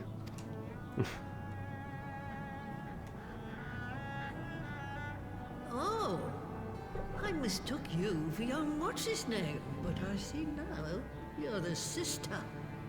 Weren't you supposed to be the lively one? I've seen happier faces at a rain-sodden burial. Well, I'm sorry to dash your expectations, but the situation isn't exactly conducive to gaiety. Ha! That's more like it. Stoller used to spit and hiss like a wildcat too. Better for a young thing like you to be filled with fire and leave the doom and gloom to your elders. Now, what exactly does this tragic situation of yours have to do with me? If I may, Master Matoya, we have need of your crystal eye once more.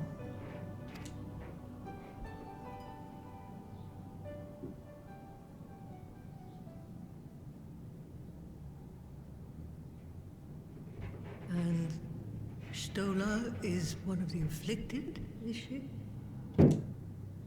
Very well. She may be an ungrateful stray, but she's my ungrateful stray, and I'll not see her buried before I am.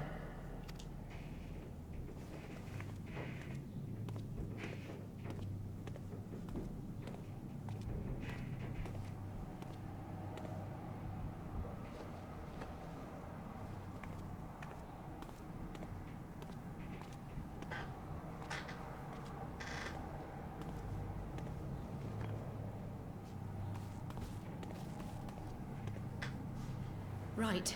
Let us see what we can see. I'll begin from where our friends first fell, and cast my senses out from there. Contemplate orb.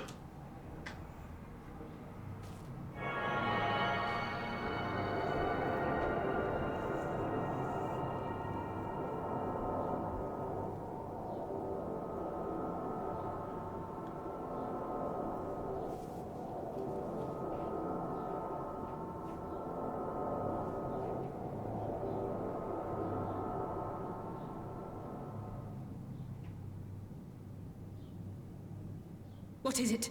Did you find them? Wait, this doesn't make sense. How is it even possible? How is what possible? Kryl, what did you see? The threads, they just ended. And no, I didn't lose track of them. I followed them as far as they went. It's as if they were cut off. Could the ether have dissipated if it had? Oh gods! Their bodies are just husks.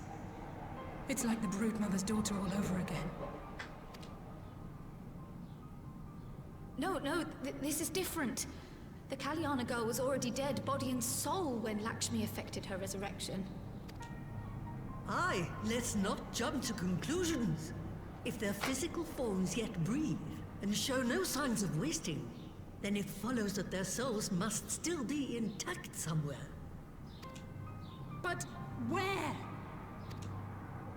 That's the question, isn't it, girl? Death has not taken them to the ethereal sea, yet there are no tracks left for us to follow.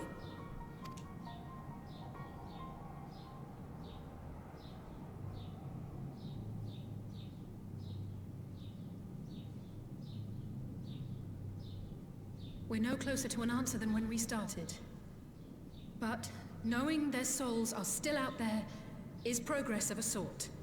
We just have to keep looking. Pray, excuse me a moment. Yes? I remember, but... What, to Alamigo? We're on our way. That was Lee's. Apparently, a group of Populares have defected to Alamigo, and Maxima, the envoy Alphino left with, is one of them. I'm sorry. I realize we've barely begun here, but... Go, child, go! You've made up your mind, and life's too short for dithering. I'll do some digging in the meantime and see if there isn't some other method we could use to continue the search. Let's be off then.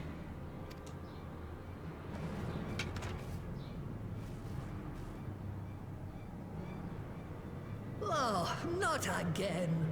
The enchantment barely seems to take these days. I chalk it up to old age, but I rather doubt it's that simple.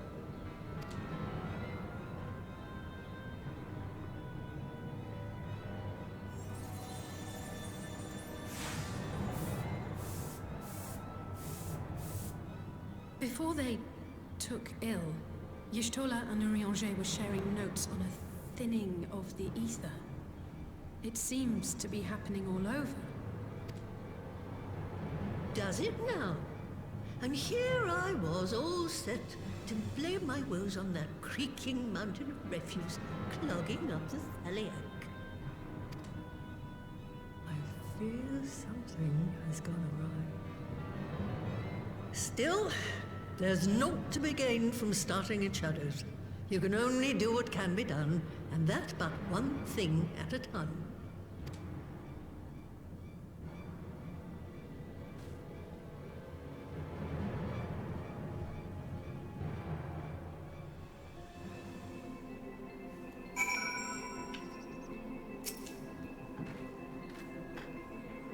So that was the woman who tamed Y'shtola. I had the distinct...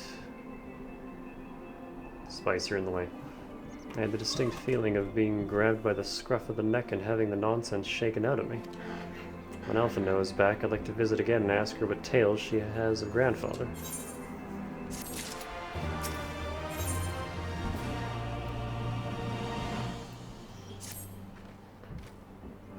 I Locals can't bear to hear what Maxima has to tell us. But it can't be bad news, can it? Lise would have said. Unless... there's no point speculating. Lise said she notified the guards of our coming, so we should head straight to the palace gate in the Alamegan Quarter. I'll be praying for good news. Learn what you can about Alphino's plight and leave the search for our friends' lost souls to me.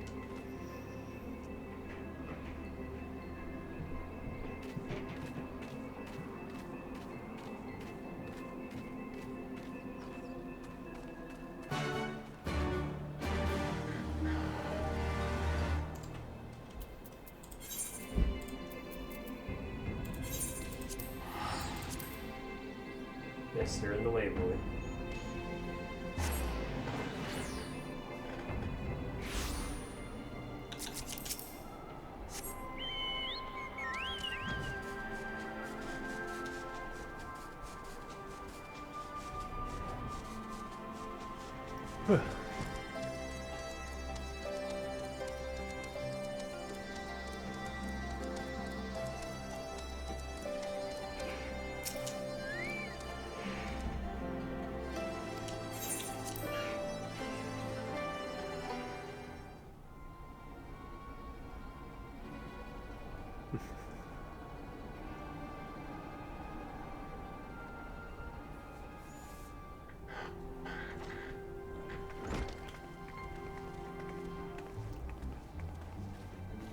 I'm sorry to drag you halfway across the realm, but when Maxima mentioned Alphino, I thought you'd want to hear the news in person.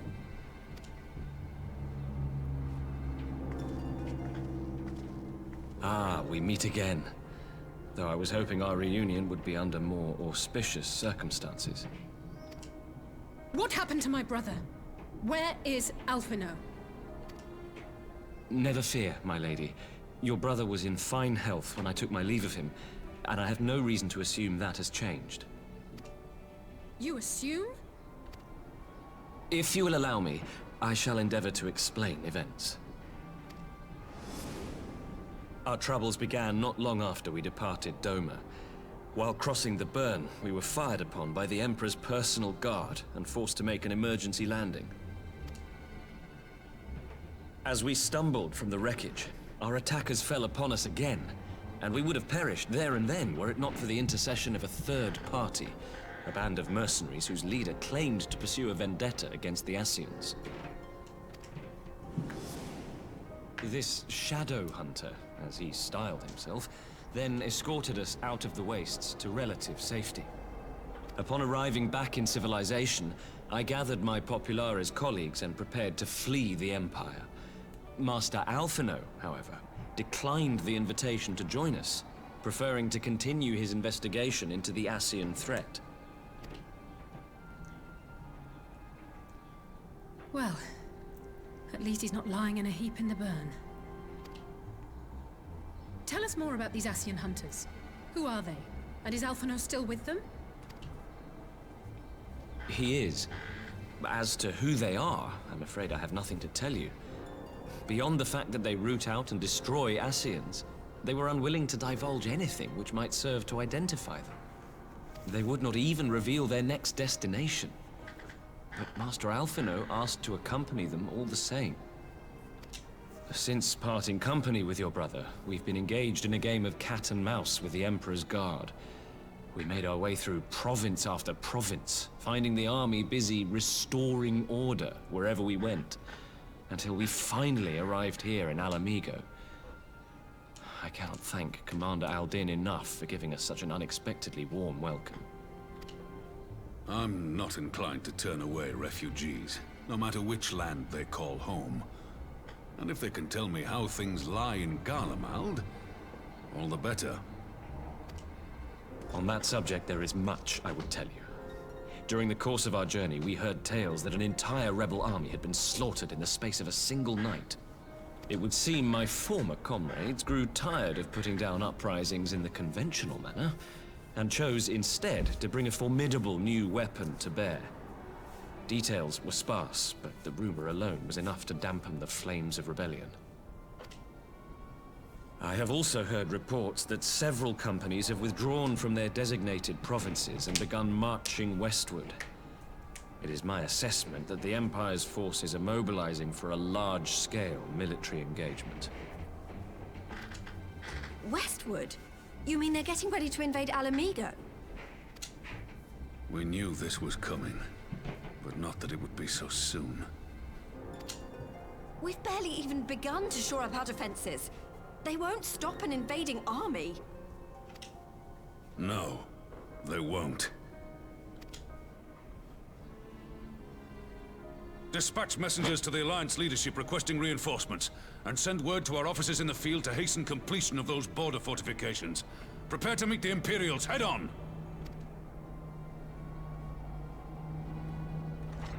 No matter how quickly we act, we still want for time. When the enemy comes into view, our best recourse will be to open negotiations with their commander, and see that the ensuing proceedings take as long as possible. Would you and Alize head to Doma and let Lord Hien know about this? I'm sure he'll want to hear about Alphino too. Consider it done. We'll send word when...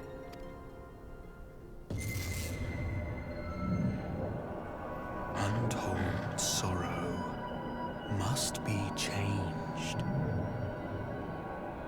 Ahead looms a calamity. Eon become instant. Throw wide the gates.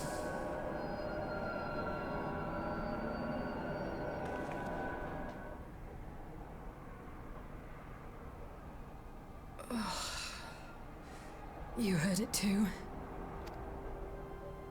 Well, at least we're both still standing. Oh, thank the gods. I thought we'd lost you for a moment there. Why does this keep happening? I wish I knew. Nothing we've tried has brought us any closer to an answer. We'll keep working on it. But first, we need to go and see Lord Hien.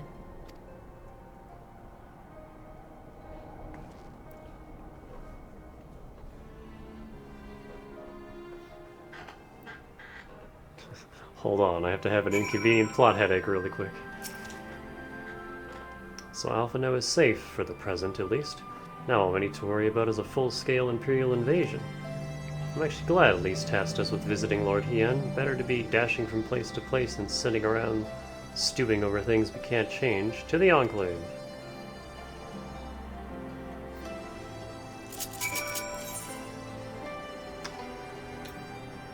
Ah, hey, I can barely get to Kagane without spending a ticket. Let's do that.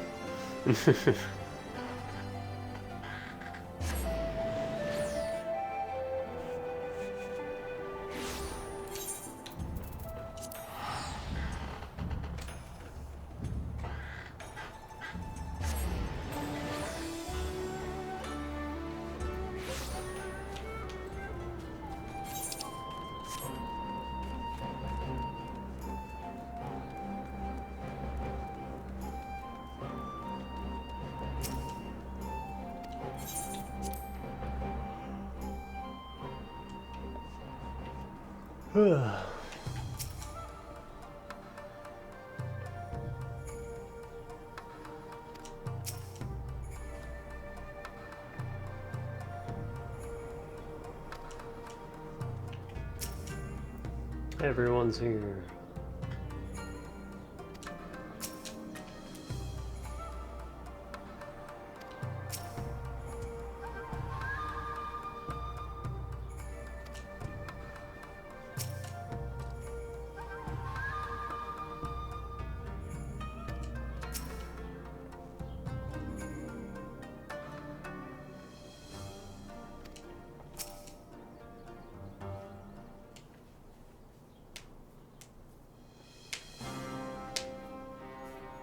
New music? Greetings, my friends. I was just discussing future endeavors with the members of our newly formed alliance.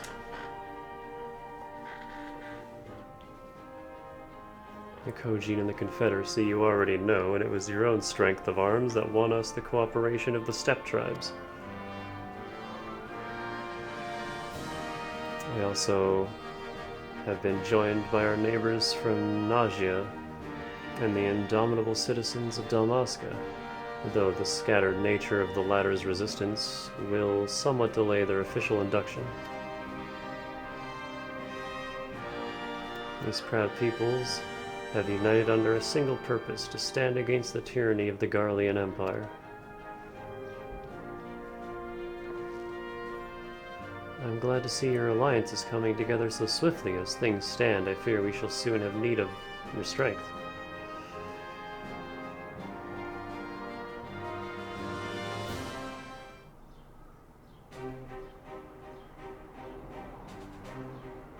I thank you for bringing me news of Alphino. His fate is never far from my thoughts, not only because he is our emissary. As for this sudden deployment of Imperial forces, I agree that Ala Mhigo would be wise to shore up its borders with all haste. Every report we receive from our shinobi indicates a massing of troops in the western provinces. It seems all but certain that the Empire is poised to bring down its fist upon Eorzea. Oh no, the Fire Nation is attacking! And I would help deflect that blow, but I cannot risk sending reinforcements just yet. We will remain vulnerable to airborne assault until our wall on the burn is in place. The all-important Allagan energy barrier. The energy barrier, yes. I thought to call it something more auspicious, a name drawn from the four lords of legend, perhaps. Ceres Aegis, or some such. Well, just a thought. Now do it, I like it. The Ironworks engineers report that they have finished calibrating the generators and are ready to proceed to the testing stage. Have you time to attend the first test? You've seen the field which protected Ozzy's law firsthand, and I would be interested to hear how you think ours compares.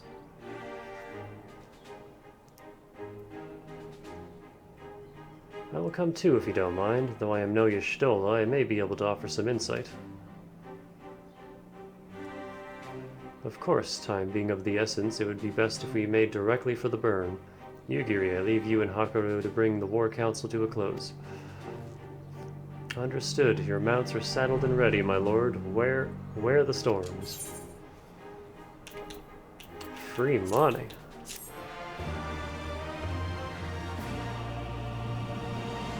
I wish it was gold and not silver, but can't have everything.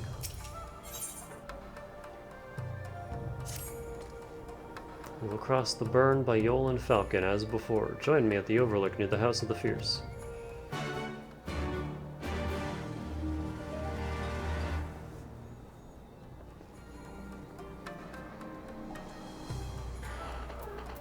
I'm sorry, boy, but you're sleeping on my mouse. And I need my mouse.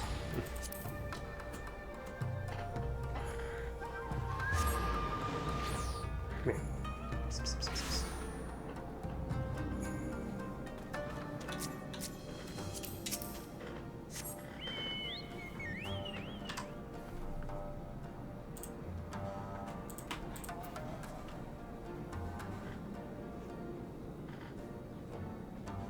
Can you get off the cord, please? Thank you.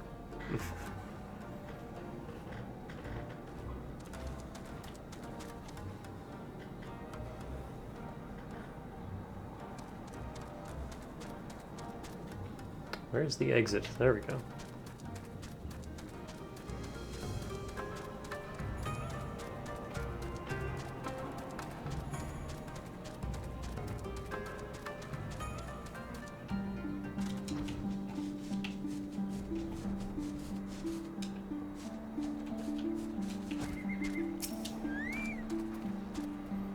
Give the word when you are ready to take wing.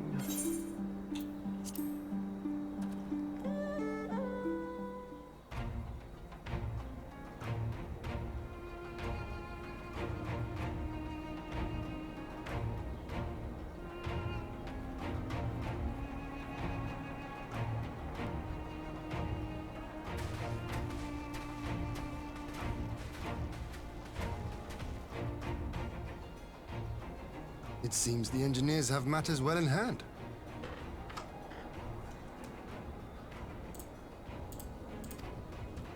Should the barrier work as we intend, Doma will be free to reinforce her allies in Ala Mhigo without fear of weakening her own borders. Honored friends, the time has come to put your hard work to the test. Start the generator.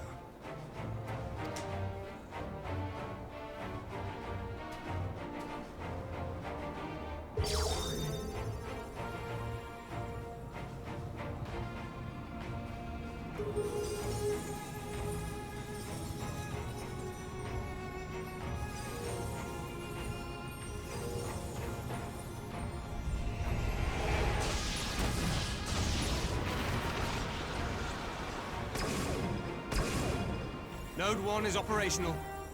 Nodes 2 to 8 are reporting similar energy levels. The barrier is forming.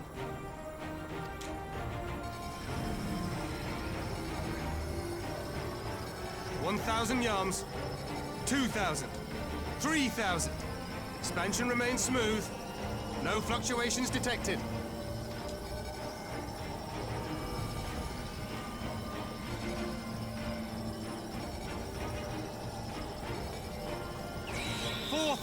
Hmm. 5,000!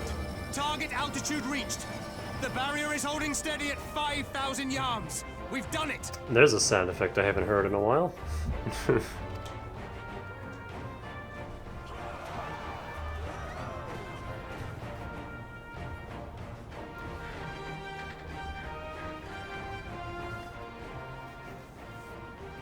Is that an Imperial airship? Of all the rotten timing. That was the King of the Hill noise in GoldenEye and Perfect Dark. But this is a gift, Mistress Alize. They can test our new wall for us.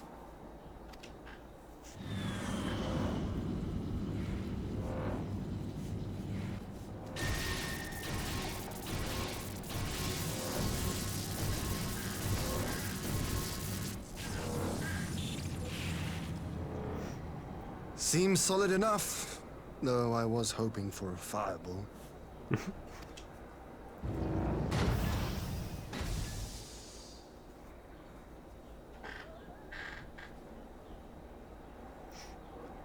Its wing looks like a weird skull mask.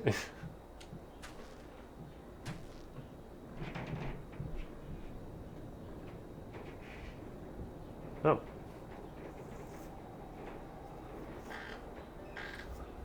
By the gods, it's Alphino. What are you? Let me go! He has my brother! Lower the barrier!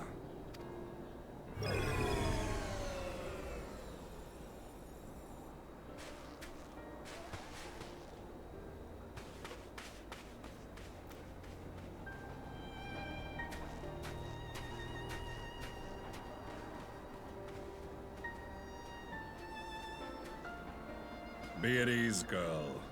The lad is not dead, merely locked in slumber. Oh no, he got soul jacked. No, not him too.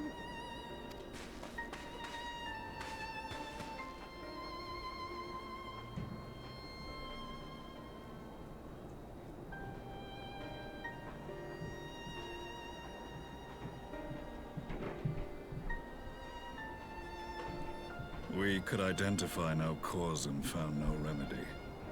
Thus I sought to return him to Doma, and into the arms of Lord Hien himself, it would seem. It is a day for fated reunions. Would you not agree, adventurer? Or should I address you as the Warrior of Light?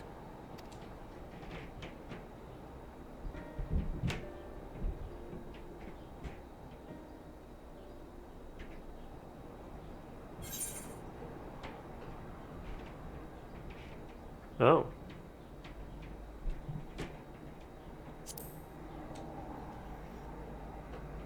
I, Gaius van Baelsar, the Black Wolf. That was the title I was given. One I have long since relinquished.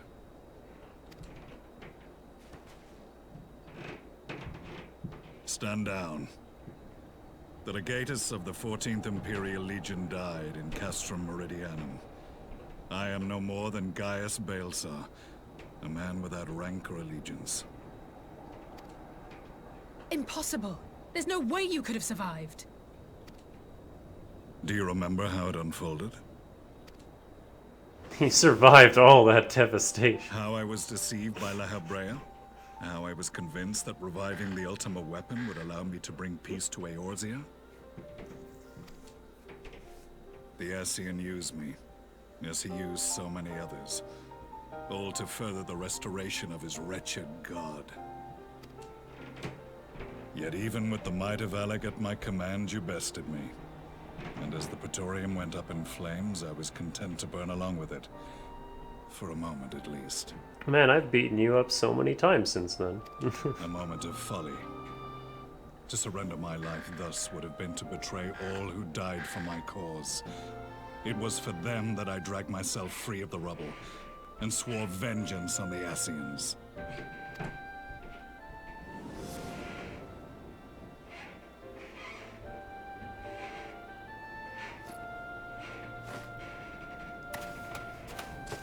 The Black Wolf has shed his pelt, never to return to Garlemald or her legions. I live now only to exact revenge. Why is it pronounced Mauld and not Mauld? That's like saying Malk.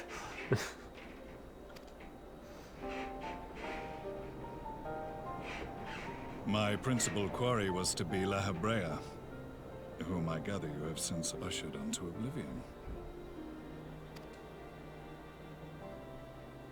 But so many more remain. Long as their kind lurked in the shadows, laboring to sow chaos throughout our world, I would see each and every one dragged into the light and put to the sword. Oh, there's a sound alert that I need. Just a 40k Marine going chaos. Are the Scions not of like mind? In this single respect, perhaps. Then I shall continue the partnership the boy began, and share what intelligence I have acquired. Among the Ascians, the Black-Masked Ilk are subordinate to those who wear red.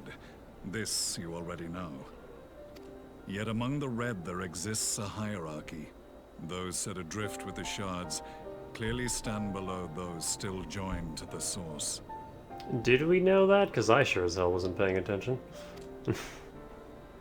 Especially since they've been gone. Who once dared to intrude upon the Rising Stones belonged to the former group, and while he was indeed a dangerous foe, his powers were inconsequential next to the paragons of the Source. The first was La Habrea, who plagues us no more. There is also the white-robed Elidibus, and the elusive Emmet Selk, about whom little is known. We have files on La Habrea and Elidibus, but I believe this Emmet Selk is new to us? As I assume my brother told you, we have evidence to suggest that an Ascian now walks in the body of the Crown Prince. Have you identified this interloper? Elidibus seems the most likely culprit. As emissary, it is his role to maintain the equilibrium between darkness and light.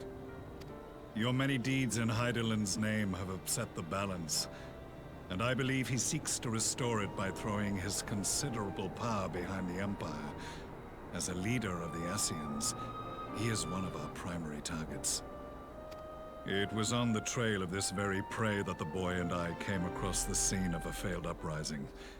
In the absence of a single Garlean casualty, we inspected the bodies of the rebels, and the lack of any external injury drew my immediate attention. They had been slain by Black Rose, an alchemical invention of the Imperial Army. When I yet served as legatus, I ordered its production halted, and all stockpiles destroyed. Toxic gas is not a tool of conquest, but of extermination. Toxic gas? This must be the new weapon Maxima warned us about. Something deadly enough to sweep away all resistance in a matter of hours. Gods. You don't think they're planning to use this in Alamigo, do you? Put your fears to rest. We infiltrated the production facility and destroyed all existing stores of the chemical along with the plant itself. Even should they rebuild the operation, they will not soon manufacture another batch. Regardless, I would draw your attention to a directive we discovered in the plant's records. The document was marked with a recent date and authorized with the signature of one Zeno Galvas.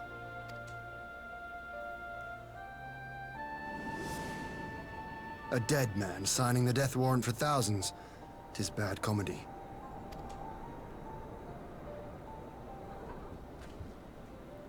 But the tale does not end there. Within that same facility was a chamber filled with devices of elegant design. Cloning technology, we realized. And what should we find in each and every incubator? But a young Emperor Solus.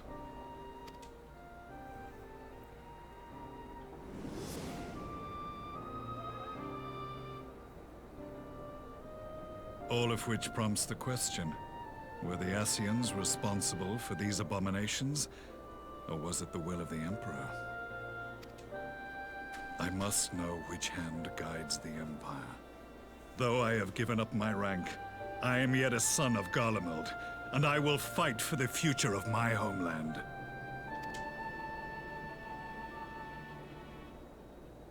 It is time I return to the hunting of shadows. We should focus on our common foe. To reopen old quarrels now would serve no purpose. You saved my brother's life, so I'm willing to let sleeping dogs lie. But in truth, it's not my decision to make.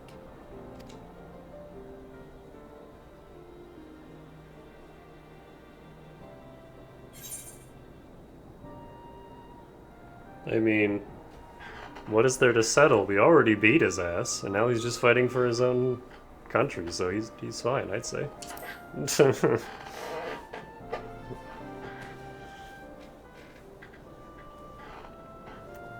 There was a time when I scorned those who placed their faith in false gods, even as I, in my blinkered conviction, place mine in Ascian promises. Unlike yours, my strength of will and my restraint was found wanting. We shall meet again, warrior of light.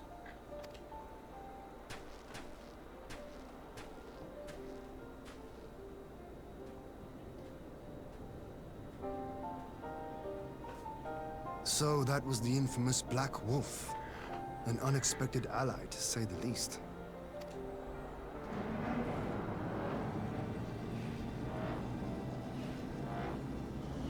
Well, I am content to leave the fine-tuning of the barrier to cleverer minds. Let us bid our friends from the Ironworks farewell, and see what can be done for Alphino back in Dorma.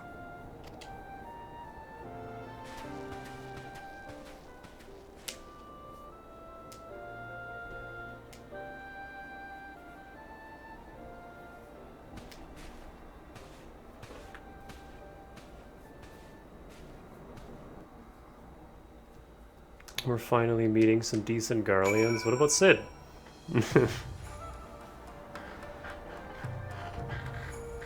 And also Fufucha, the botanist guild leader, she has the third eye on her head, so I assume she's Garlean as well. And she's adorable.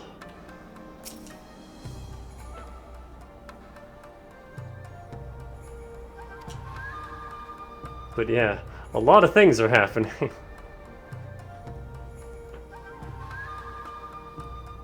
And Nero, is Nero decent? He's not directly opposing us anymore.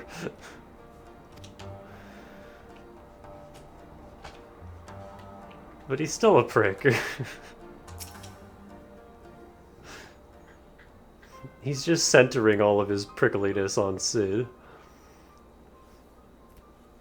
Alphino is safely ensconced in a private chamber. That's a word. My finest healer is examining him as we speak.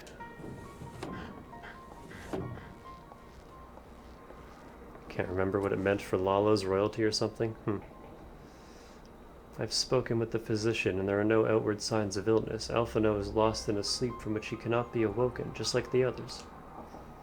It seems that even the lands of the Empire were not far enough away to escape that cursed voice. I share your frustration, Alize, I do. But now, the funny thing is, if this was actual Danica, she could just hop into the spirit realm and find their souls.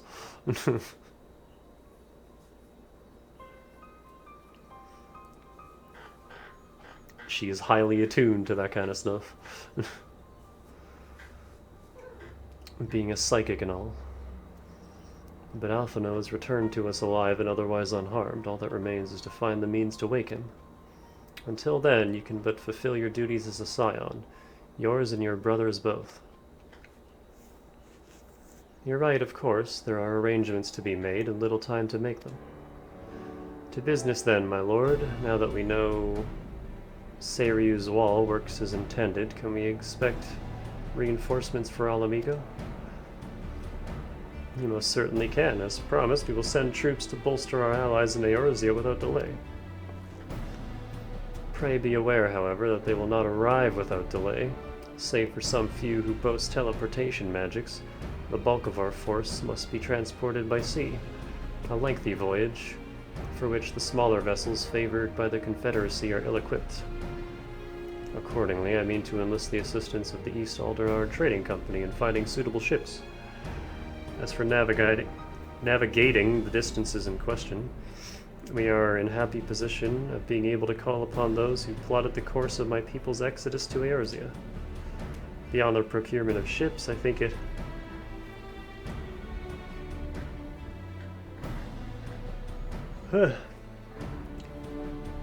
unlikely that our East Alderard friends will consent to any involvement in military operations, but I am certain they will afford Alphino a berth aboard one of their vessels. I shall have a Kyrgen accompany him every elm of the way to the Rising Stones. You have my thanks, Lord Hien. Yugiri, I will go on ahead with our friends to Alamigo. Enlist all those capable of teleportation and put them at the disposal of the Eorzean Alliance as soon as possible. They will form the vanguard. Yes, my lord. This is exactly what we'd hoped for. Lys and the Alliance leaders will be glad indeed to welcome the combined strength of the East.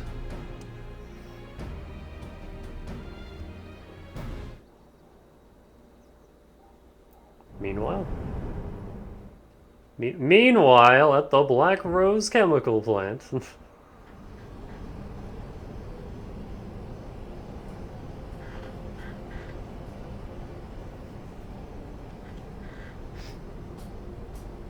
Is this the end of a patch already?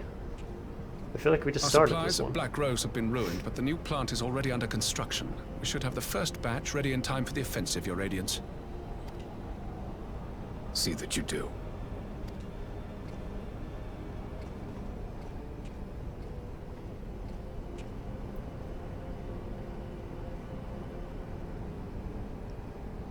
Ah, yes, the infamous Black Rose. If I recall correctly, Gaius did not much care for the invention.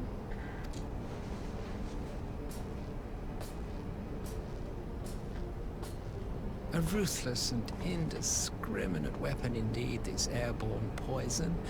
It seems you are capable of making decisions worthy of your bloodline. With no gift for sorcery, we Garleans must look to Magitech to even the odds. If it spares the needless deaths of our soldiers and serves the cause of this empire, there is no method I would not employ. How very noble of you. Truly, though, I must commend you for embracing your role as Emperor. You play the part of the determined ruler well. Sometimes even I catch myself believing.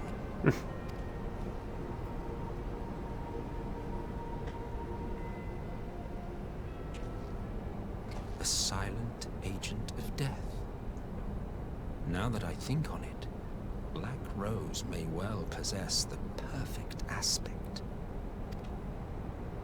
Slowly but surely, the deluge of light has worked upon the ether here in the source, and the gas should be most susceptible to its influence. Well, I shall leave you to your own devices. Go forth and bloody the land with your grand and glorious war.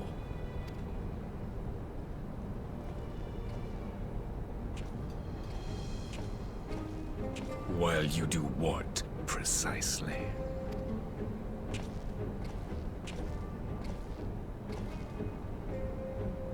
Need you ask? I will be doing what all Ascians do.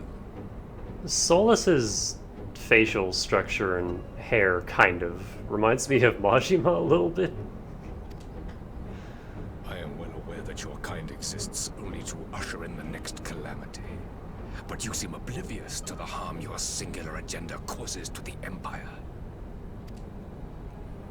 And just like the cocky way he carries himself. You cannot have forgotten the events which followed your mortal demise.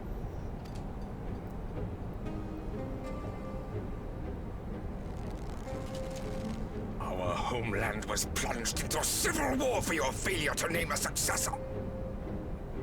The edifice you so carefully constructed was but a hair's breadth from collapse. Oh yeah, Majima is much cooler than Solus, I'm just saying.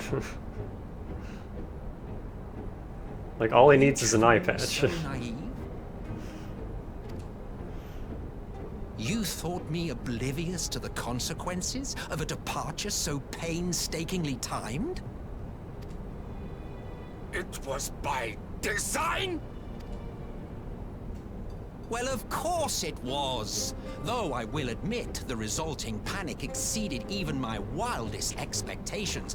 But how can you be surprised? Throwing the world into disarray was the very purpose for which this nation was, as you say, so carefully constructed.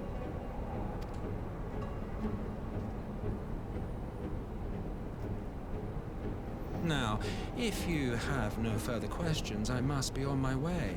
Man, so I knew the Ashians were the big bads behind the scenes, like, you know, the true final boss kind of thing, but I wasn't expecting the entirety of the Empire to be just like a toy, a tool that they made as a means to an end to blow up the world.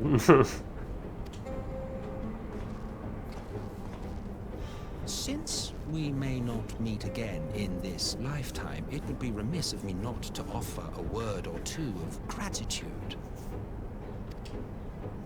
I really must thank you for this surplus of vessels. I can mold any host into my own image, but having bodies tailor-made for me in this fashion is so much less tiresome. You dabbled in Allagan cloning techniques, yes? It certainly is a compelling, not to mention entertaining, field of research. And specific. And of all the options available, you chose the founding father on whom to experiment. You have a twisted streak to you, Varus, like grandsire, like grandson, eh? If events play out as planned, this will become something of a family enterprise. You will be the capstone of this world, I the anchor and shard, and together we will give the lie to this star's fraudulent existence. We haven't seen the Enterprise in a while, huh?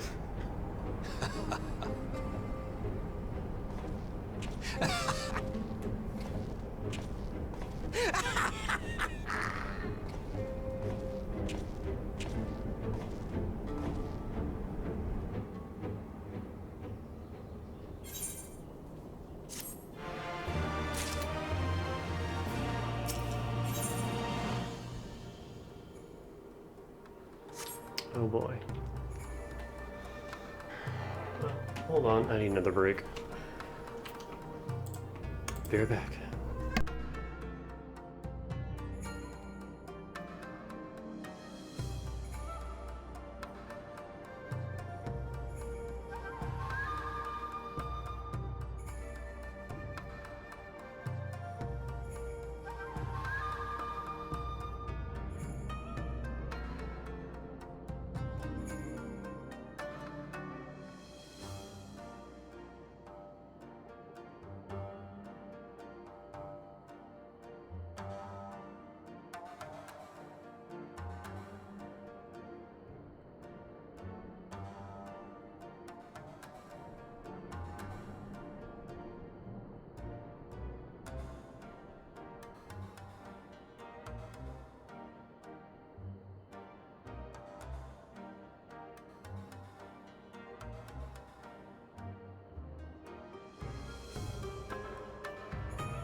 Alright.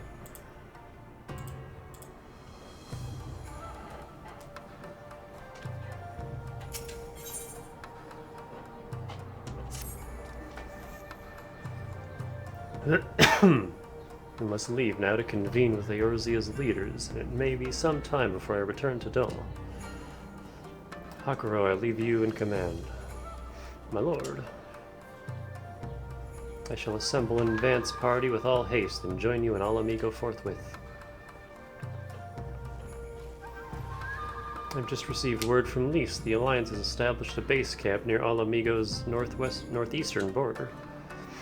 Once we've arrived in the locks, we're to report to a resistance officer stationed in Porta Praetoria who will point us in the right direction. Let's not keep them waiting.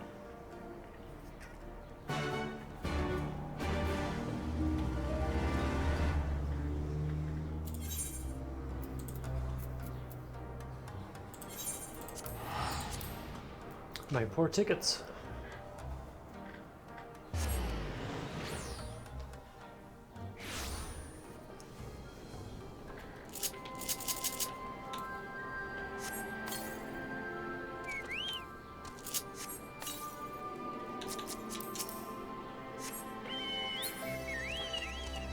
How much longer do we have to go? Tongs, what number is this?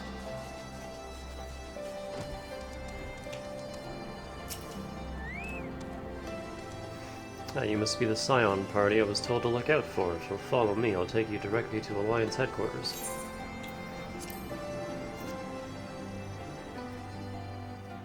Four counting this one?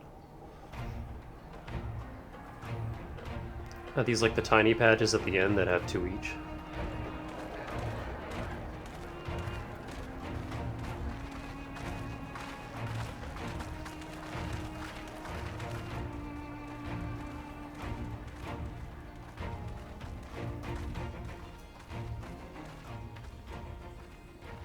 Welcome back, you two.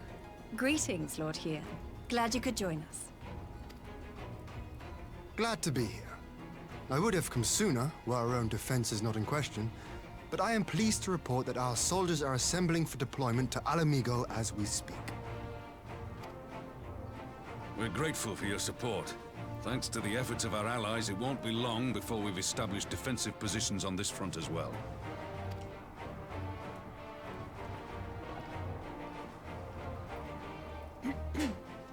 We have some good news too. Alphino has come back to us. As for the bad news... He's been soul-slurped.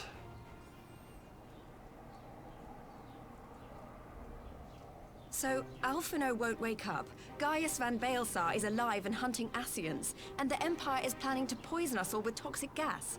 Does that sound about right? Ordinarily, any one of those things would have left me in shock. But the way things have been lately, it's all starting to seem pretty normal.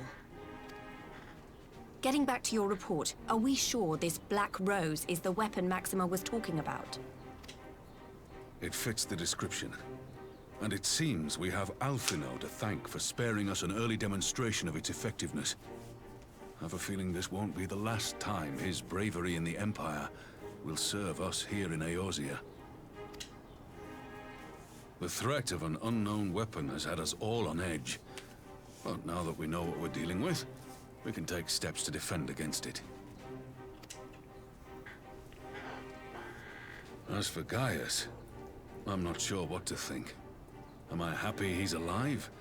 Not in the slightest. Am I happy he's hunting Ascians? Aye, I'd have to say I am. Oh, speaking of Garleans you didn't expect to see, we have a tale of our own, as it happens. When we sent envoys to the Imperial Army to request talks, they returned with the message that Varus Zos Galvus would be attending.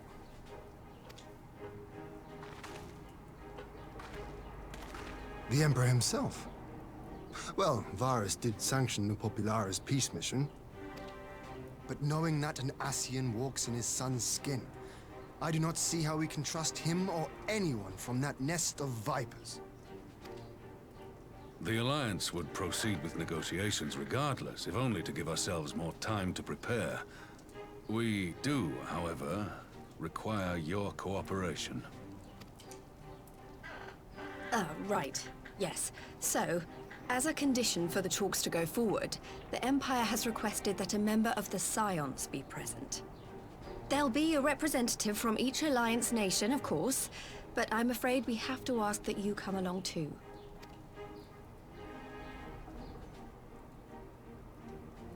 God, Lise, you know how much I hate politics.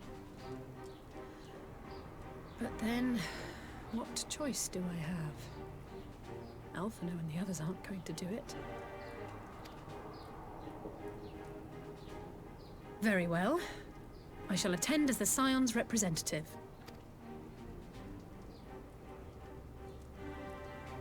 In case you're wondering why I didn't ask you, the Empire also requested the presence of Eorzea's champion.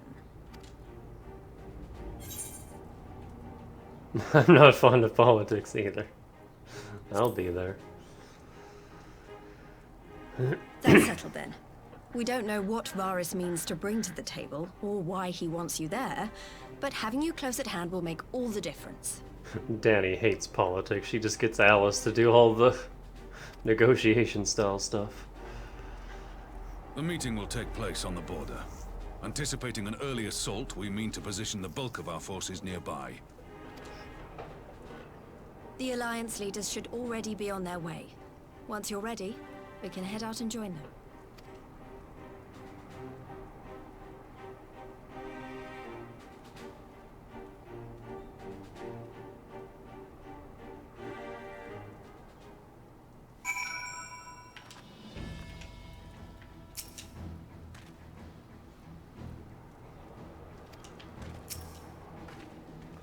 Well, I don't suppose it's polite to keep an emperor waiting too long, shall we? Parley with the emperor? Yes, no.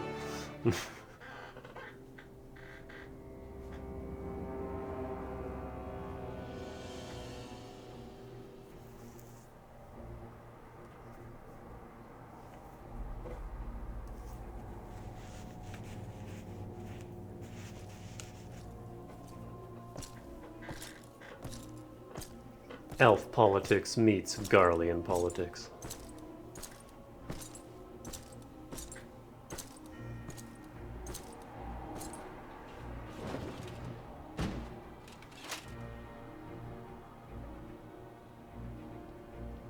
That can't be comfortable. Esteemed representatives of the Eorzean Alliance. On behalf of the Garlean Empire, I thank you for inviting me here today. As this parley was convened at your request, I invite you to speak first. Very well, Your Radiance.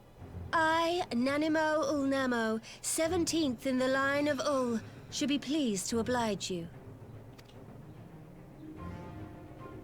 As recent events in Alamigo and Doma have made plain, the subjugation and exploitation of neighboring nations is not a sustainable policy.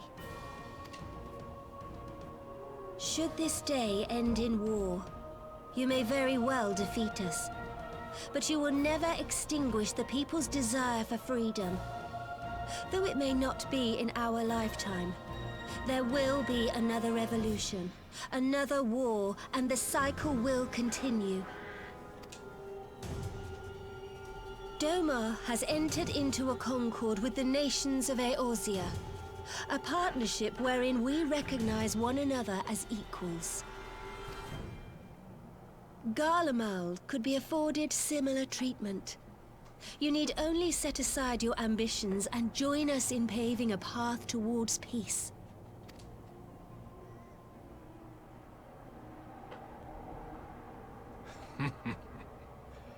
You will not win me over with sophistry, Your Grace. As you know only too well, this alliance lacks the strength to keep the peace within its own borders. Even now, your struggles with the Beastmen continue unabated. Divided, you sow this fertile soil with the seeds of your differences and reap naught but discord and chaos for your trouble. Eorzea must be united under one leader, one purpose. I would offer you both and bring an end to your strife. With all due respect, Your Radiance, the only thing that you offered the people of Alamigo was fear and hopelessness. The citizens of Dorma can also attest to the meager arms of Imperial rule. There is no purpose to be found in a life of oppression, each day more uncertain than the last. Our people are willing to die for their freedom. A great many already have, and countless more will, if we don't put an end to this madness here and now.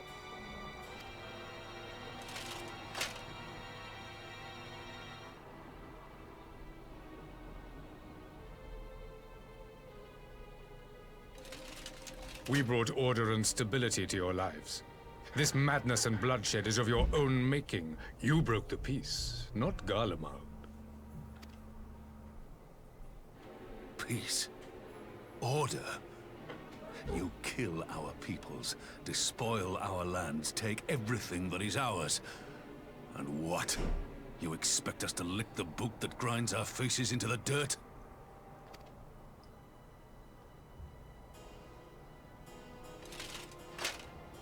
I expect you to weigh the costs.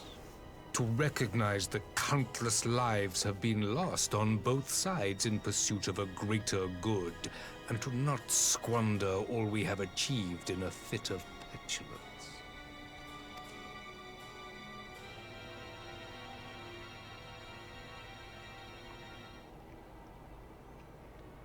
Your Radiance. I fear I can personally attest to the dangers of pursuing one's vision with such righteous fervor.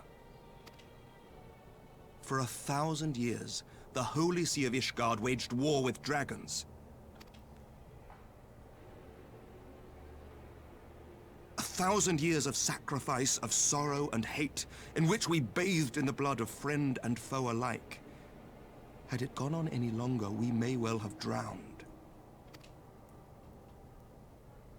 Yet we have chosen to raise ourselves out of this bloody spiral, and have since made peace with our former enemy. So I understand. No doubt the dragons were more receptive to your overtures in the wake of their leader's demise.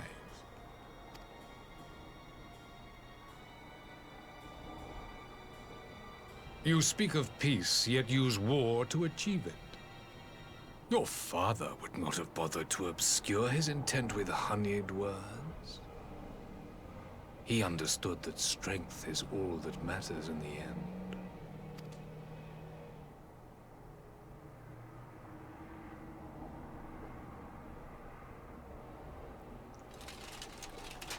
Without his clarity of vision, I can but wonder what will become of Ishgard and her people.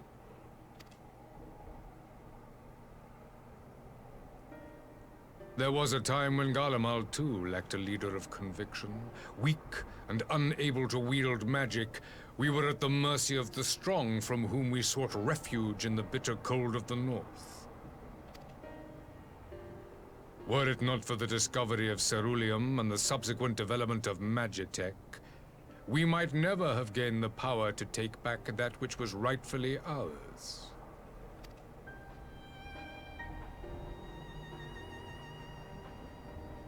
You speak as if your people were the first to have been driven from their homes. Limsa Lominsa was built by wayward souls in search of a place to call their own. On the shores of Vilbrand we found it, and from those humble beginnings did we grow and flourish. And all without robbing our neighbors of their liberty. Those two voice reads had drastically different volume mixing, what the fuck?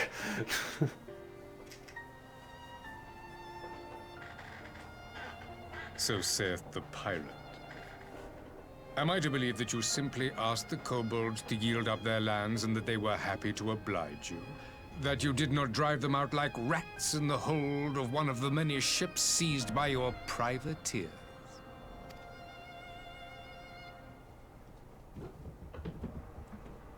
I will concede that after centuries of exile, reclamation may be mistaken for invasion. Nevertheless, it is not. And those who till stolen soil have no right to object when cast out in turn.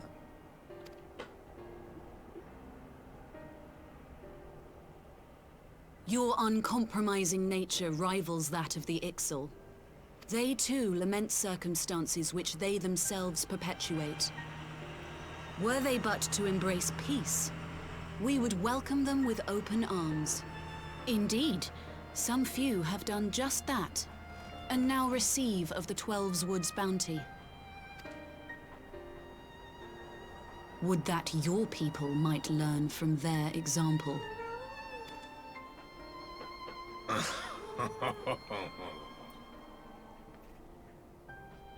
You dare compare us to the Birdmen? You who thought to invoke the 12 and threaten all of creation? All of Varus's responses are just no you.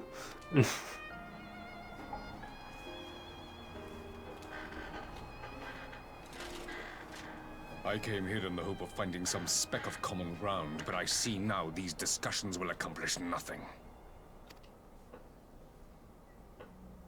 Despite what you people may believe, I am not one to choose the sword over the olive branch. 'Tis but a pity men are loath to accept one without first being shown the other.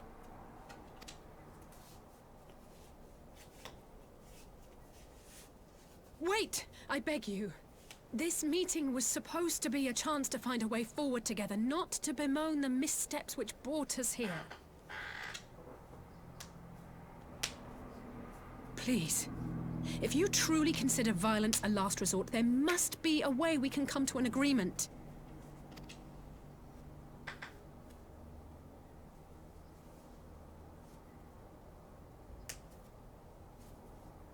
As Mistress Alisaie says, we did not come here to bicker over the past, but to discuss how we might strive towards a brighter future. Emperor Varus, may I suggest a short recess, that all present might compose themselves prior to beginning anew?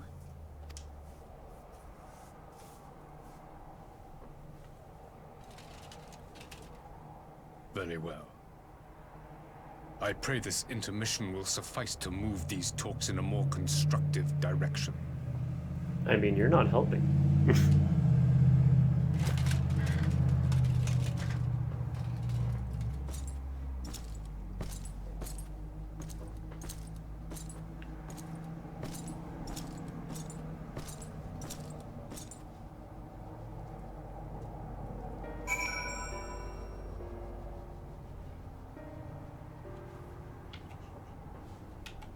I'm just sitting over here thinking, man, what if I just killed him right now? What would happen?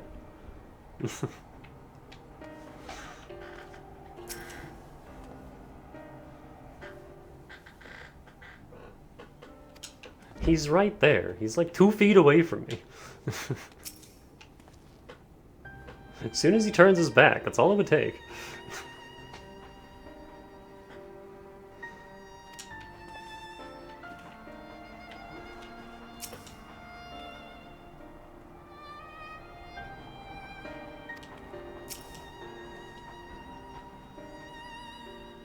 Why do I get the feeling the Emperor is hiding something?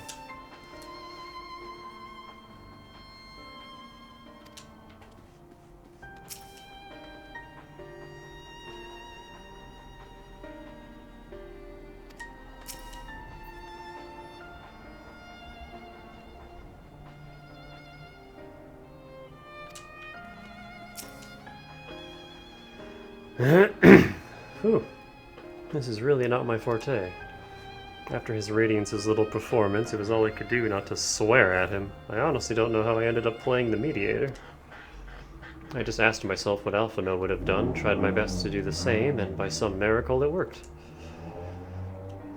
There really is no common ground to be found with that man, nor do I think he looked for any, so the question becomes, why did he come here? What did he come here to do? Because you may be certain it wasn't to make peace. Whatever it is, I can't make it out. Not yet, at least. We do have a little time before the parley is due to reconvene, though, so why not try consulting our illustrious leaders? Mayhap they have some insight to share. Only some of them, though. I will say one thing for this Varus. He is well versed in Eorzean history. His interest in our affairs is that of a beast in its prey. The conqueror would know his enemies. All should know their enemies, yet there is much and more we do not know of the Empire. And it's up to us to change that. You would have me ask the Emperor himself? Well, mayhap there is some wisdom in that.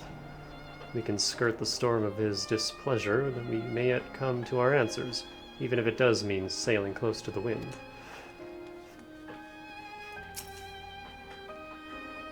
All of her dialogue is like pirate-isms. 12 have mercy, but for Lady Alizé's timely interjection, we might well have come to blows at the negotiating table. I mean, that's why I'm here, right?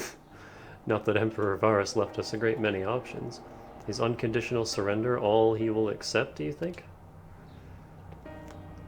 Ere he arrived, I'd have said yes, but having heard him speak, I cannot help but think he came with some other end in mind.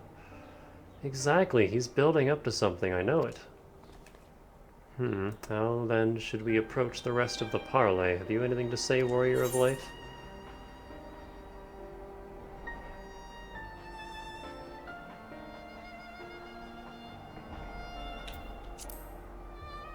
Let's maybe not bring up his dead son? You believe he is more apt to reveal the truth if we put him at his ease. Mayhap you are right. Thank you, Danica.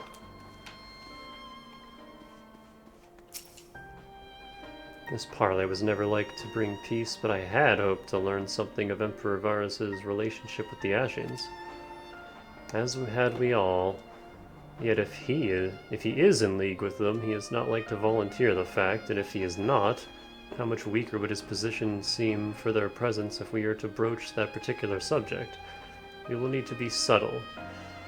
Would that I knew more of the man. If you would indulge me, Lord Hien, you received an imperial education, did you not? Is it true that the Emperor's will is considered absolute? There is no higher authority in all of Garlemald, nor else in the heavens, come to that. Veneration of the gods is forbidden, the only worship permitted being that of His Radiance's own person. That sounds suspiciously like a religion in itself. I share your disdain for their hypocrisy.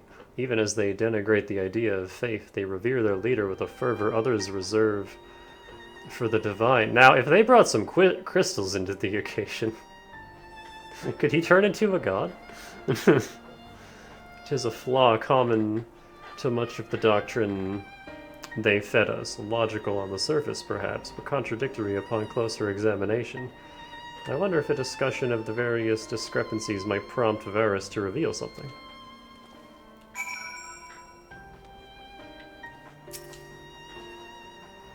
Spoken with everyone then? Good. Now all that remains is to awall the pleasure of the Emperor and hope we fare better at the second attempt.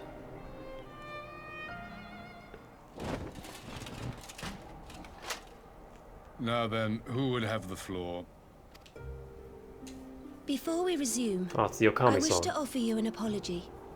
After you graciously accepted our invitation to discuss an armistice, we have done naught but rebuke you at every opportunity. I believe I speak for all of us when I say we are deeply sorry for our discourtesy.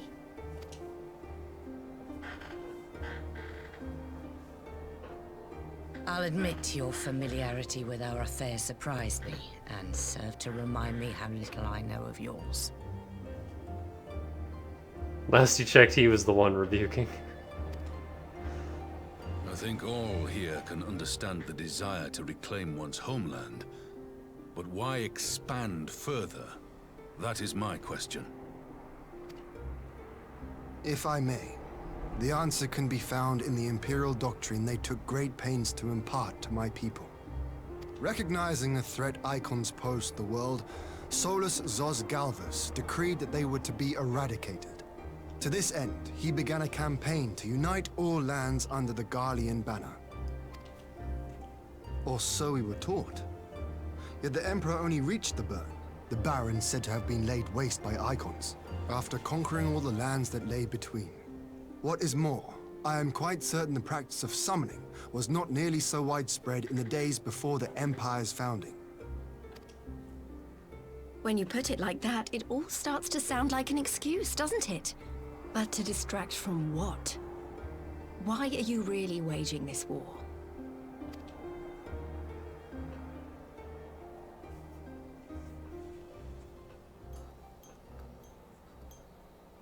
Those are some big-ass mobs. Finally, you ask the right question. I can but hope you heed mine answer and at last accept the righteousness of our cause.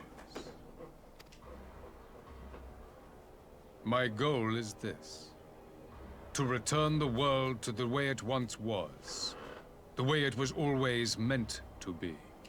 In doing so, mankind will be made whole once more. Make us whole again, Isaac.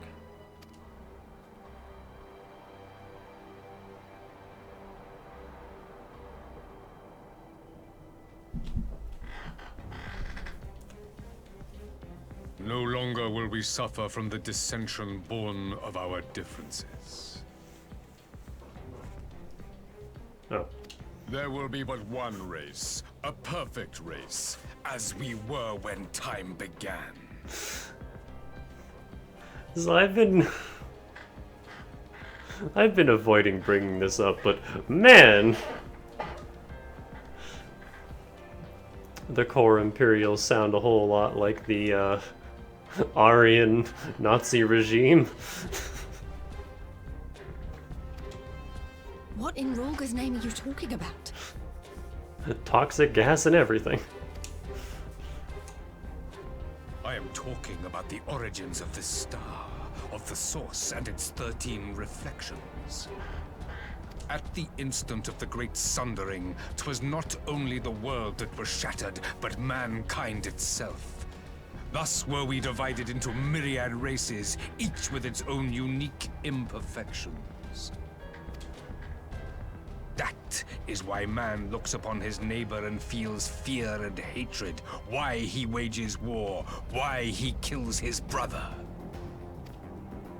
You all in your own way have proven as much today. The peace you seek is but a fleeting solution to a fundamental problem.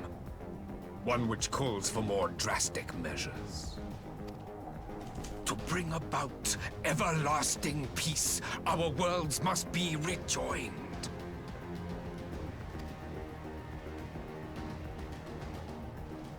That is the goal the Empire would see realized. The glorious future unto which we shall one day shepherd mankind.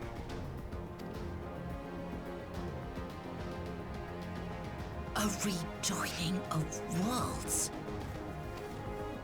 I have heard this tale of the Source and its reflections before. Are these not the self-same desires as the Asians? Emperor Varys, do not trust in their words. They will lead you to your doom. My father thought to use them, but in the end he succumbed to their temptations. He embraced summoning like so many other pawns before him. Do not tell us you mean to do the same.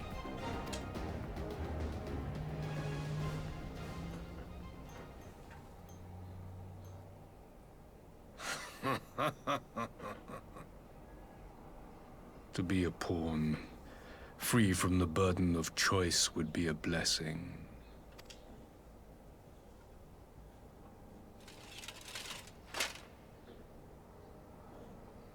But I forswore that privilege the day I learned that the Glaceon Empire was built by the hand of an Asian. There it is.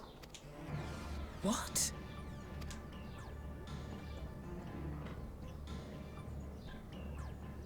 Yes. My grandsire, the former Emperor, is of their number. And who better to build an empire capable of bringing about the calamitous change we desire? Would you condemn me for this alliance? For bowing to the will of these shadowy masters, when the prize is true and lasting peace?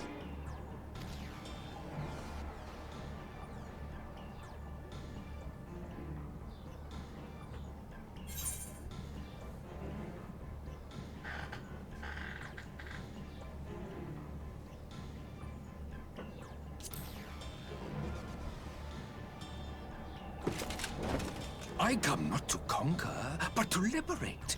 To free man from the prison of divergence. Imagine a world united. One perfect race beneath a single standard. An army before whose might these servants of darkness and light would fly as leaves in a storm, never again to meddle in man's affairs. We would be the masters of our own fate. I bid you join me, not as subjects of Garlemald, but of a new nation. And together we shall win freedom for ourselves and generations yet unborn. You want to trigger another half-dozen calamities? You can't be serious!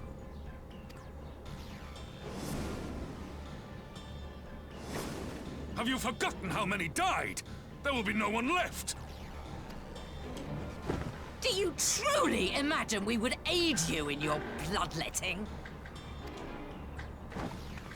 It is unthinkable, unconscionable.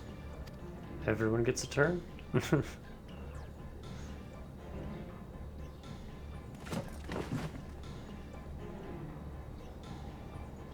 And what is the alternative? To be as cattle waiting for slaughter? I would have us work together, that we might take fate into our own hands! Into your hands, perhaps. But what of the other worlds, your radiance? With every calamity, you obliterate a star and every soul that dwells on it. To the Ascians, we are all but tiny, momentary specks within an indifferent universe. We cannot hope to oppose them until we have been made whole once more.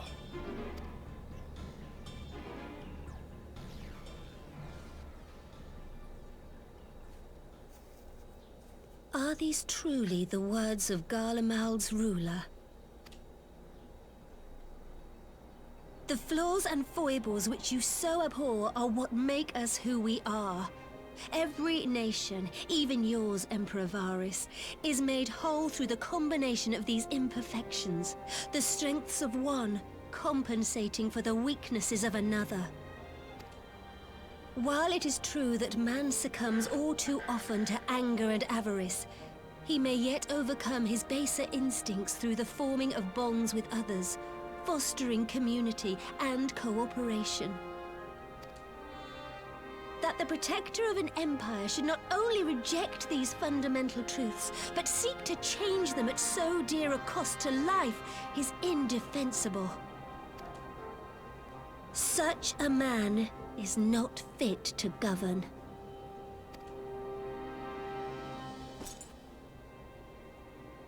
And you, warrior of light, would you refuse me as well?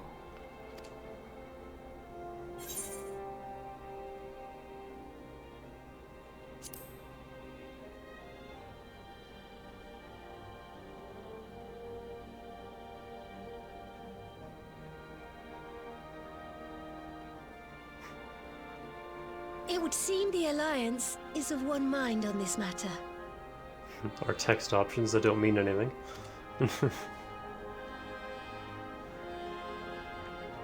It's not like we get to hear our characters say them. You Eorzeans never cease to disappoint me. Though I suppose I have only myself to blame for expecting more from savages. This discussion is at an end. I bid you make ready for our next meeting. It will not be at the negotiating table.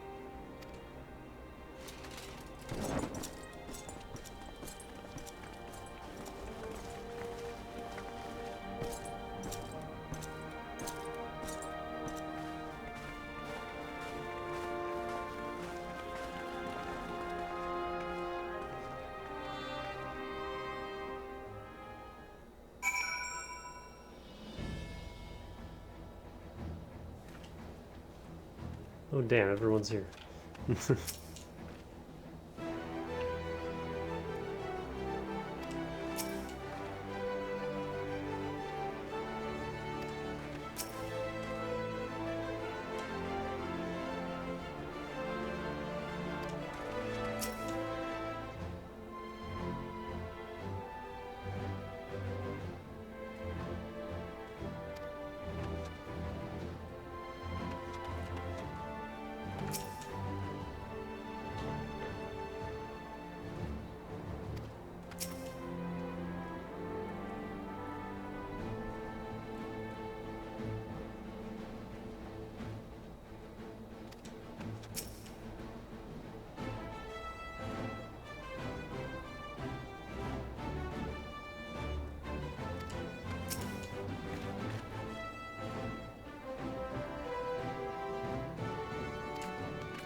Oh yeah, Lucia's a guardian too.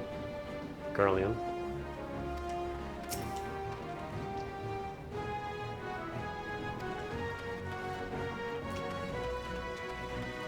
She's also pretty damn hot. I came back to find Doma's advance party ready and waiting for battle, so as worrying as our little chat with the Emperor was, it did buy enough time for at least some of our allies to arrive.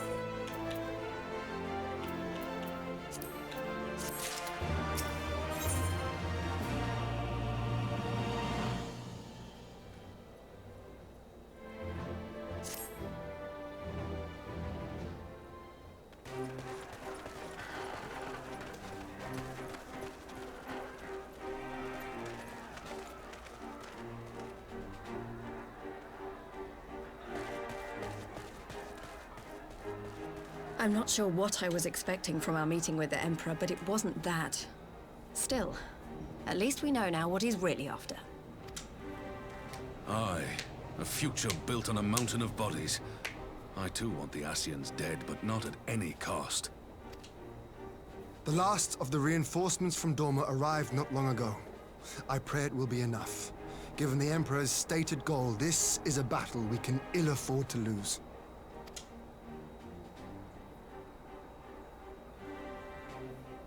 If the Gallians come in force, we may not have much say in the matter, even with our combined strength. We knew from the first that the odds would be against us. But if there is even the slightest chance of victory, we must do everything in our power to seize it.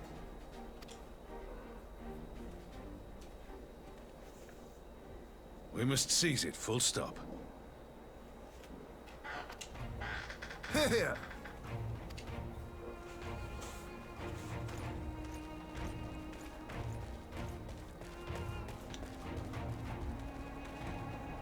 The two of you are to join an irregular unit and support the main host. I won't bother asking if you're minded to fight. After coming this far, how could I not? And for once, there's no one around to countermand me. Not that they would. Not even my brother. But we all know who'll really make the difference. Ready to frighten some Garleans?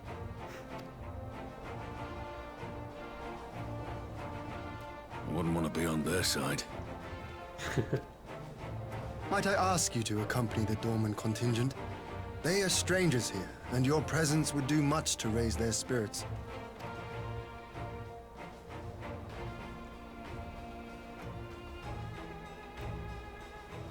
We would be honored.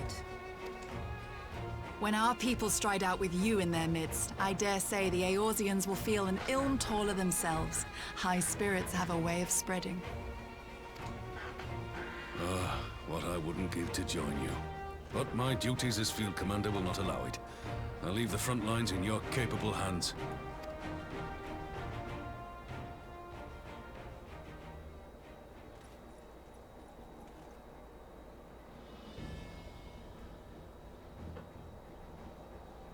Comrades, ready your arms.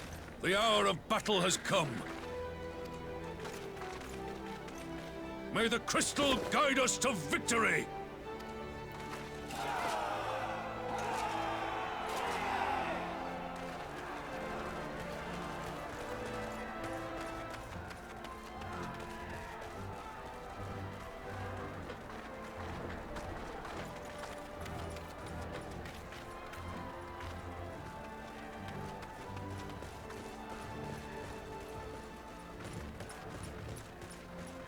Since the others couldn't be here, we'll have to fight twice as hard. If Alphinaud wakes to find the Imperials have won, I shall never hear the end of it. It's strange. I thought I would be terrified when the fighting started. I just realized all these barricades are made of wood. That seems like a horrible idea. I should be terrified.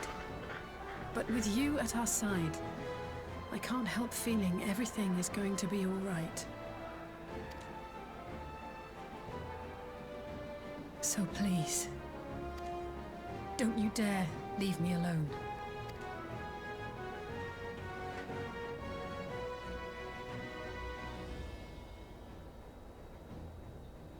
No matter what happens, we have to survive together.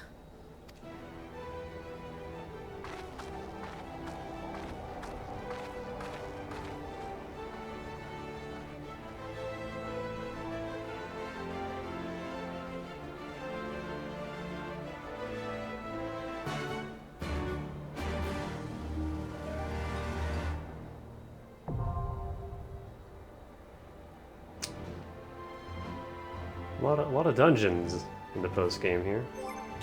Are either of you on? Oops. Oops, oops.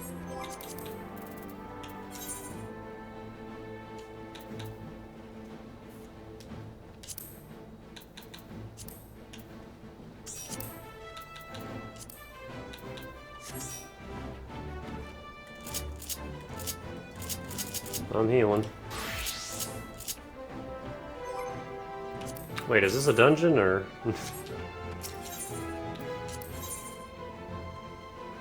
Yeah, okay.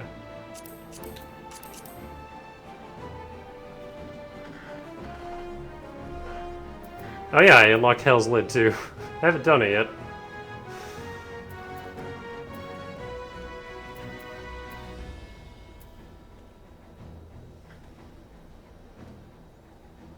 Gimlet.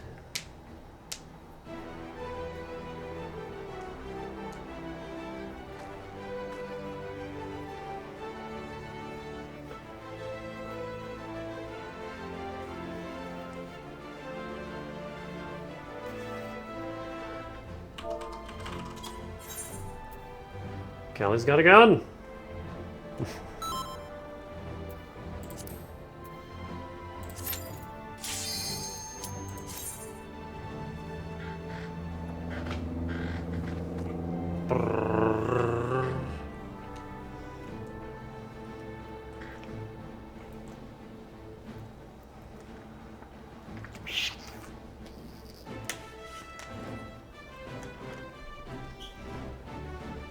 Ah, we startled the second DPS.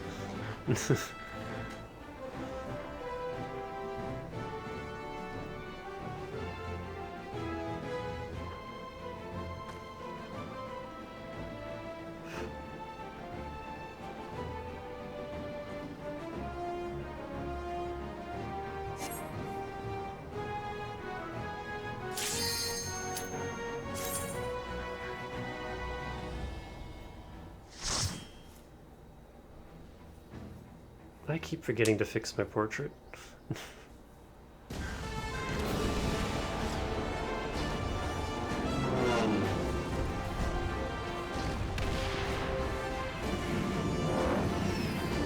Oh, it's Saving Private Ryan, Final Fantasy Edition, I see. Got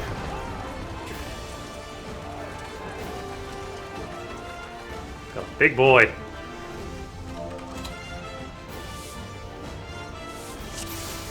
He's sweeping.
I read that as pug snacks.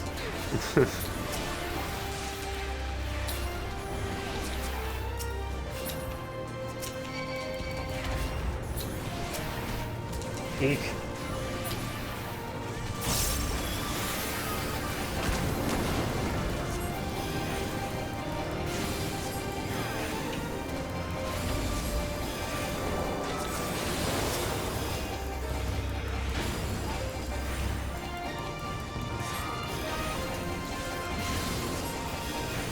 I like the main theme of Stormblood playing through the dungeon. It's cool.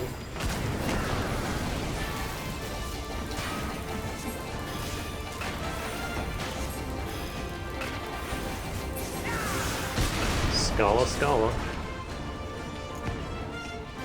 Alright.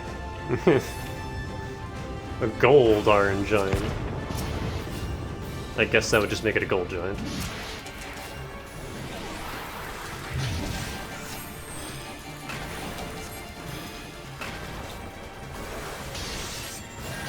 Oh, that wasn't a party-wide attack like they usually are.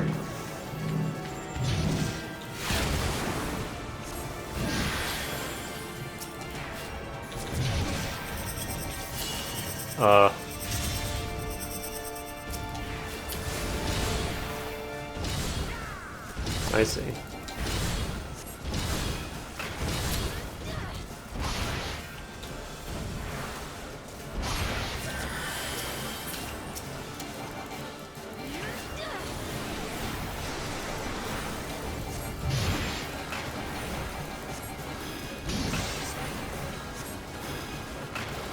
This is the party-wide attack.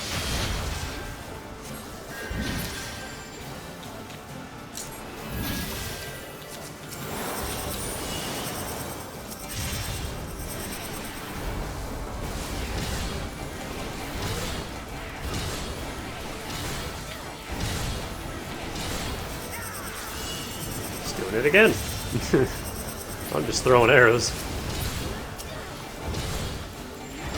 Because I have to stand still for all my other casts.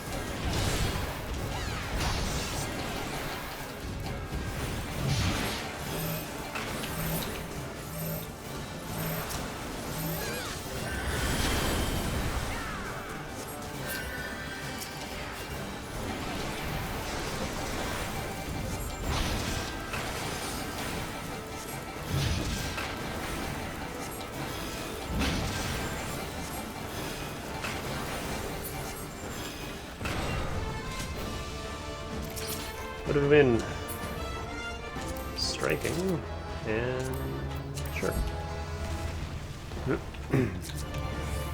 Uh-oh.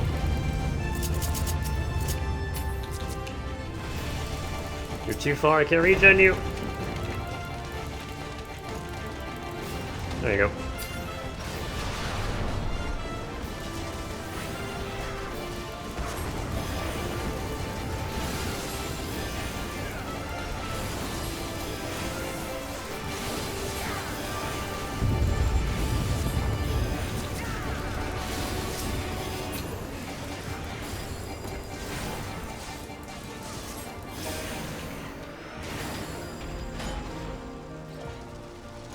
Oh.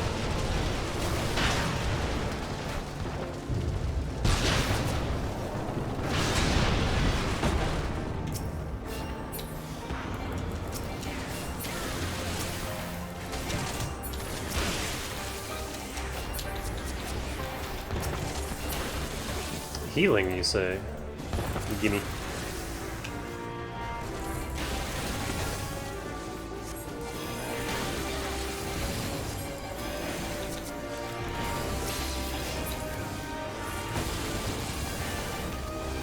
It was so blue you thought it was blocked.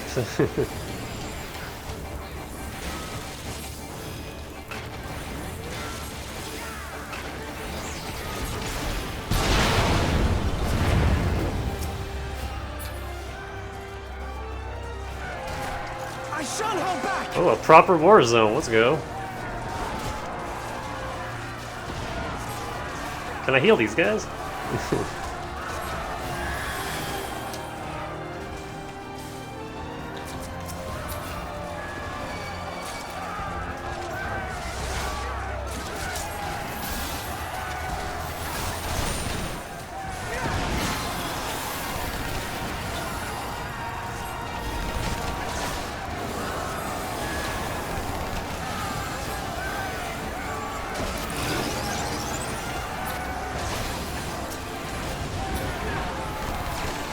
guard scorpion again.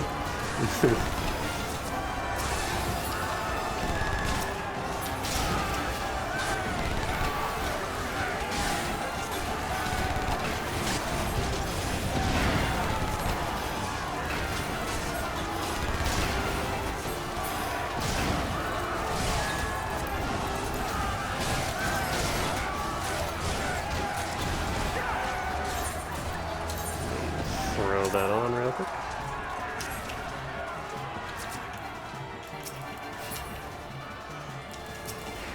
What is this? Ow.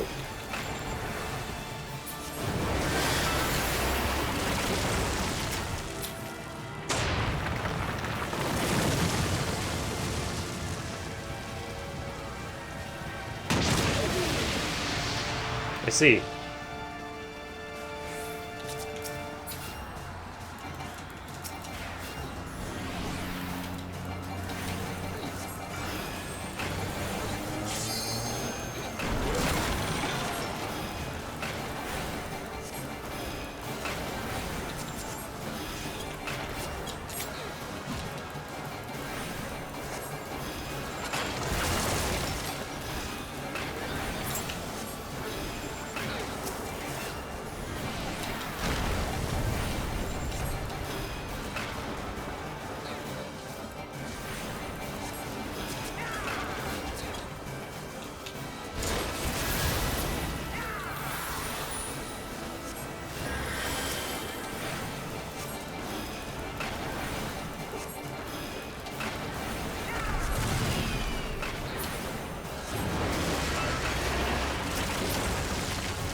Ooh, not a lot of time to react to that one.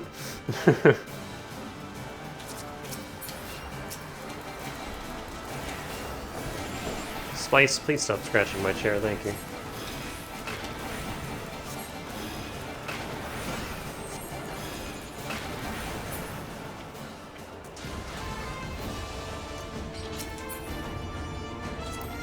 Maiming I don't need, fending I don't need.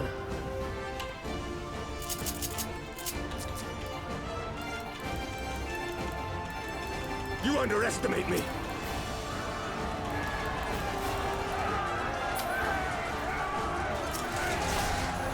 Emmerich!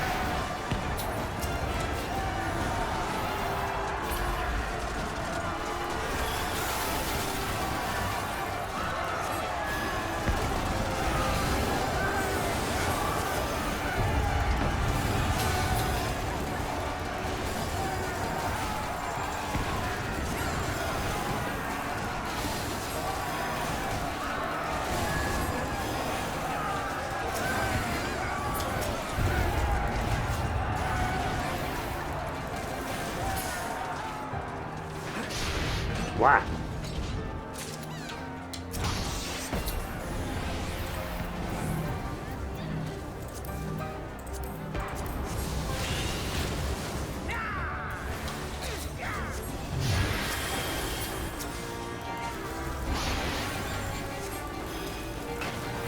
Like, Connie's Sen is also a white mage, so we got arrow double stacked on this thing. I don't know, it's just funny to me. Had to reach in. Tank!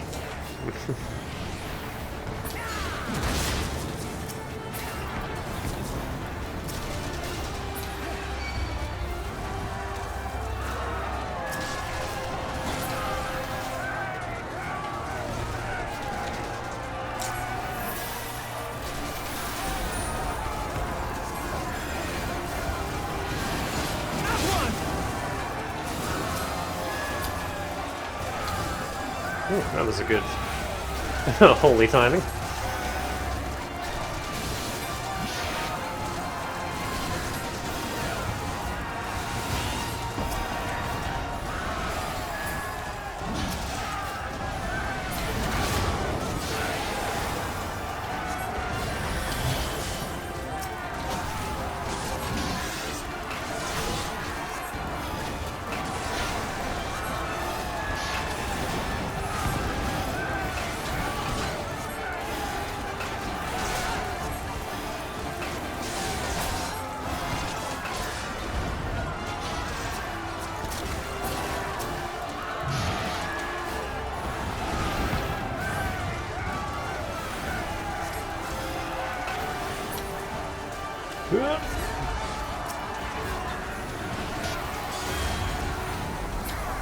Ow.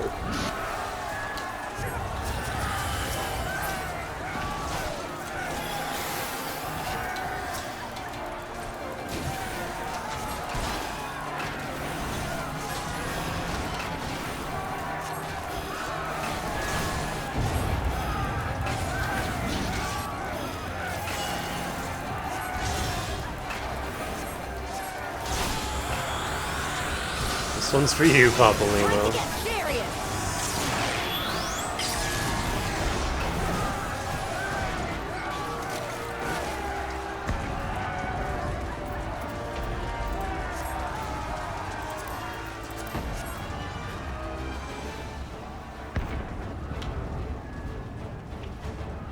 Ow. I guess I don't need any of the slaying and striking stuff because I have the Scala gear already. Scala. Oh, what the hell was that game called with the robot ladies? This is that, before that happened.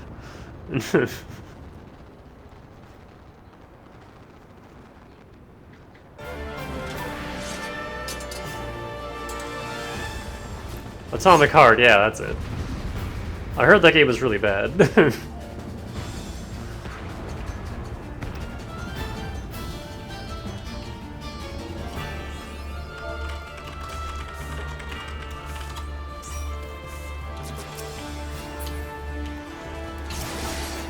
Ah. We're starting with that, are we?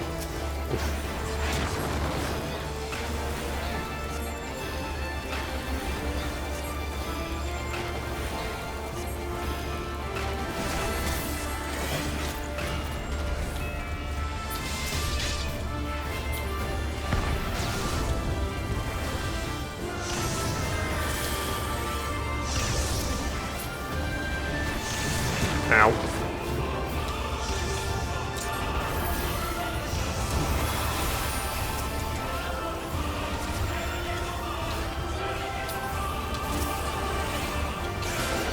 Ow.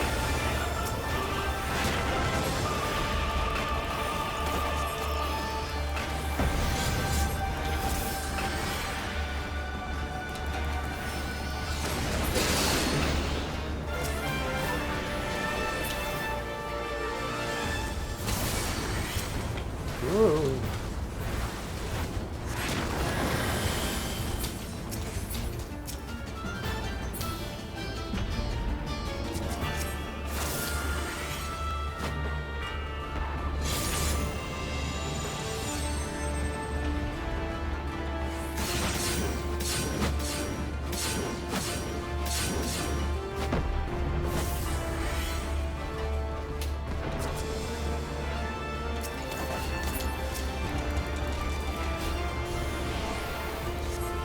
Oops. There we go. You ever just suddenly forget your buttons?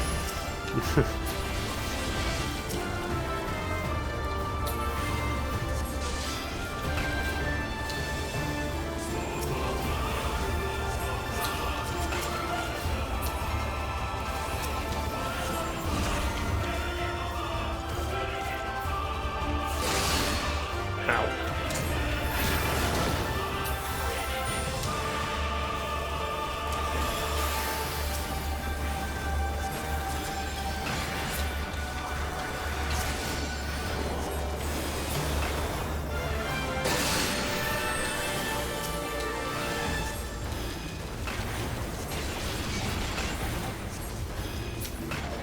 Phase 3? What hit me?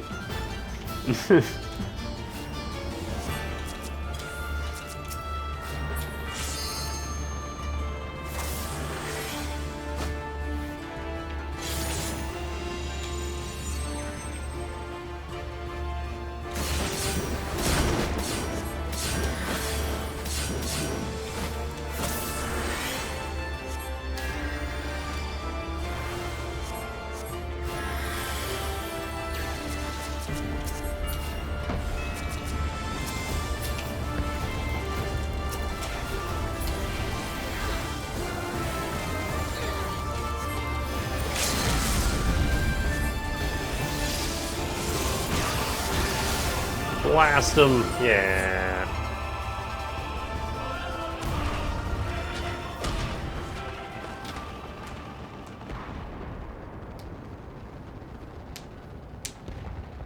We have served our purpose. Come, we shall withdraw for now.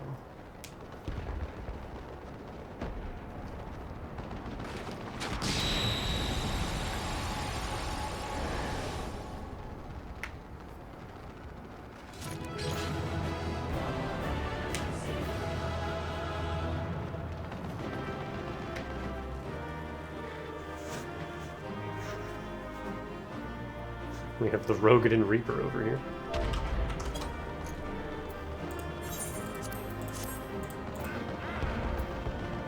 Casting? No.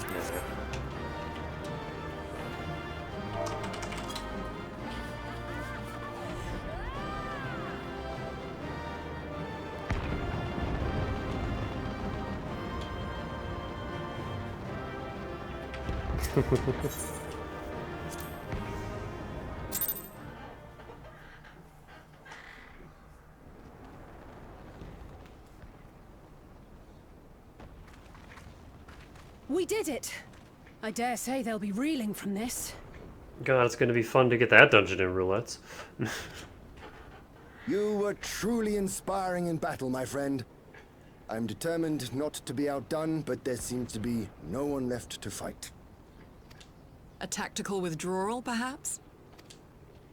We should give chase. Finish them off while we have the chance. Imagine the other surprise when they wake to find the war already won.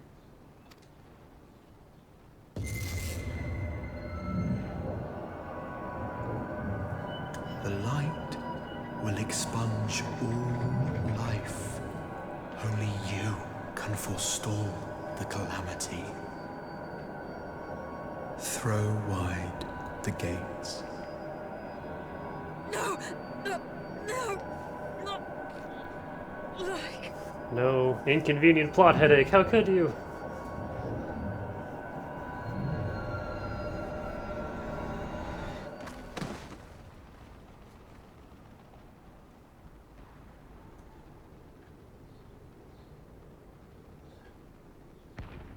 Oh no, don't tell me.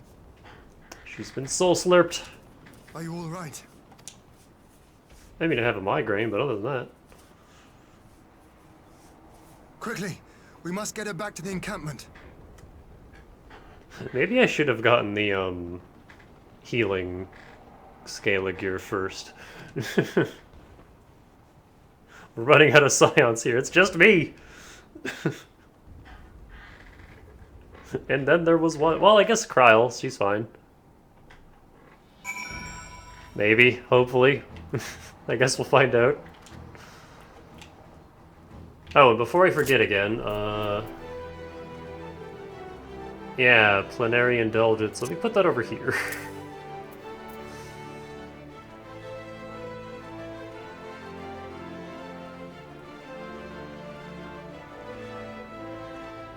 I never used Tier 3. Let me put this over here so I actually see it and maybe remember that I have it.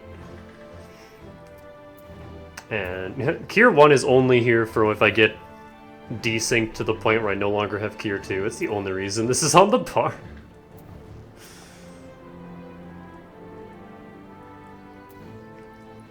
I don't have that yet. But yeah, the only time I would really use this is before a Medica 2. Just for that extra burst, and I keep fumbling with my buttons, so let me just put it on the same button as Medica 2. So that way I can just press that, and then press this. And now I gotta remember my asylum is over here.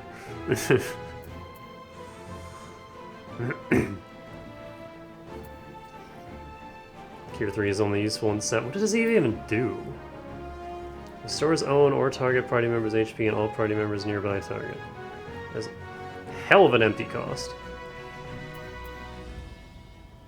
It's stronger than Medica, but it's only in like a small area, right? Huge heal, small range.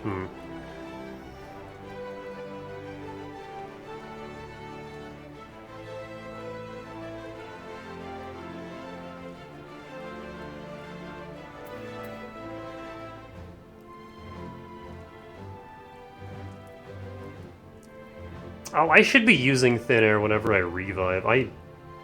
There's so many fucking skills I just forget that I have.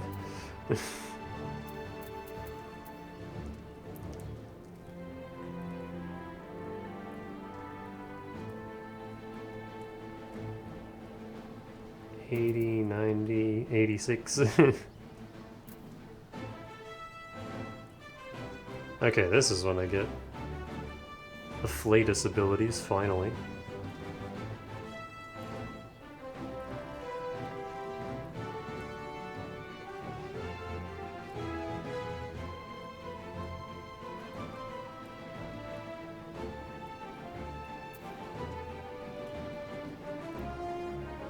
So I guess once I unlock this, it would be... Why do you unlock this first? And then this? I guess I'll learn it when I get to that. Anyway. Oh. And before I forget again. There we go.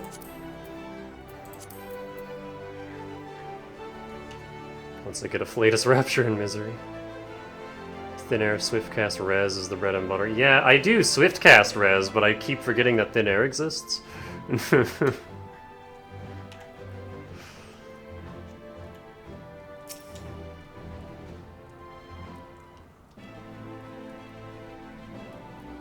So the Garleans have been routed, have they? Well done. Though this exchange was no more than a test of our strength, like as not, they won't be taking any chances now that the Emperor has joined the fray. They'll want to take their time, whittle down our defenses. We just learned how to link gear sets to different portraits yesterday. Still, with your help and that of the Eastern allies, we've passed the first test. Our line is unbroken. As for Alizé, well, she's in good hands over at the infirmary.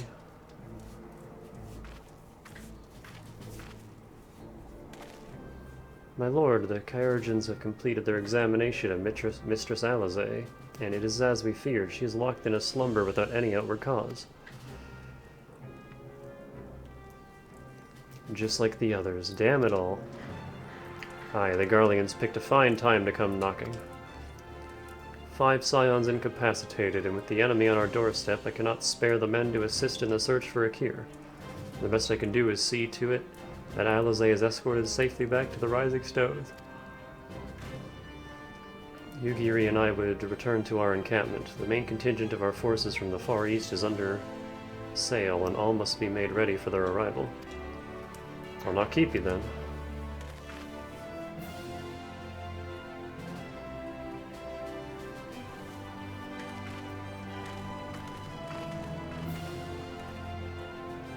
Judging by the Garleans' recent movements, or lack thereof, they won't be launching another offensive in the immediate future.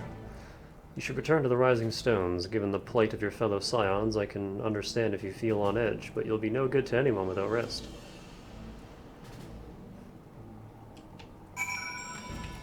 Is there any way to put multiple outfits on the same piece of equipment? Because, like, you know, Monk and Samurai both use the same gear. Or is your only way to just put on different glam plates every single time you want to wear a different one? Not exactly. That's one thing I like more about PSO2, is you just had completely separate outfit slots that you could change on a whim. They weren't, like, bound to your class.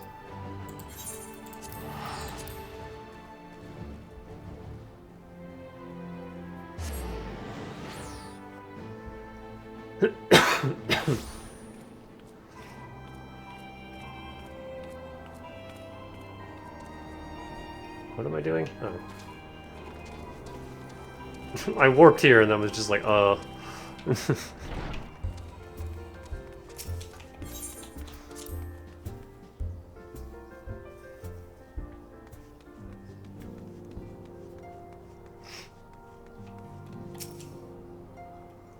Danica, welcome home, even. Word has it you and Mistress Alizé gave the Garleans quite a thrashing.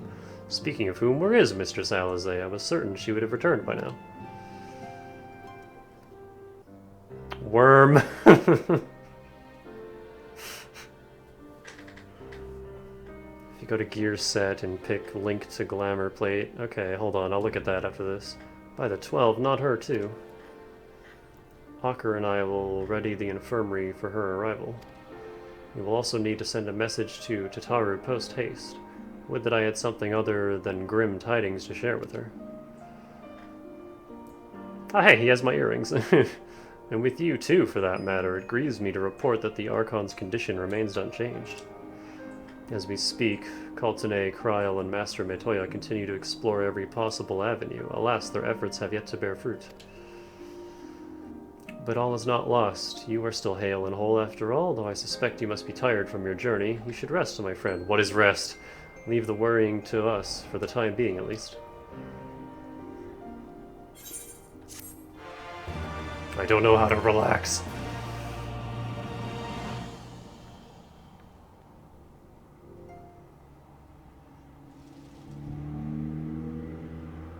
Meanwhile, at the border of Alamigo,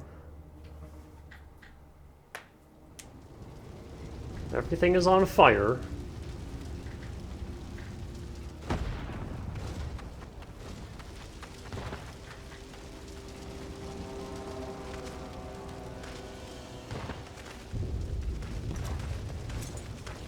Ah, here comes the zombie prince with his golf bag.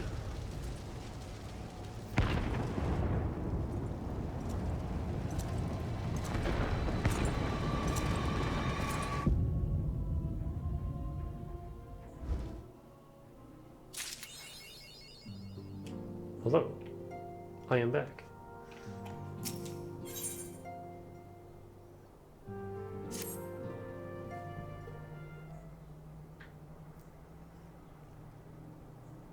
Ah, Danica, yours is a welcome face indeed in these troubled times, though if you've come to inquire about our stricken brothers and sisters, I'm afraid I have not to report. Kaltene and the others continue their tireless search for answers, and I too have done all in my power to assist them, alas. My apologies for the intrusion. I was told Master Alphino had been brought here and wished to see if his condition had improved.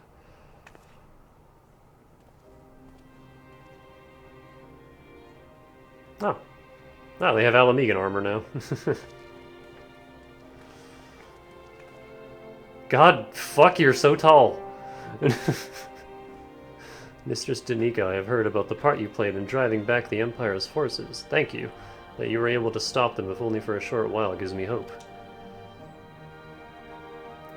I realize how strange such words must sound coming from a Garlean's lips, but I speak them out of love. I bear for my homeland because I wish to see an end to the bloodshed. That is why I chose to share all that I know with the Alliance. Though I will surely be branded a traitor, I am content to bear that ignominy. 'Twill seem a small price to pay if it helps to prevent this conflict from escalating any further. But enough of my prattling. The war is not what brought me all this way. I came to see Master Alphino. An acquaintance of Danica and Alphino, are you? Well, far be it from me to turn away good company. If you'll follow me, sir.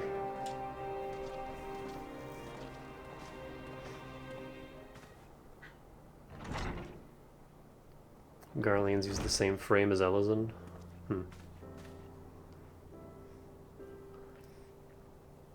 When word reached me that Alphino had returned, it seemed only right that I visit him, poor lad. Who is sending me a company envoy? I'm in a building. I'm hidden. Pains me to see him thus, but I take solace in the knowledge that he is safe and well cared for. He fought valiantly at the burn, and the Populares could not have wished for a more committed ally. I know not how he came to be so afflicted, but I pray a cure will be found soon. As soon as we can find his soul and punch it back into him. On an unrelated note, you may be interested to know that I traveled here in the company of another acquaintance of yours. Heke? He awaits my return at North Silvertier, and I am certain he would be glad to see you, assuming you can spare the time, that is.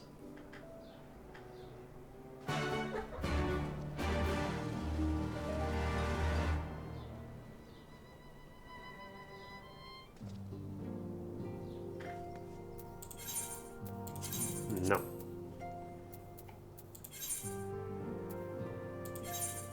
Oh wait, that's right outside. before I waste 100 gil for no reason.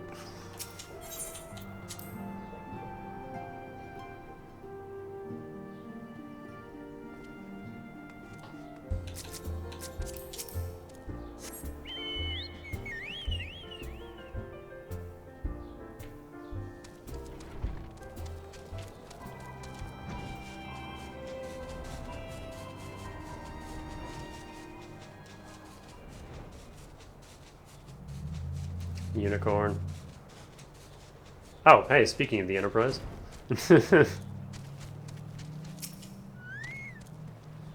Ah, there you are. I was beginning to think you would not come.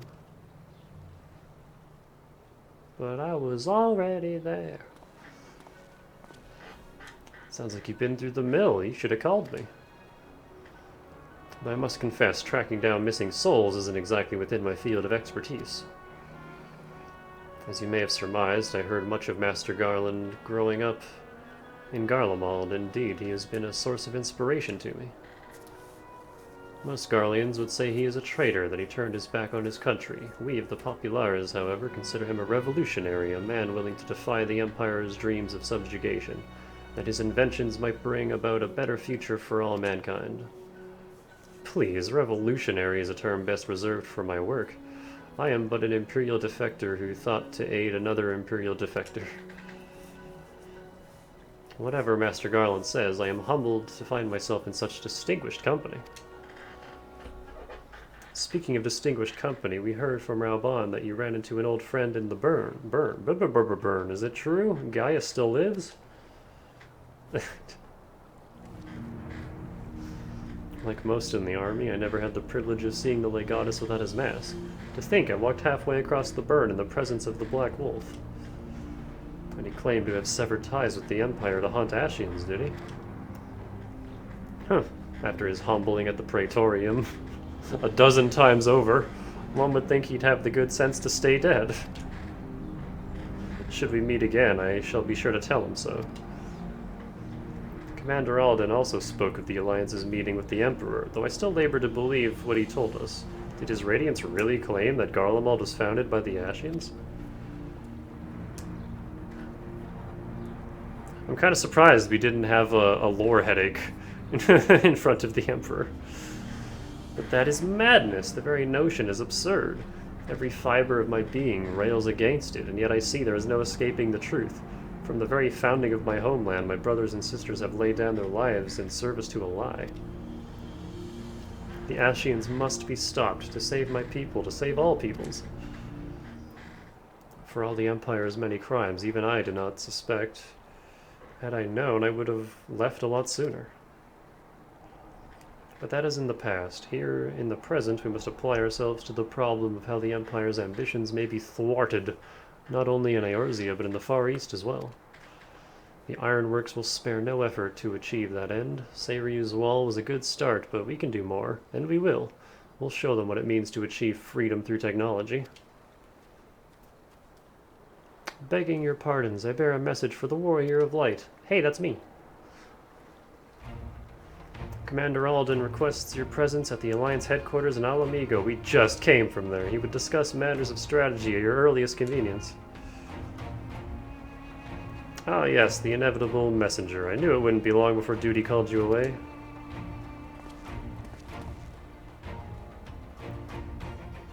Time, no doubt, being of the essence. Could I tempt you to ride aboard the Excelsior? If there's a faster way to Raubon's side, I will personally apologize to the commander for keeping him waiting. I mean, I can teleport.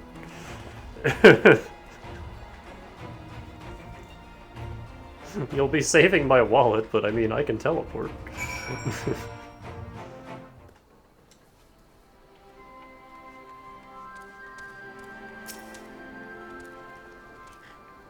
I swear, every time you board my airship, you seem to be barreling headlong into danger, and every time you somehow contrive to emerge victorious, which, of course, is an admirable skill. But no one is invincible, Danica, not even you, so please, take care of yourself out there. I pray you remain safe on the front lines. Though ill-equipped to join the fray, I shall do all I can to assist from headquarters. My colleagues and I have been tasked with evacuating casualties by air. See that you aren't among them, eh?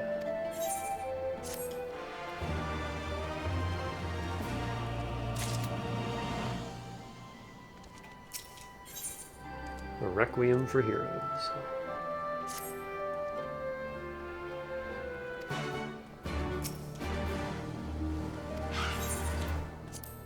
Oh, hey, there's Noeki. Just in time.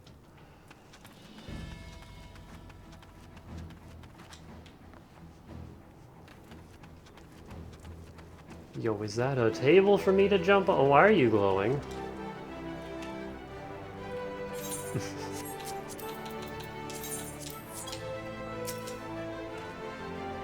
You're here. Good. I summoned you to discuss strategy, but first I would apprise you of the Garleon's movements. Several cutscenes will play in sequence. Alright. It is now time to cutscene. And then apparently fight.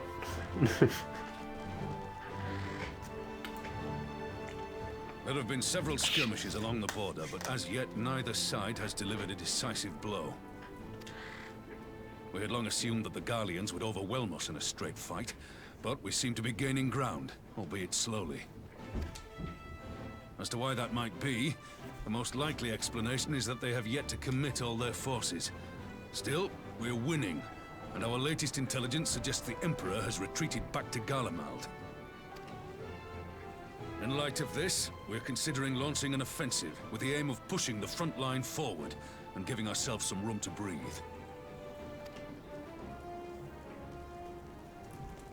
Commander! The Imperials! They've broken through our defenses to the east. What? Our scouts say their forces are being led by Lord Xenos. Lord Heian and Commander Hext have taken their troops to provide support, but we don't know how long they can hold out. So, they've been biding their time, waiting for his arrival, have they? Very well. Send word to our allies, requesting reinforcements for the front line.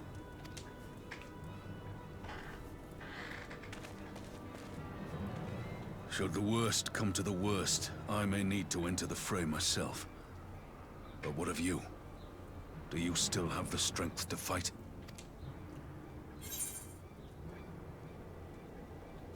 Need only say the word. Much obliged.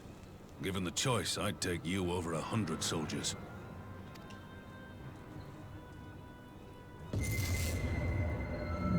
Why won't they open? Please, I bid you open.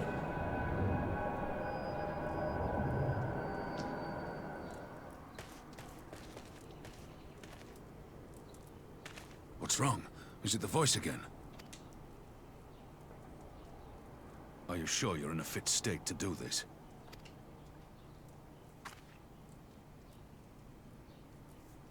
May Ralga grant us strength. Give 'em hell, lass. I, for my part, will defend this place to my dying breath.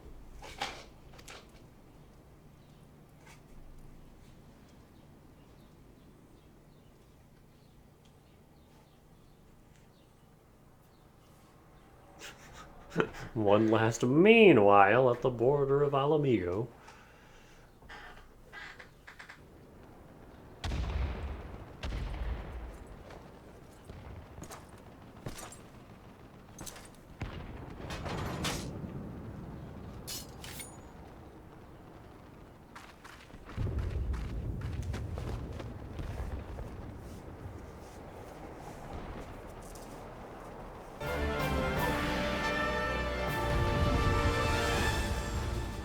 Oh, am I playing as Ian?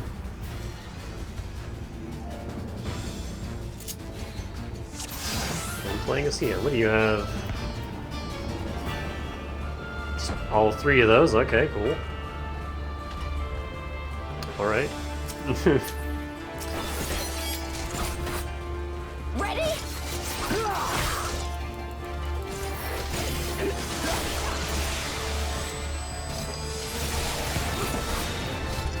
And then second wind. All these other samurai skills I can't use. Thanks, game.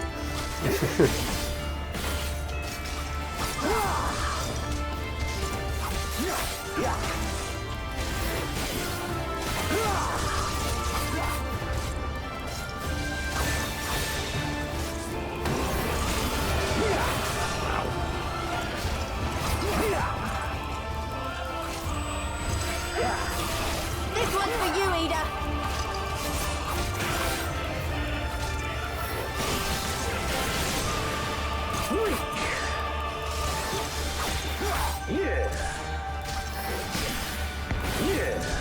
Yeah.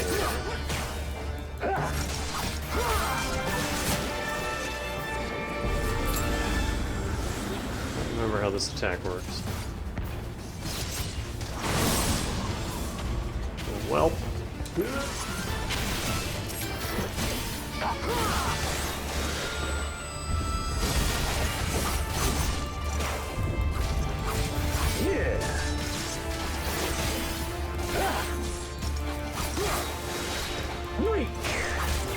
Warrior of Light is still nowhere in sight.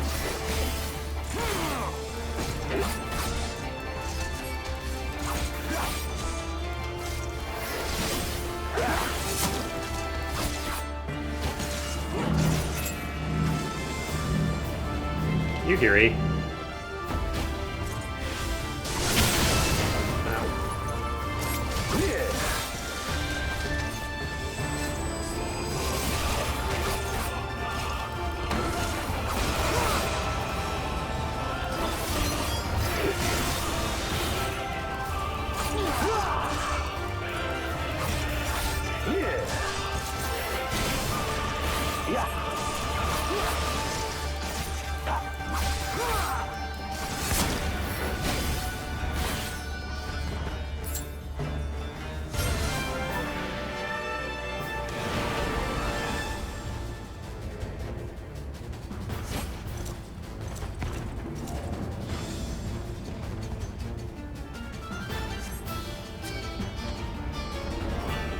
Here it comes.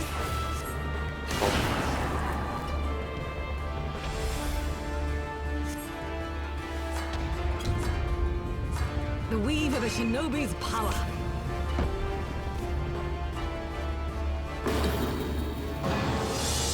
The art of my forebears.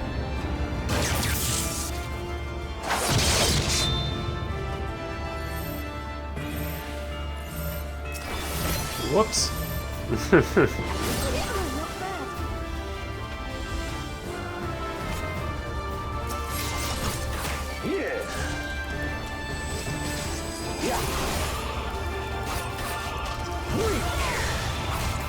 Who is telling us this?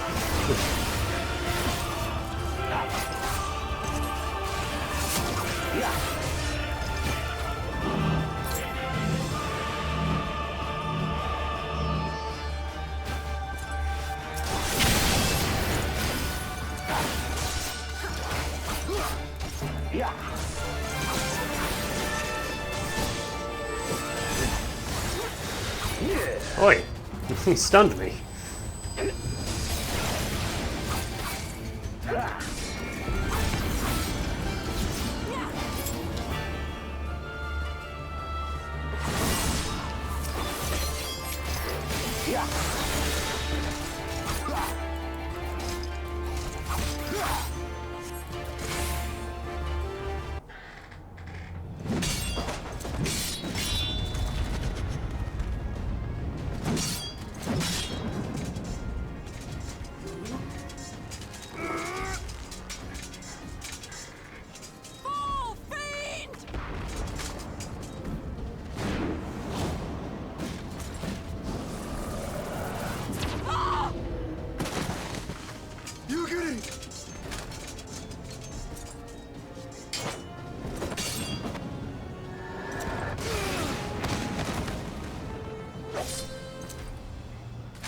Damn you!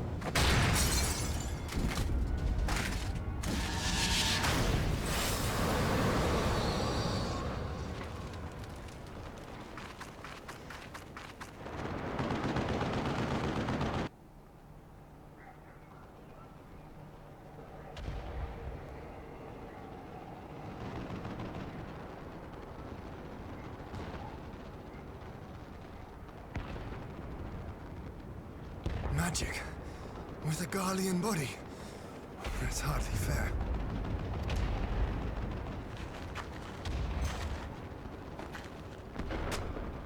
Still, he must be stopped, no matter the cost.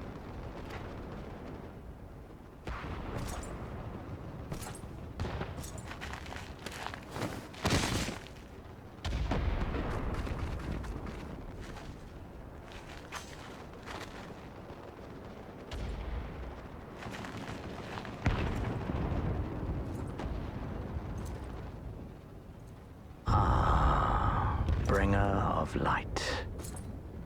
It has been too long.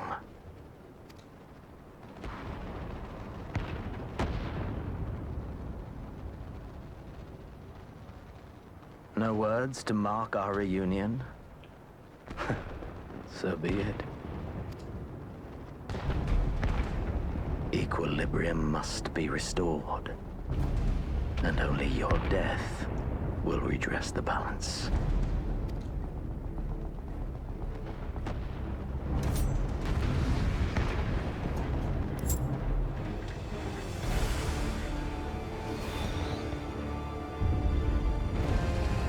Alright, I have my own skill set back.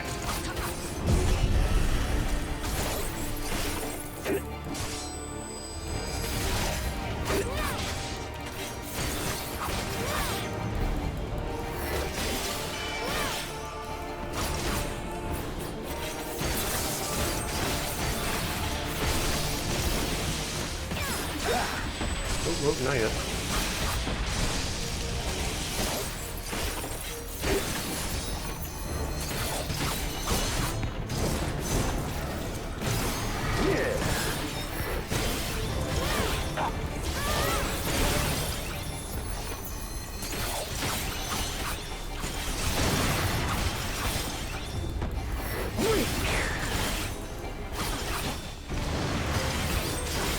Oh, fuck.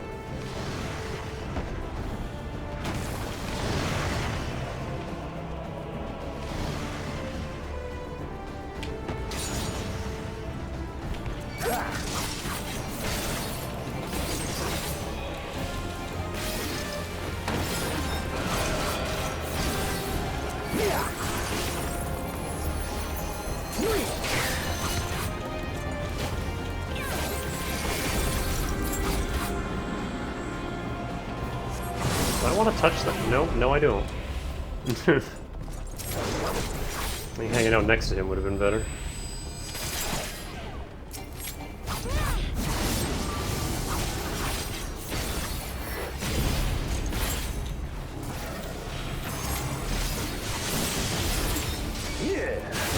Ow.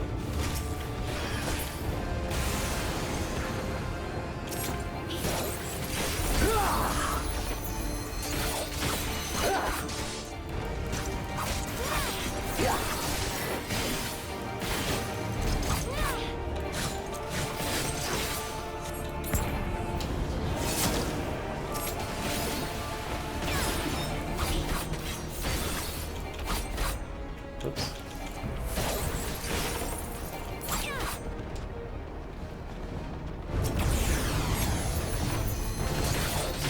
Oh, does it? Because yeah, I absolutely did forget that.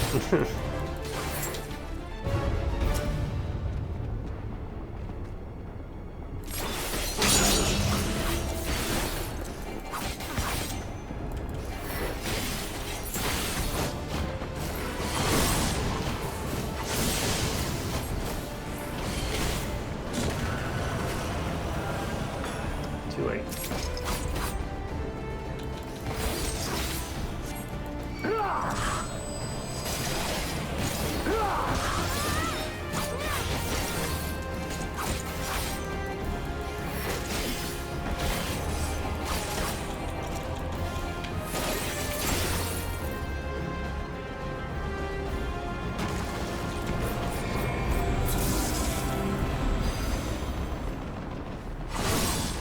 It sure does.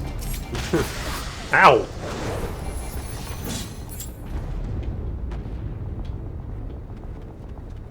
I don't appreciate the orbs.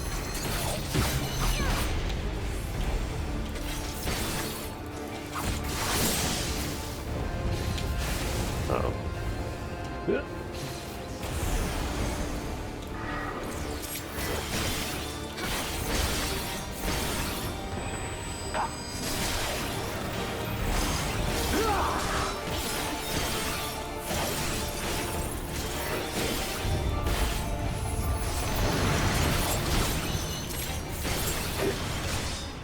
Oh, you're not doing your big thing? There it is.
I see.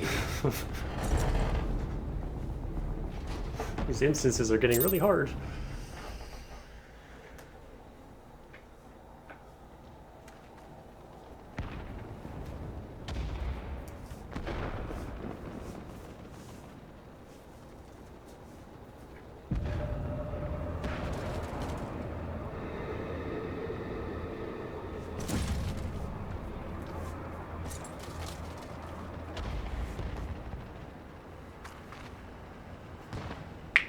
Your mother chose her champion well. Yet, for all your strength, you will still fail.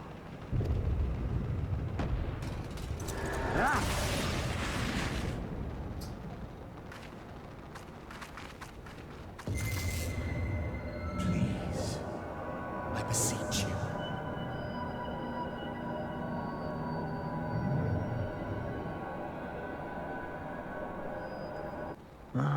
Someone calls to you. Too late, alas.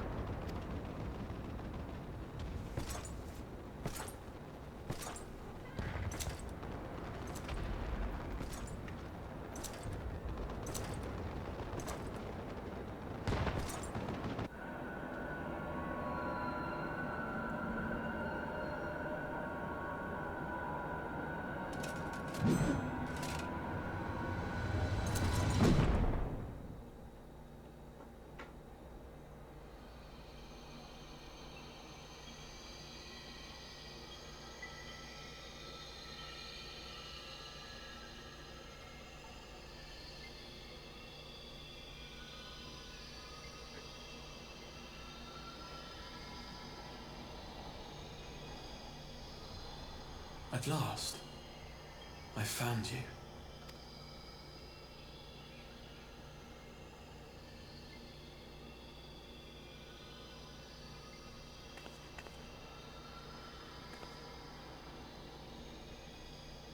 Please, there's no cause for alarm.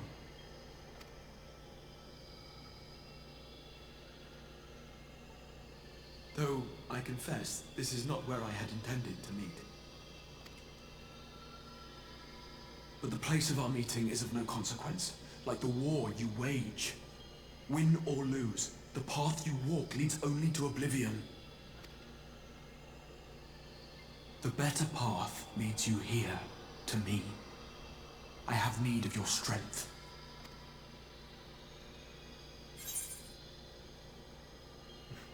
Who are you?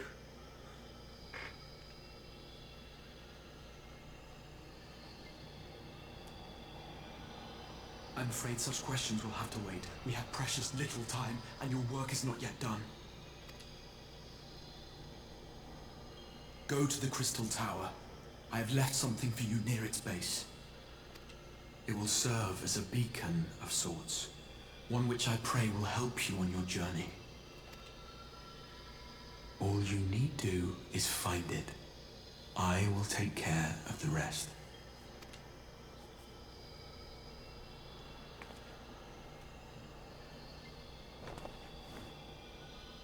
Soon, we will throw wide the gates.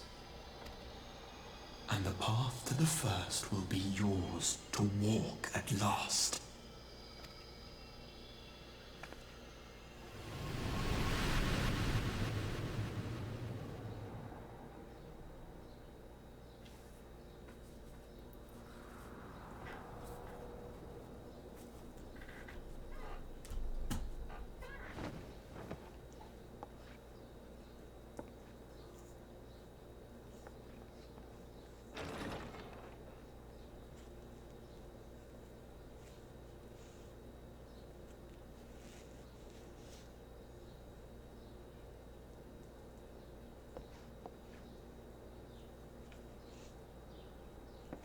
He's so small.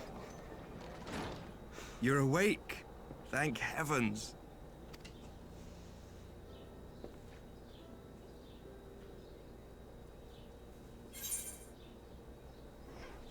What happened? Do you recall the confrontation with Xenos? You were the first to come to the aid of Mistress Lys and the others on the front line. In the midst of your duel, it is said you faltered, and that the Crown Prince seized the opportunity to deliver a mortal blow. Yet before his blade could find its mark, he was distracted by the arrival of a second adversary who bore you away from the battlefield and into the hands of our chirurgeons.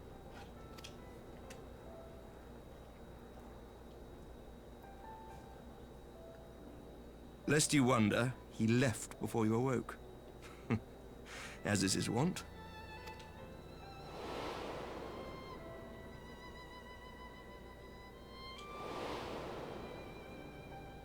Estinian never was one for emotional farewells.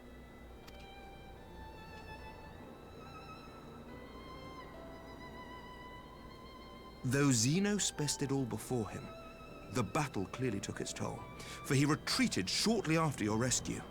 Seeing this, the remaining Imperial forces decided discretion was the better part of valor and pulled back, allowing us to re-establish our position. We have since received word of renewed unrest in the provinces, doubtless inspired by the efforts of the Eorzean Alliance and our Far Eastern allies. Nor does the good news end there. We have also come into possession of intelligence suggesting unrest within the Imperial Court. This would certainly explain why both the Emperor and Lord Xenos appear to have abandoned the fight. A long-awaited ray of hope in these dark times.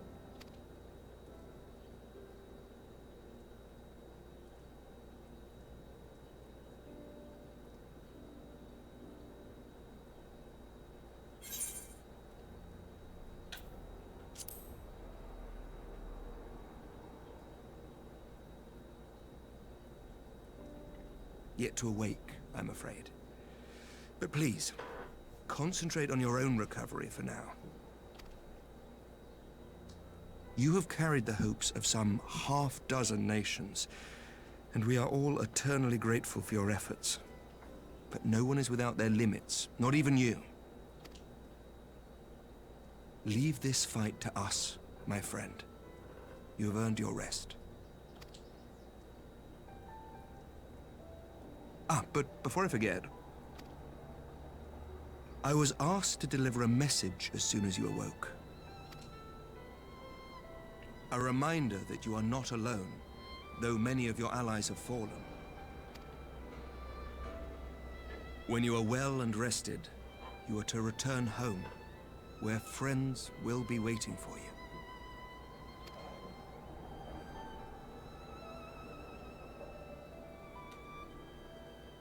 Now, if you will excuse me, I must return to the front. May we meet again soon, under happier circumstances.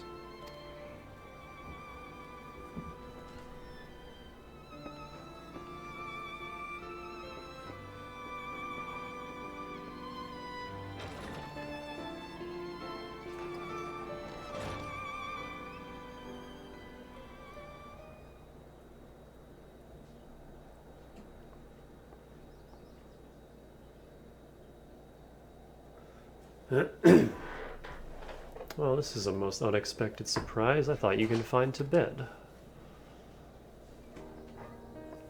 Oh. I don't remember your name. When I heard that you had collapsed on the field of battle, I confess I feared the worst, but with you standing here before me, I see now that the reports of your defeat were greatly exaggerated. Thank the Fury.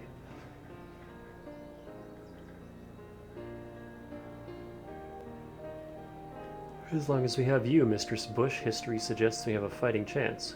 Speaking of fighting, you may be surprised to hear that the war's effects can already be felt even here in Ishgard. In anticipation of the need for reinforcements, Artoriel will soon be departing for the front lines with a contingent of our finest knights. I would advise you to stay until your strength had returned, but I know it would be an exercise in futility.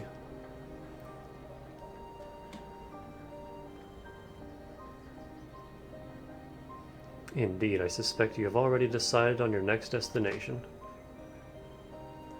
Dark days lie ahead, of that I have no doubt, but the light of hope shall ever guide our steps so long as we have the will to press onward. And press onward we must. Farewell, my friend. I pray our next meeting will be under happier circumstances.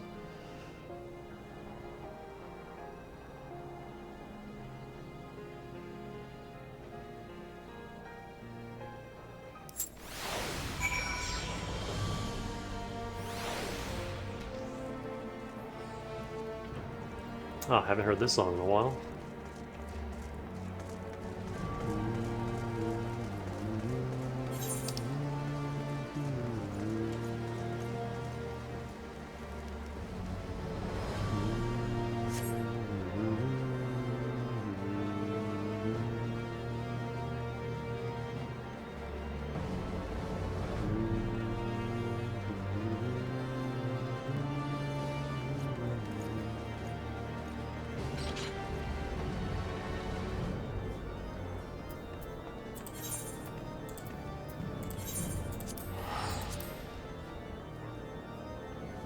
Is everyone following me? Did you see that?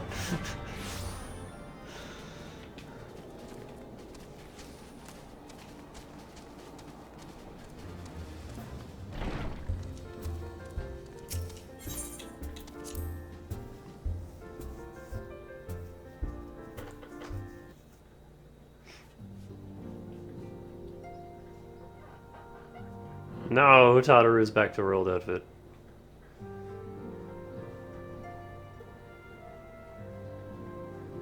Sadness.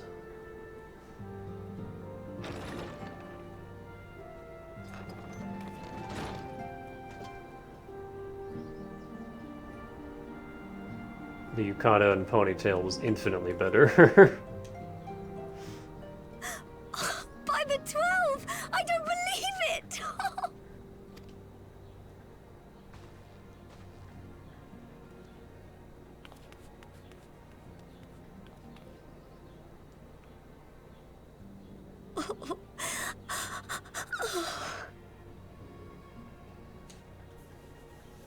I rushed back as soon as I could. I swear, my heart nearly stopped when I heard you'd collapse like the others. What in heaven's name is going on?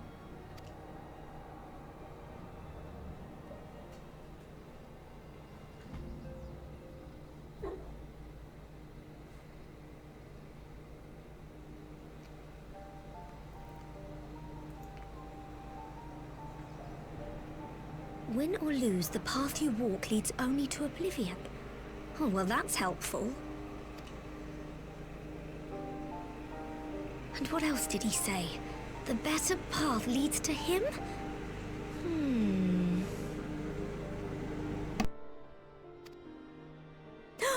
If his is the voice you've all been hearing, perhaps the others are with him!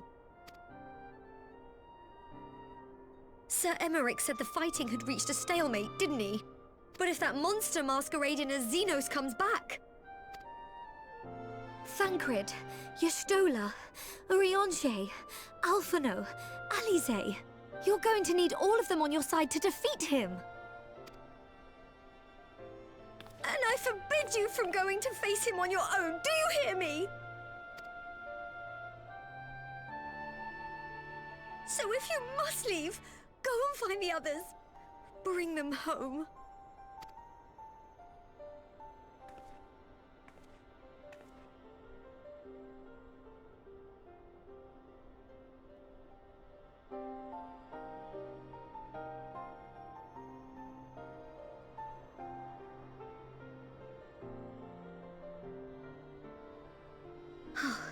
As for where to start, you said the stranger had left a beacon for you at the Crystal Tower, right?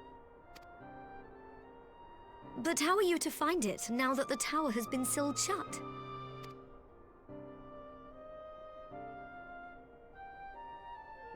There has to be a way. If anyone would know, it's Sid and the researchers of St. Coinac's find. Don't you worry. We'll find that beacon for you.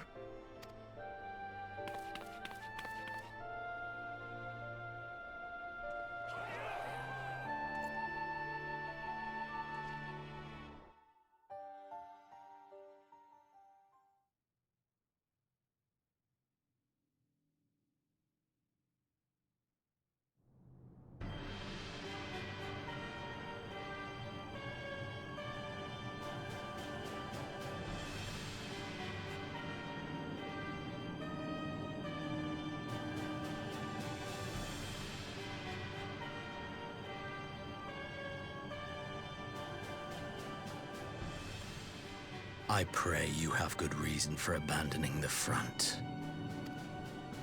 How could I remain there while the rumor that my son is possessed by a demon spreads like a sickness here at home? I will not be made to fight for the throne a second time. But what of you? Did you not tell me you would destroy Eorzea's champion with the ease that one might swat a fly? A minor setback. She will not escape me again. Where is your grandsire? I would have words with him. How should I know? Do you hide from each other's sight as well? I imagine he's doing what all Asians do. He must have found a way to take advantage of this turmoil. Men are not pawns to be played with, Asian. You underestimate us at your peril. This war will not be decided by you and yours. Man must choose his own fate, and I, for my part, will do all within my power to see Garlemald emerge victorious.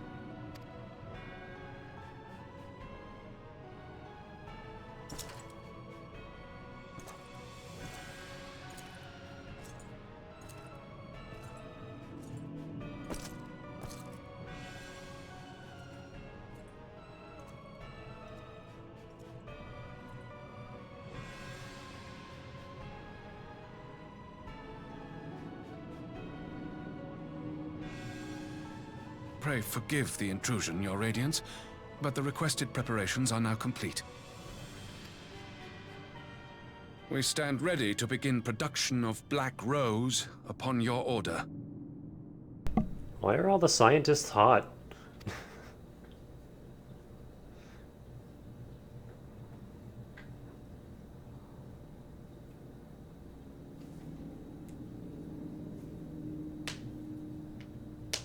Cock.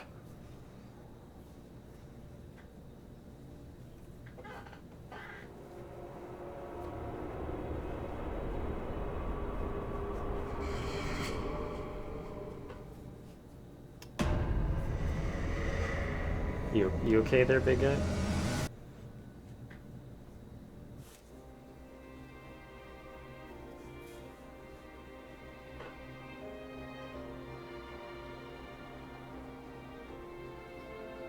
He's going through an episode. I do not have time for a credits roll game. I'm sorry.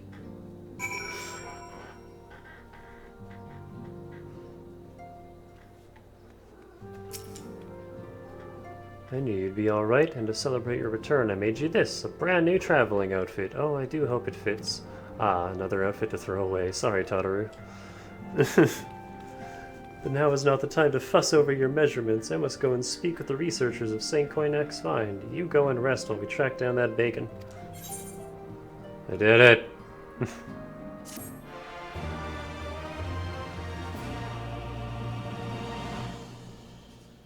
I'm so tired. No more Stormblood. No, we still got another day of Stormblood.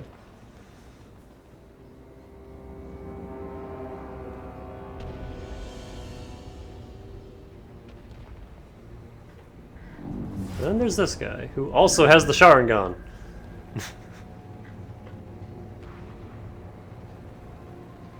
My enemy. My friend. Had I been but a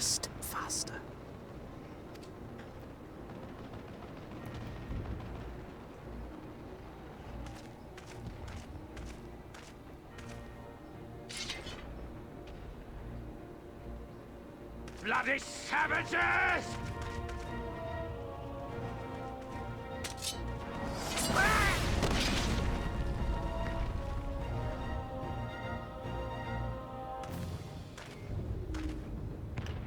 Who is this? A pity your hunt leads you elsewhere. Not that I am surprised. May you find joy in it. Grow stronger, more savage, and savor every triumph. It kind of sounds like Xenos. In the meantime, I will reclaim that which is rightfully mine.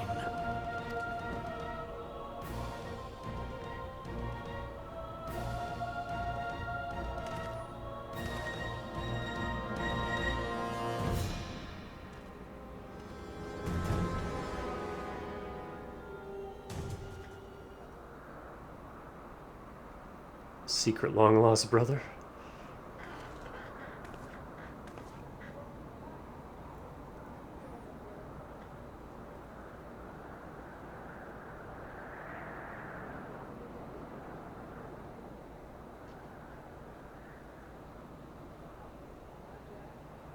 Man, I don't want to climb you again.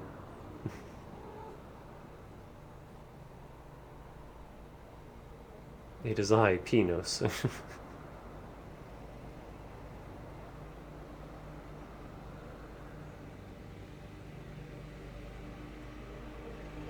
In the midst of a requiem for heroes, a voice rings out across time and space.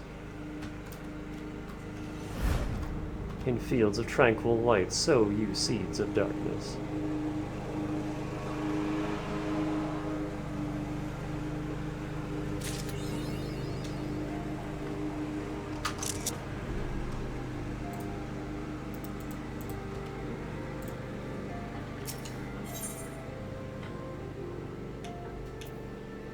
$200,000, hot damn.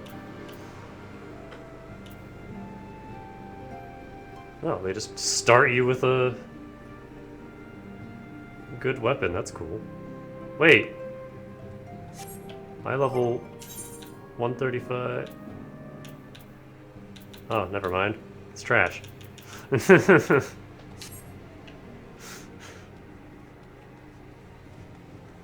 Not Skaven, good. Yeah, I'll have all Skaven by then.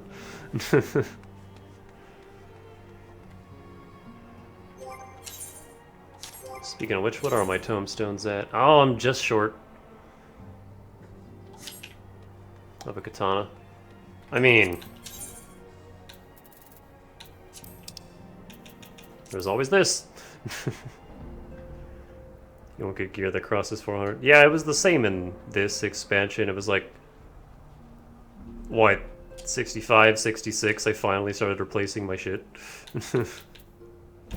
I was wearing that Shire gear for like half the Stormblood streams.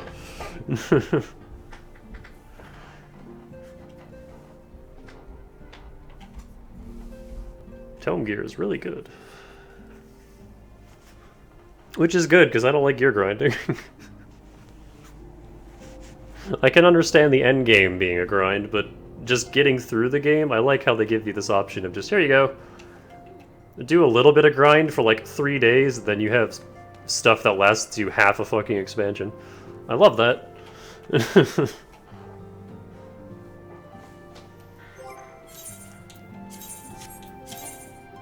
Oh, what was the thing you were talking about? There was like an option.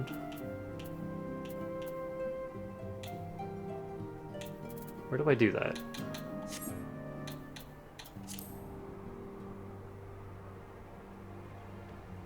Gear sets?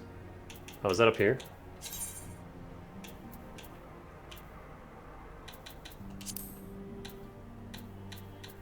Link to Glamour Blade.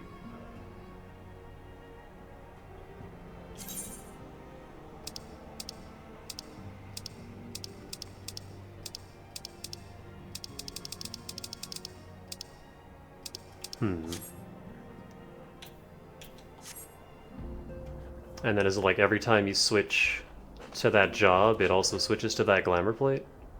Is that what you're saying?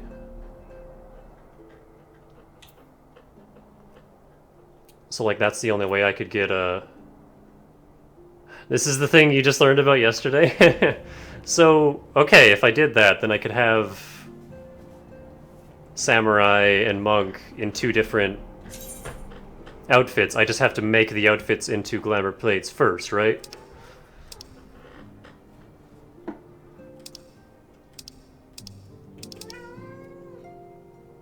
Pretty much. Okay. Wait, oh no, did I keep... I did, okay. Whew. I was worried I got rid of this for a second.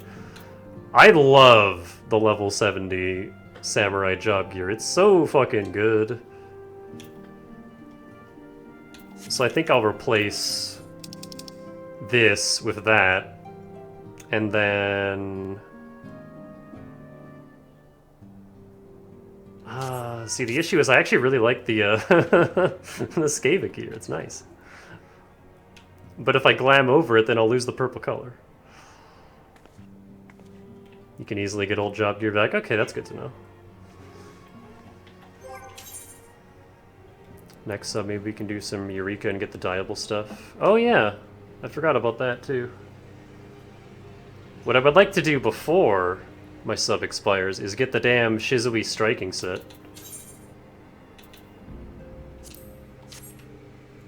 Oh, it's blue though.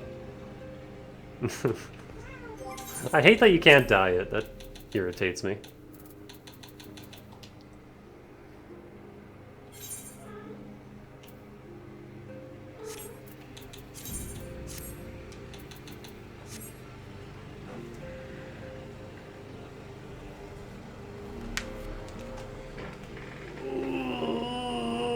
Oh, hell. Eureka will definitely be a slow burn, especially once Dawn Trail releases. I mean, I'm in no rush. Tomorrow I will not stream. I'm gonna use that to, because I only have like a couple hours after work. So I'm gonna use that to, work through some of this. And get some of these blue quests out of my journal.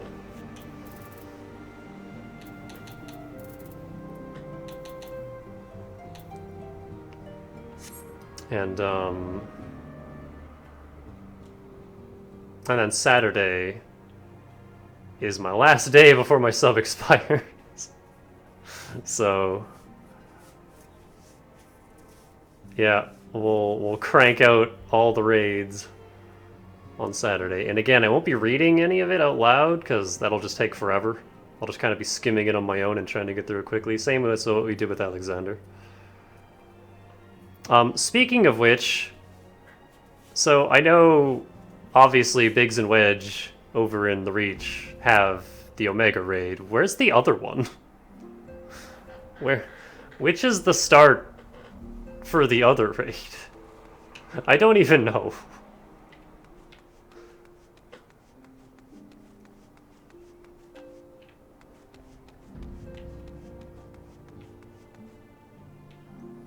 Because I have a trillion blue quests and I don't know which one. It's in Kugane? Let's go grab that really quick.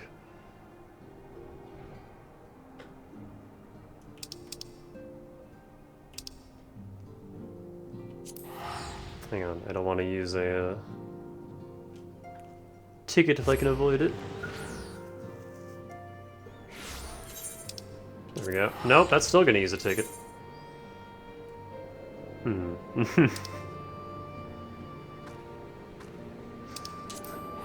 Fuck it.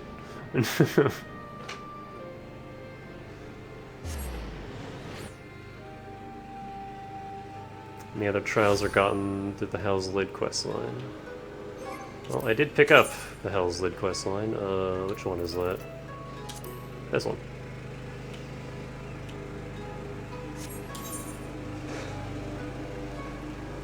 Oh yeah, this Rathalos too. I don't think we're gonna have time for that. That'll have to be later. So I got Songs in the Key of Kugane, Dramatis Personae, and King of the Castle. Is it either of those three?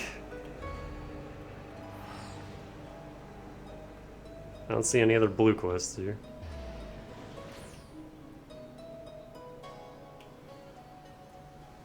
It's Dramatis Personae? Okay. I'm not gonna grab it just now because I want all that to be next time, but yeah, Saturday, if anyone has time and wants to join, that's when we'll be doing the raids. Just slam through them as quick as I can.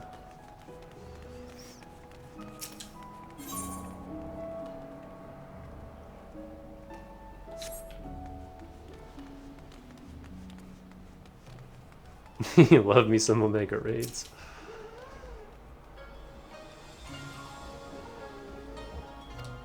I don't care about your dialogue, I just want to see your quest. Stop talking. Stop talking. I don't care.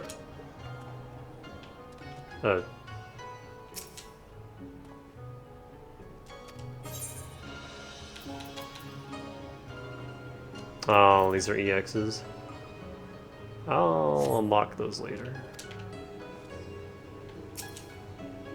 These ones just unlock the extremes? Okay. This is the Kugane version of that dude in the Rising Stones who does the same thing. I am like never doing these, by the way.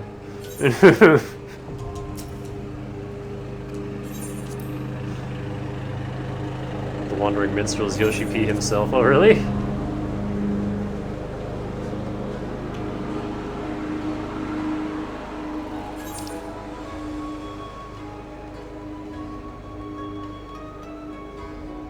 We can unsync them sometime. Yeah, I guess. I feel like they'd still be really hard. At least for me. I would be no help in those fights. Free tomes and the dog mounts, yeah. That's a triple triad match down there.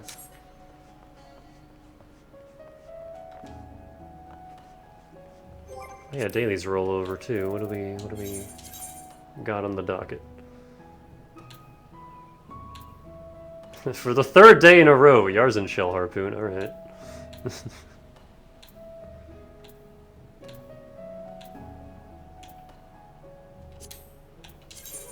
Yo. Yo, I want this. What the fuck?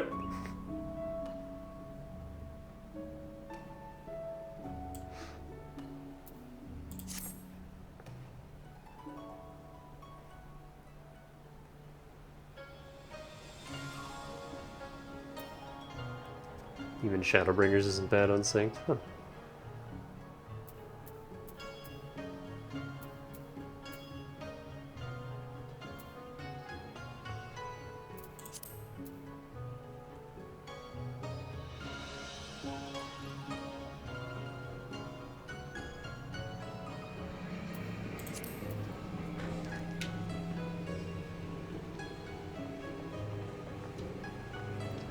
Oh, by the time I'm back anyway, y'all will be fucking level 100, so it'll be even easier.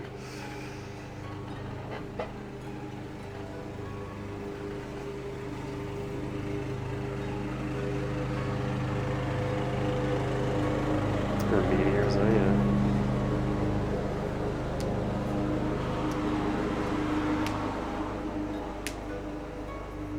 So yeah, that's the end of the main story, at least.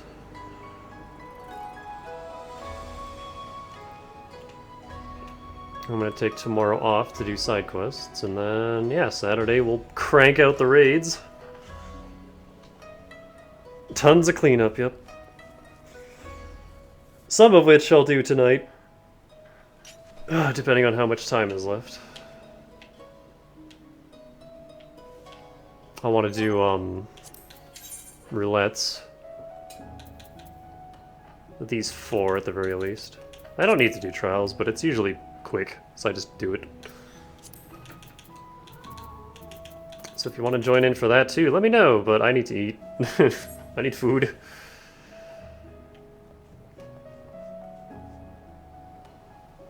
Doing the Hildebrand quests before Shadowbringers. Oh yeah, I'm so far behind on that. I think this is still ARR Hildebrand. Oh no, level 50.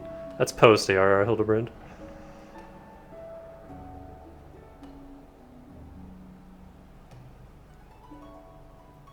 I tell you what I might do after I renew my sub. Before we start Shadowbringers, I could totally just do a stream or two where we just do the silly Hildebrand quests. I would be much more inclined to do those on stream because I'm just not interested in doing them otherwise. It's just been sitting here forever because there's so much shit to do in this game.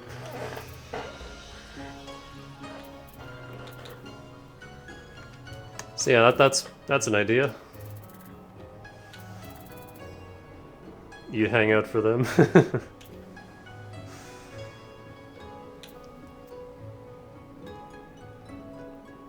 You skip them all yourself. Yeah, even Dane was saying, like, he still chuckles watching Hildy's antics, even, you know, all this time later. He's like, yep, I still like these cutscenes.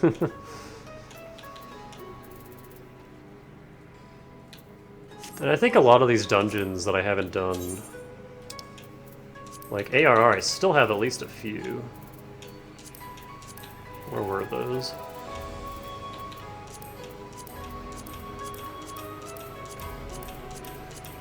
Yeah. These 4 I never did. I wouldn't mind just like unrestricting and just running through those really quick just to get the completion check mark and say that, okay, I've done these. Like, I know I shouldn't skip mechanics and stuff, but there's just so many dungeons I just haven't done. I just would like to slam through them really quick just to get them out of the frickin' way.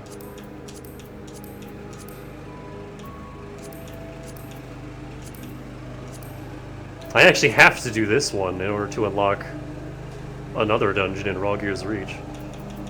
It might just be like the hard version, I don't know, but... It's only ANR, yeah. Tomes are always good.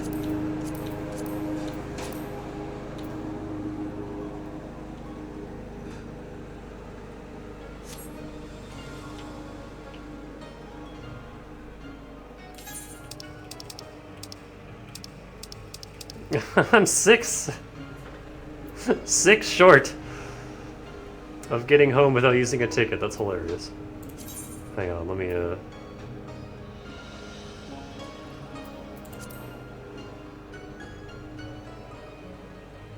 Oh, hang on.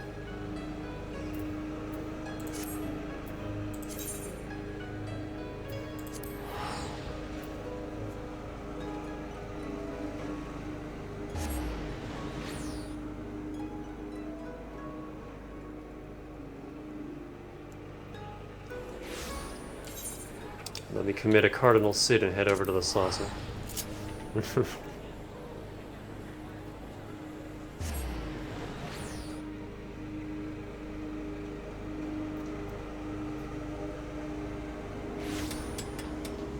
Oop, that's not the right way.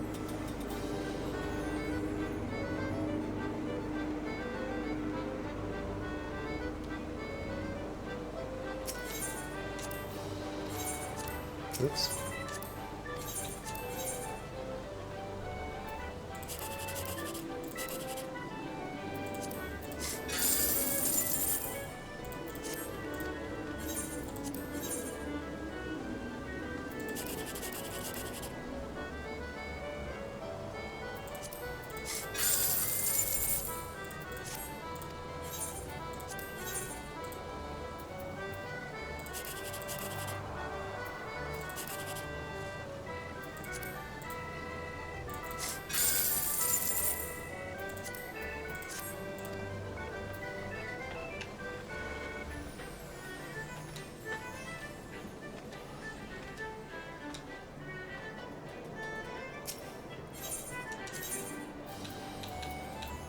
And then let me try to remember where my bar is, because I always go to the wrong... Okay, here it is. I always go to the wrong part. This is usually where I AFK next to the bunny. The little bunny bean. And Rayman. Hey Rayman, how's it going? Wait, wait. You get on my shoulder.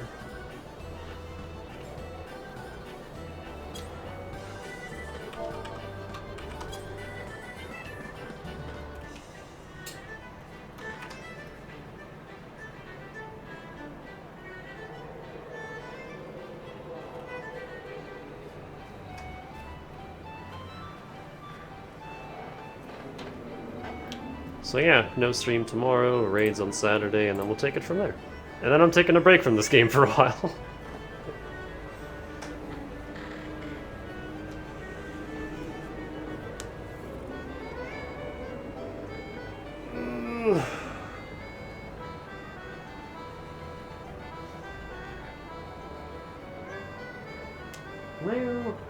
What?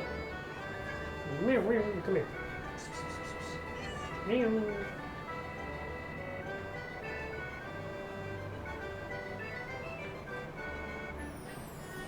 So yeah, that's it for me. Thanks for hanging out, thanks for playing, and I will see you next time. Have a good rest of the night, stay fresh.